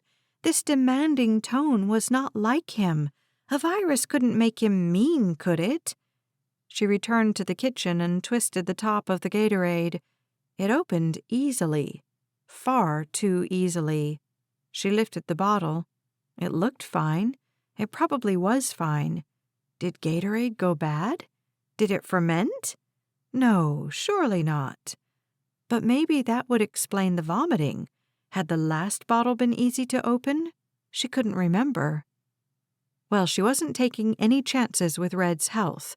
She returned to the garage, snatched another bottle from the case, and looked at the seal. It was broken. The bottle had been opened. She twisted off the cap and sniffed it. It smelled like Gatorade. She looked at the yellow liquid. It looked like Gatorade. She took a sip. It tasted like Gatorade. What in the world? She hefted the other 3 bottles that remained in the case into the kitchen. All of them had been opened. Had they spoiled? Sheesh, the store manager was going to get a piece of her mind when she went back. If that's what caused Red's illness, they were going to get a lot worse than that. "I'm thirsty," Red yelled. She forced a deep, calming breath, then went into the living room. "We're out of Gatorade." "There's a whole case out there." "I think it went bad. I think that's why you're sick." "Gatorade doesn't go bad." He winced, held his head. "My head is pounding." She returned to the kitchen, grabbed 2 Tylenols and a glass of sweet tea, and took them to him. "I want my Gatorade." "We're out." He snatched the pills, drank the tea, and scowled. "Don't like this stuff." "I can get you water if you'd prefer." He started to say something, paused, and focused on the TV. "Sorry I've been so mean to you." Oh, she hadn't expected that. "You don't feel good." When he focused on her again, she saw the sweet, gentle man who'd been there all along. "It scares me, you know." His words were a little slurred. Again, she had the thought that if she didn't know better, she'd think he were drunk. "I'm afraid I'll never feel good again." She set her hand on his bony shoulder. "You will. I'm sure you will." He rested his head against the chair. "I'm gonna take a little nap. Will you get me more Gatorade?" She considered it, but "I don't want to leave you alone." He patted the house phone, which was never very far. "Your number is programmed in here. Number 3. "That's right." "I'll call you if anything happens. You can just run to the grocery store. You'll be gone, 30 minutes?" He closed his eyes. "What can happen in 30 minutes?" She didn't want to leave him alone, but she needed him to stay hydrated and knew he'd dig his heels in about Gatorade. "You promise you won't try to stand?" He didn't even open his eyes when he answered. "Scout's honor." "Fine." She kissed his forehead. "I'll be right back." Chapter 25. Harper snatched the keys to Red's Cadillac and headed out. She'd be happy to drive her Jetta, but Red and Derrick had both insisted that she use the Caddy as long as she was staying at the house. Which made sense. Her Jetta was so old it could die at any moment, and she needed a car she could rely on. so her old VW had been parked in the two-car garage for months. The dark sedan that was so often parked in front of the house further down the street wasn't there. Even though she knew it was nothing to worry about, she was glad to see the spot empty. For some reason she never understood, that car made her skin crawl. Old habits. If nothing else, at least she was safe in Maryland. Eventually, her heart would believe it. It was dark by the time she wheeled her grocery cart out of the store. She'd grabbed 6 bottles of Red's favorite flavor, lemon lime. She checked her watch. She'd been gone 20 minutes already.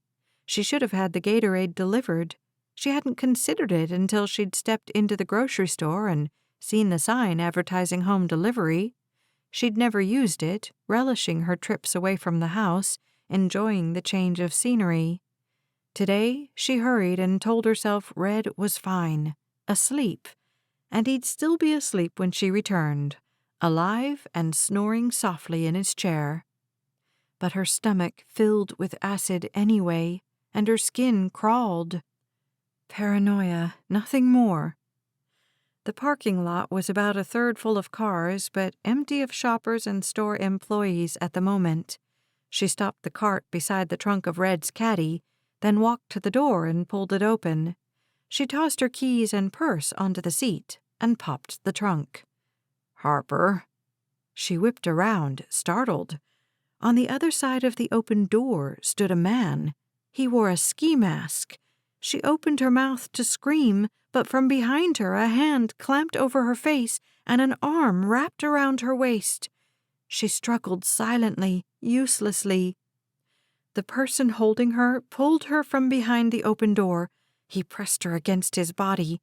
The masked man slowly pushed her door closed. He wore dark jeans and a black wool jacket over a black turtleneck. It was too dark to see the color of his eyes or skin. His hair was completely covered. Only his lips showed through the hole in the mask. He leaned in close. She thought he was going to say something, but he didn't speak, just nuzzled his nose against her neck.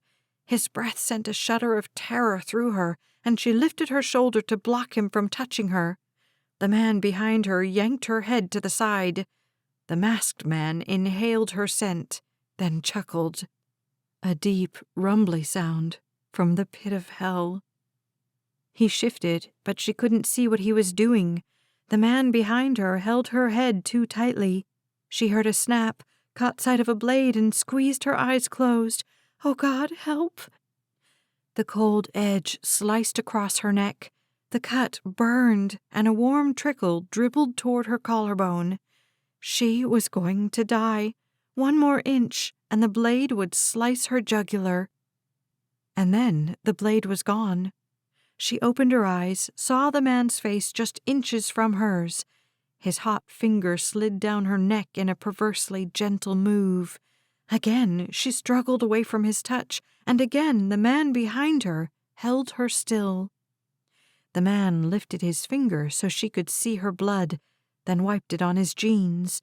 Through that small opening for his mouth, she saw him smile. Then he punched her in the stomach. The breath whooshed out, and her legs buckled.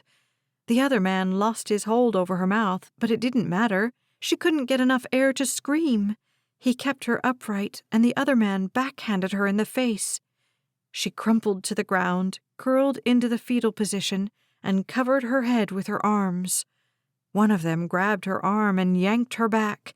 Pain shot through her wrist, but still she had no air to scream. The other man grabbed one of her legs. They pulled until she was lying flat out and helpless on the asphalt.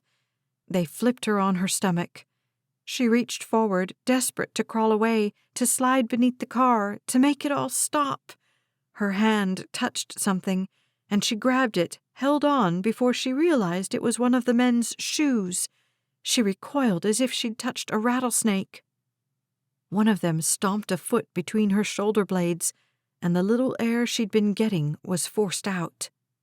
The other dragged her in front of her car so she was hidden between hers and the one parked in front. She could feel him looking down at her, watching her. She curled up, covered her head, tried to pray but couldn't seem to form anything beyond, "Please, please." She still couldn't get breath to scream. She heard movement, heard her trunk close, heard the shopping cart being rolled away. The man standing over her bent down, whispered in her ear, "Tell him we stopped by." Then they were gone. Chapter 26. Harper worked to pull air into her lungs until her breathing was normal again. They were gone. She was alone. Still, she didn't move. Cold from the asphalt seeped through her jeans, soothed the pain in her right wrist. A shopping cart wheeled past. She told herself to rise, but didn't, because if the people walking by were good people, they'd call the police, who'd want her to answer a bunch of questions. She had no information to give them, no idea what the attackers had been driving or what they looked like. There was nothing the police could do for her. They'd just slow her down. Red. She had to get back to Red. When the noises faded, she sat up, took a deep breath. The cold air revived her. Using the front fender for help, she pulled herself to a standing position. Her back ached from where the man had stomped it, but she could move. It was only bruised, nothing worse. She twisted her right wrist in every direction. Painful, but it wasn't broken, just a sprain. Tentatively, she touched her cheek and winced. It hurt, but she was fine. She inhaled another deep breath of that sweet, sweet oxygen and made it to the driver's door. She was fine. She'd be fine. She grabbed her keys and purse from the seat, slid in, then slammed the door and locked it. She was safe. For now. Only then did she begin to tremble. She glanced at the clock on the dash. 30 minutes had passed since she'd walked out of the grocery store. 2 for the assault, 28 for her to drag herself to her car. Not very good numbers. She used to be so much tougher than that. What if Red had woken, gotten confused? Her heart pounded a rapid-fire rhythm. She had one job, take care of Red. What if she'd blown it tonight? What if something happened to him while she was gone trying to help him? All this for Gatorade. She backed out of the spot and hurried to the mansion she'd had the gall to call home. 10 minutes later, she pulled to a stop in the garage, hit the remote to close the garage door, and popped the trunk. Before she exited the car, she checked her reflection in the rearview mirror. She was pale, but no bruises had formed. She angled so she could see her neck. The cut was angry and red, and a trail of blood led to her golf shirt. She lifted the collar to hide it and pushed open the door. She lifted one foot and set it on the concrete floor, then turned to get the other out. The motion sent a shot of pain through her upper back. She breathed through it, shifted until she was facing out, and stood. So far, so good. It seemed that if she kept her back straight, didn't twist or bend, it was fine. Walking as stiffly as possible, she made her way to the trunk. It was crazy to think her attackers had loaded the bottles for her, but something had been rolling around in there on the drive back. She peeked inside, and there were the drink bottles. What kind of attackers?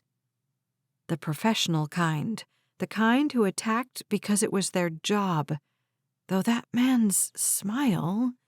She shook it off, bent at the knees, and managed to pull out one bottle.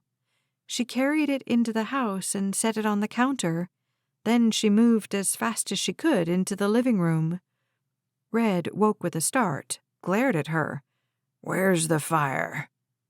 The anxiety she'd been holding whooshed out. She turned off the lamp on the table beside him, sat on the couch, and stared at the stupid game show on the screen. He was fine. Nothing had happened. Not to him, anyway. The room was dim, soothing with just the one small lamp on. Dim was good. Dim meant Red, with his failing eyesight, wouldn't be able to see her well. His chair creaked, and the footrest on his recliner slid back beneath the seat. She turned to find him looking at her. His scowl was gone. Somehow, so was the strange behavior from earlier. He seemed normal, like a drunk who sobered up in a crisis. You okay? For the first time since the assault, tears filled her eyes. She sniffed, nodded. I'm fine. What happened? I slipped and fell in the parking lot at the grocery store. She pulled the collar up on her shirt just in case. Landed on my back. He reached across the space and took her hand. The strength of his grip always surprised her. Should we go to the ER? No, it's nothing. Just a bruise. She wiped the few tears, met the old man's eyes, saw kindness and concern there which only made her want to cry more. She squeezed his hand. I'm fine, really. I got your Gatorade. He still watched her, his eyes piercing as if he could see through her lies. You sure they aren't back? They who? Whoever. The slur returned to his voice, and he waved his hands toward her. Whatever it is puts that haunted look in your eyes. Makes you jumpy. Oh, he was more perceptive than she'd realized. There's nobody, just my own silly fears. He studied her a minute more before he nodded. Just sit with me and rest, okay? She smiled and sat back in the chair. A few minutes passed, and Red shifted his focus to Pat Sajak and Vanna White on the screen. As much as she'd like to get lost in the puzzle on TV, Harper had a call to make. I'll be right back. She stood carefully, returned to the kitchen, and fixed him a glass of Gatorade. After she set it on the end table beside him, she returned to the kitchen and pulled her cell phone from her purse. She was still trembling. Derrick answered after the second ring. Hey. His voice was tentative. Is Gramps all right? I need you to come right away. Is he sick? She told herself not to analyze the tone of his voice, but the word hopeful sprang to mind. He's fine, but we have an emergency. How soon can you be here? This time of night? Probably 45 minutes. I'm on my way. After she hung up, she returned to the living room and watched TV with Red, careful of the sharp pains in her back. They were already better than they had been. After a night's sleep, she'd be good as new.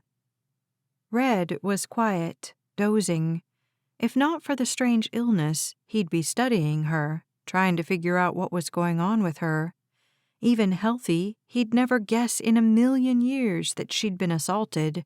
Funny how something so life-altering could be so easily hidden, shoved to the back burner, forgotten, as if having her life threatened were nothing noteworthy, as if having strangers capture her, attack her, and leave her writhing in pain on the pavement were no big deal.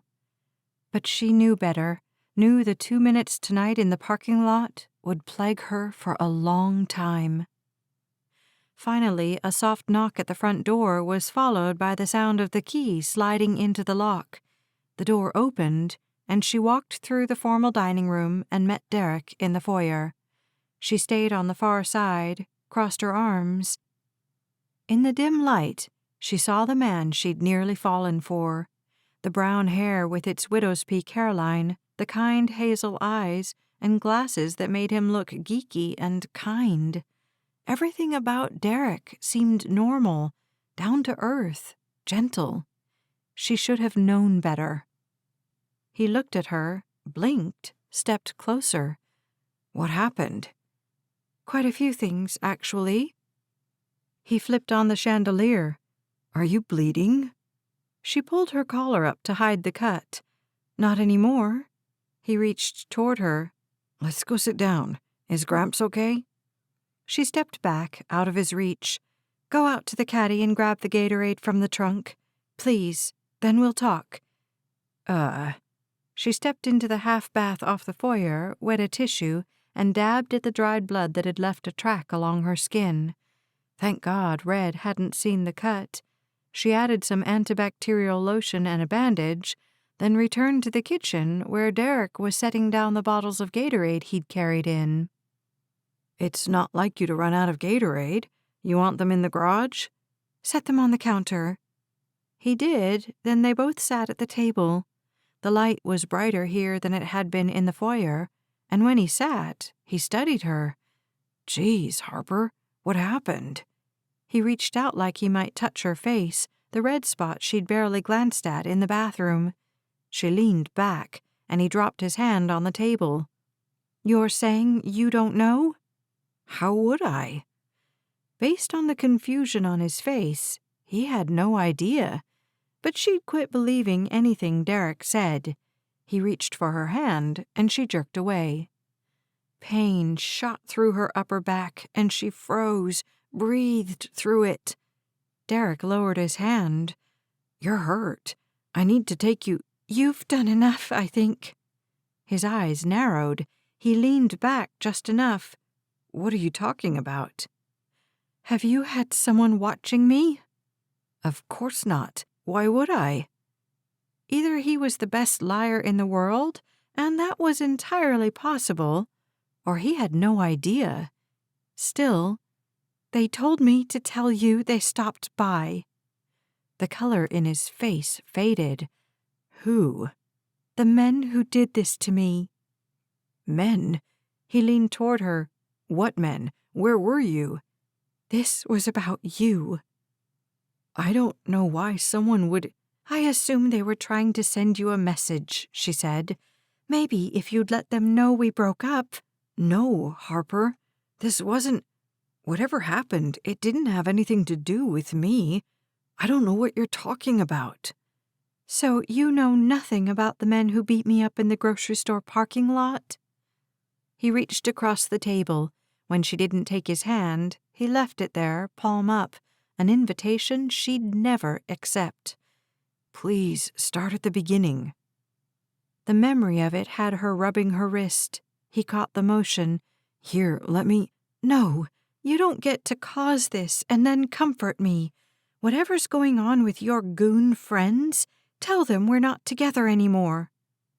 He stared at her with that fake innocence. She couldn't stand to look at him. Go see Red. He misses you. I don't know what's going on. You still owe people money? His expression gave away nothing. After a moment, he nodded. I thought you said it was taken care of. I'm working on it. Apparently, it's time to renegotiate your payment plan. His head dropped forward. He dug his fingers in his hair and kept his face hidden for a long time. When he looked up, his eyes were red, worried. I'm sorry. I don't know what's going on. If this had anything to do with me, then I'll see what I can do. Unless your grandfather is into shady business, Derrick, it has to be about you. He swallowed, nodded. You're probably. Tears filled his eyes, but he didn't look away. I would never hurt you. You have to know that. But he had hurt her. A lot. I'm trying to fix it. I'm going to get it fixed. I still haven't gambled, and I haven't come by because I wanted to be able to tell you that it was all taken care of. I thought it would be, sooner than this, but nothing seems to work out for me. Wow. She'd been assaulted tonight, and he had the nerve to feel sorry for himself. She couldn't even muster the anger he deserved. Go see your grandfather. Derrick stood. It's late. I'll visit this weekend. She stared at this man she'd thought she might someday love. I keep thinking you might surprise me. You might turn into the man I thought you were when I first met you. She stood. Don't make promises you don't intend to keep. I never meant for you to get hurt. I love you, Harper. He wiped a few tears from his eyes. The tears were authentic, but they weren't for her. He didn't love her. She wasn't sure what love was, but it wasn't this. It wasn't lies and manipulation and broken promises. I know I should have come sooner, he said. It's hard to be here with us like—" he indicated the space between them. "Like this." She closed her eyes. "Just get out." Chapter 27. Somehow Harper got through the rest of the evening. She'd been careful to keep her collar pulled up high to hide the bandage on her neck, as she'd given Red his last round of medication. He drank his Gatorade and already seemed to feel better. After he finished his nighttime routine, she helped him into his room. "I can put myself to bed, you know," he said. "I'm not a 2-year-old. She pulled the covers up to his neck.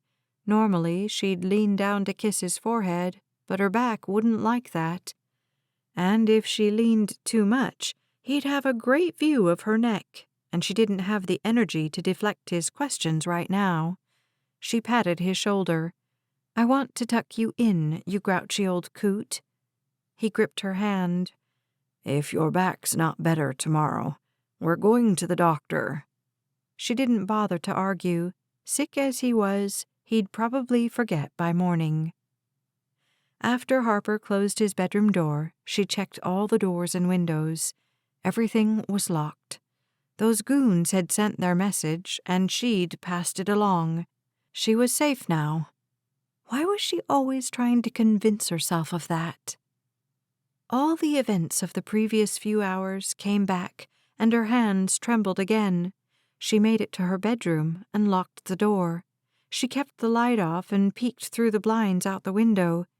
The sedan that was parked in front of the neighbor's house so often was gone. Had Derrick been watching her? It didn't make sense, but then what did? The only people she knew in Maryland, the only people she knew on the East Coast, were Derrick, Red, Roger, Red's lawyer, the folks she'd met at the beach, and Red's many healthcare providers. So who would watch her? And why? All this time she'd thought she was being paranoid, told herself the car was owned by the people who lived in that house. But she'd never seen anyone get in or out. She'd never seen it pull up to the house either.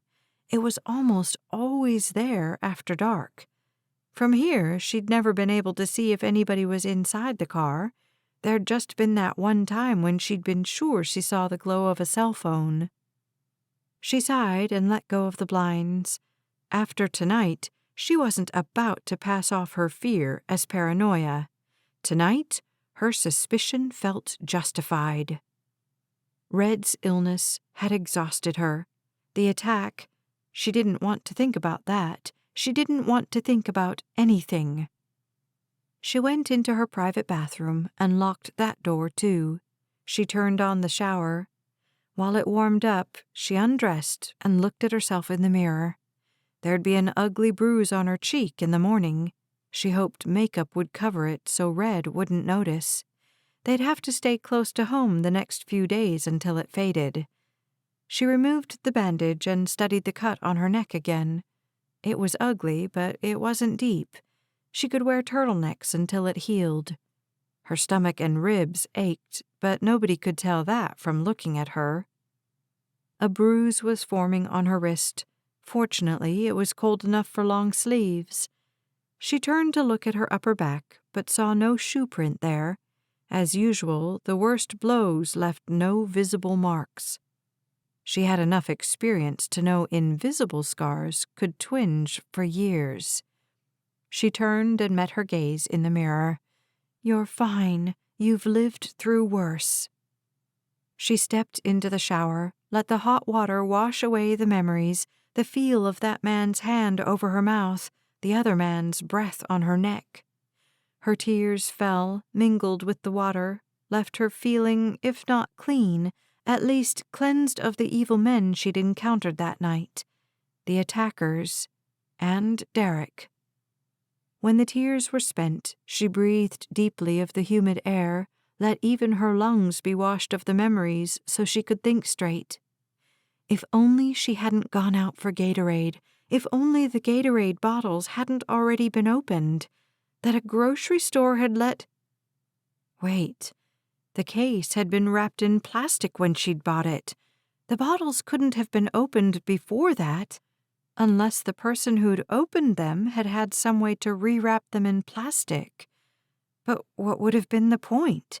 It was just a handful of bottles, worth what, $10? Why go to all that trouble? Nobody would have done that, which meant that the bottles had been opened after she'd gotten them home. But who? Not Red. The only other person who had access to the house was Derrick, and he hadn't been there in months. Or had he? She'd kept the Gatorade in the garage. He wouldn't have even had to come in the house. He could have tampered with them out there, and nobody would have known. He could slip in and out without anybody knowing. No, what was she saying? It was insane. And yet, Derrick was desperate.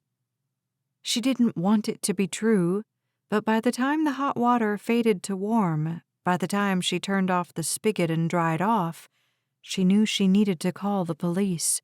If those bottles had been tampered with, the police needed to know. And she should report the attack as well. She'd been foolish not to. Decision made, she dried off and was wrapping her wet hair in a towel when she heard a door slam. Her heart pounded.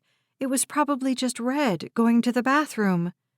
Based on the adrenaline rush to her veins, her heart wasn't convinced. She slipped on her bathrobe, grabbed her can of mace out of her purse, her keychain with the knife was downstairs by the door, and stepped into the hallway outside her room. Red's bedroom was on the far end of the hall. His door was open. She peeked. He wasn't in bed. She looked into his attached bath. Empty. She swallowed a rise of panic. Normally, she'd call for him, but the memories of the evening were too close, whispering like ghosts in her ear. She tried to tamp down her fear as she stepped silently down the back staircase. She made it to the kitchen, but Red wasn't there. She transferred the pepper spray to her left hand, finger on the trigger, and grabbed a knife from the block on the counter. Quietly, she crossed the tile and tiptoed into the living room. Red was standing beside his recliner, one hand resting on the back of it, staring at the floor on the far side of the sofa. Sick as he was, how in the world had he gotten downstairs? Was he sleepwalking? What was he staring at? She forced herself to speak calmly and said, "Red, is everything okay?" He looked at her, didn't seem to recognize her, and looked back at the floor. What was that in his eyes? A look she'd never seen before on his face. Terror. She stepped closer and followed his gaze. Two men were lying on the floor. She focused on one, saw jeans and black turtleneck and black wool coat. There was a dark stain on the jeans, a blood stain, her blood. The ski mask was gone. The other man, her breath hitched. It was Kitty's husband, Keith Williams. These were the men who'd attacked her. She didn't have to take a pulse to know they were dead. One look at their foreheads confirmed that. Bullet holes. Chapter 28. Harper couldn't make herself move. This wasn't happening. This couldn't be happening. Something gripped her arm, and she jumped and twisted. Pain shot up her back. She breathed through it while she stared at Red's bewildered gaze. She slid the knife and pepper spray into the pocket of her bathrobe. Red wasn't holding a gun. Of course he wasn't. He couldn't have done this. She gripped his upper arm. "Come on." She helped him into the kitchen, where she settled him in a chair. How had he gotten so far without his walker? Adrenaline, fear could do that to people, give them strength they hadn't known they had. Eventually, the strength would run out, and they'd be left weaker, more vulnerable than ever. His face was pale, his hands trembling. She kneeled in front of him. What happened?" He only shook his head. "Did you see anything? Was someone here?" His gaze flicked to her. Behind his eyes, she saw nothing but confusion. This time of night, considering how sick he'd been all day, considering what he'd just seen? He'd checked out. He probably wouldn't remember any of this in the morning. It was one of the reasons Derrick had insisted he needed a private nurse, these sporadic moments of forgetfulness. He'd be no help. She checked the doors. The one leading to the garage was still deadbolted, as was the front door. The door that led to the back patio wasn't fully closed, even though she knew she'd bolted it earlier. She didn't touch it. Maybe there'd be fingerprints or something. She should call the police. She turned, saw the bodies again. Keith, Kitty's husband, a loan shark's goon, also a detective, a cop, dead in the house where she'd been living. She had to force herself to take deep breaths, to think. She returned to the kitchen where Red was staring at the wall, half asleep but safe. For now. Who'd killed those men, and why leave them here? Was someone trying to frame her? With her record, she'd be the perfect person to frame for murder. But for what purpose? What threat did she pose to anyone? All she did was care for... The bottles of Gatorade she'd just bought caught her eye. If her suspicions were right, then somebody was trying to kill Red. Maybe that same someone wanted her out of the way to get to Red's money. The most obvious person who'd benefit from Red's death was Derrick. Would he have killed those men? She couldn't imagine. The man she'd known would never be capable of such violence, of such evil. On the other hand, the man she'd known had never truly existed. But to frame her? Why would he do that when he'd been trying to get her back for weeks? Just today, he'd told her he loved her. Was that all a lie? For what purpose? And why leave the bodies here? Was it a threat? Were she and Red in danger? Obviously they were. A murderer had left 2 bodies in this house, and Harper didn't know why. A murderer in her house. Fear skittered down her back, and she looked around. She patted Red on the hand and began to search. She was sure the murderer was gone, but what if he wasn't? She made sure the door to the garage was deadbolted. Then she pulled her mace and the knife she'd grabbed earlier from the pockets of her bathrobe. Her hands trembled as she held her weapons in front of her and crept through the house, a scream trying to claw its way up her throat. The pantry, the half-bath, the front closet, Red's office, all empty. In the living room, she kept her gaze away from the dead men and looked behind the sofa.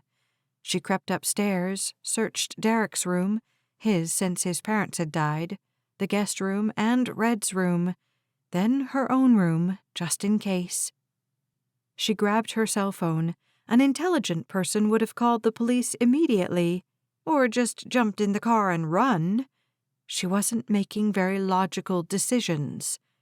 She returned to the kitchen, certain the house was empty of bad guys. For now. Red was dozing in the hard-backed kitchen chair. She sat beside him and returned to the question she'd been mulling before the sudden search. Who else would benefit from Red's death? The people Derrick owed money to. If Derrick inherited Red's estate, he'd be able to pay them back. Was that how this kind of thing worked? It didn't make sense. And until she understood why the men had been murdered and left there, how could she call the police? She'd be in jail before the sun came up. And then where would Red go? To a nursing home? Or would the police hand him over to Derrick? Derrick, who may be trying to kill him. Could Red's attorney get involved? Would he believe her if she told him Derrick had been poisoning Red? How could she trust Roger when she barely knew him? And how could she trust the police to protect Red?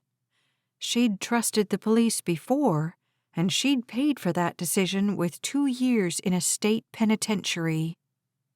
With a dead cop thrown into the mix, they'd be ruled by emotions, not logic. They wouldn't care about some sick old man. They'd only care about finding the killer, and they'd look at her first. With Red's dementia, they wouldn't trust his accounting of her whereabouts tonight. Red wouldn't be able to tell them what time she'd gone to bed. He wouldn't be able to convince them she'd been home all evening.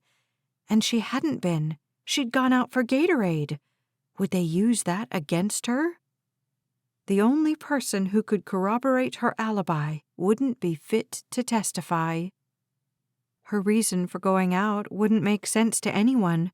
Why buy more bottles of what you already had? But she could explain. She could prove it. Show them the bottles of Gatorade. She rushed to the garage to grab one of the bottles, to keep it for evidence. But the Gatorade that had been there, the Gatorade she'd thought poisoned, was gone. Derrick must have taken them, which proved her theory. He'd poisoned his grandfather. Prison. She'd end up back in prison. She returned to the kitchen, collapsed into a chair, and squeezed her eyes closed. She'd survived prison before. She could survive again. But Red... Somebody had planted the bodies there for a reason, and Harper had no idea what that reason was. A threat? An attempt to frame her? Something else? All she knew was that she didn't know anything. She certainly didn't know whom she could trust. Not the police, not Derrick, not anybody. Just herself. She had to keep Red safe. That was her first priority. And then she had to figure out what was going on. Maybe if the police found the bodies, they'd investigate and discover who the real killers were. Or maybe, if she had enough time, she could do some research, figure it out herself. Then she could come back. But right now, she and Red had to go. Chapter 29. Harper left Red in the kitchen and rushed upstairs. She snatched his suitcase from his walk-in closet and filled it with his favorite clothes and a spare pair of shoes. After she tossed in all his toiletries and medications, she rushed into her room. Her suitcase was falling apart, but she'd make it work. She grabbed all the clothes and toiletries she could fit into it, warm things, comfortable things. The gifts Derrick had given her, clothes, shoes, jewelry, she left. Careful of her back, she carried the suitcases downstairs and hefted them into the trunk of her beat-up VW Jetta. The Caddy was better in every way except one. Its navigation software would make her far too easy to track. The Jetta would blend in and keep them safe. She had no money. Derrick didn't have access to Red's accounts, but Red's lawyer did. He could help Derrick or the police track her. She'd have to get as much cash as she could as fast as possible. Once they settled somewhere, she wouldn't be able to access Red's accounts. What choice did she have, though? She'd figure something out. Back inside, she checked on Red. His head lolled forward in the kitchen chair. She grabbed the bottles of Gatorade she'd purchased earlier and set them in the trunk. One less thing she'd have to buy. She rushed up the stairs and grabbed his walker. She looked around at his room. What was she forgetting? She couldn't think straight. After another moment of concentration, she shook it off. As long as she had his medications, they should be able to replace everything else. In the kitchen, she set the walker in front of Red and shook his shoulder gently. "We need to go." He was confused, but he didn't argue as she helped him stand and walked him to her car. He didn't even complain that they weren't taking the Cadillac. She got her purse, took one last look around the house, and then returned to the car and sat behind the wheel. She pressed the button to open the garage door, and backed into the driveway. The dark sedan was parked in front of the neighbor's house again. That creepy feeling of being watched followed her right now. But was that a surprise? She had been watched. She'd been followed to the grocery store. She was being watched right now. At the street, she turned toward the highway. Red's house, the house she'd called home for months, faded in the rearview mirror. Had it been so wrong to wish for a home, for a family? Maybe Red wasn't her grandfather, but she loved him. Being estranged from her own parents and brothers had left her adrift. Red had given her a safe place, a solid foundation. Now even that was gone. Her security was gone. Her dream of reconciling with her own family was gone. If she wasn't careful, her freedom would be gone too, evaporate like mist, and leave her shackled and alone.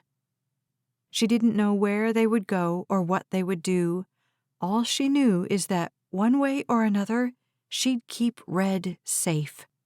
As long as he was safe, she could take whatever consequences came her way. The end.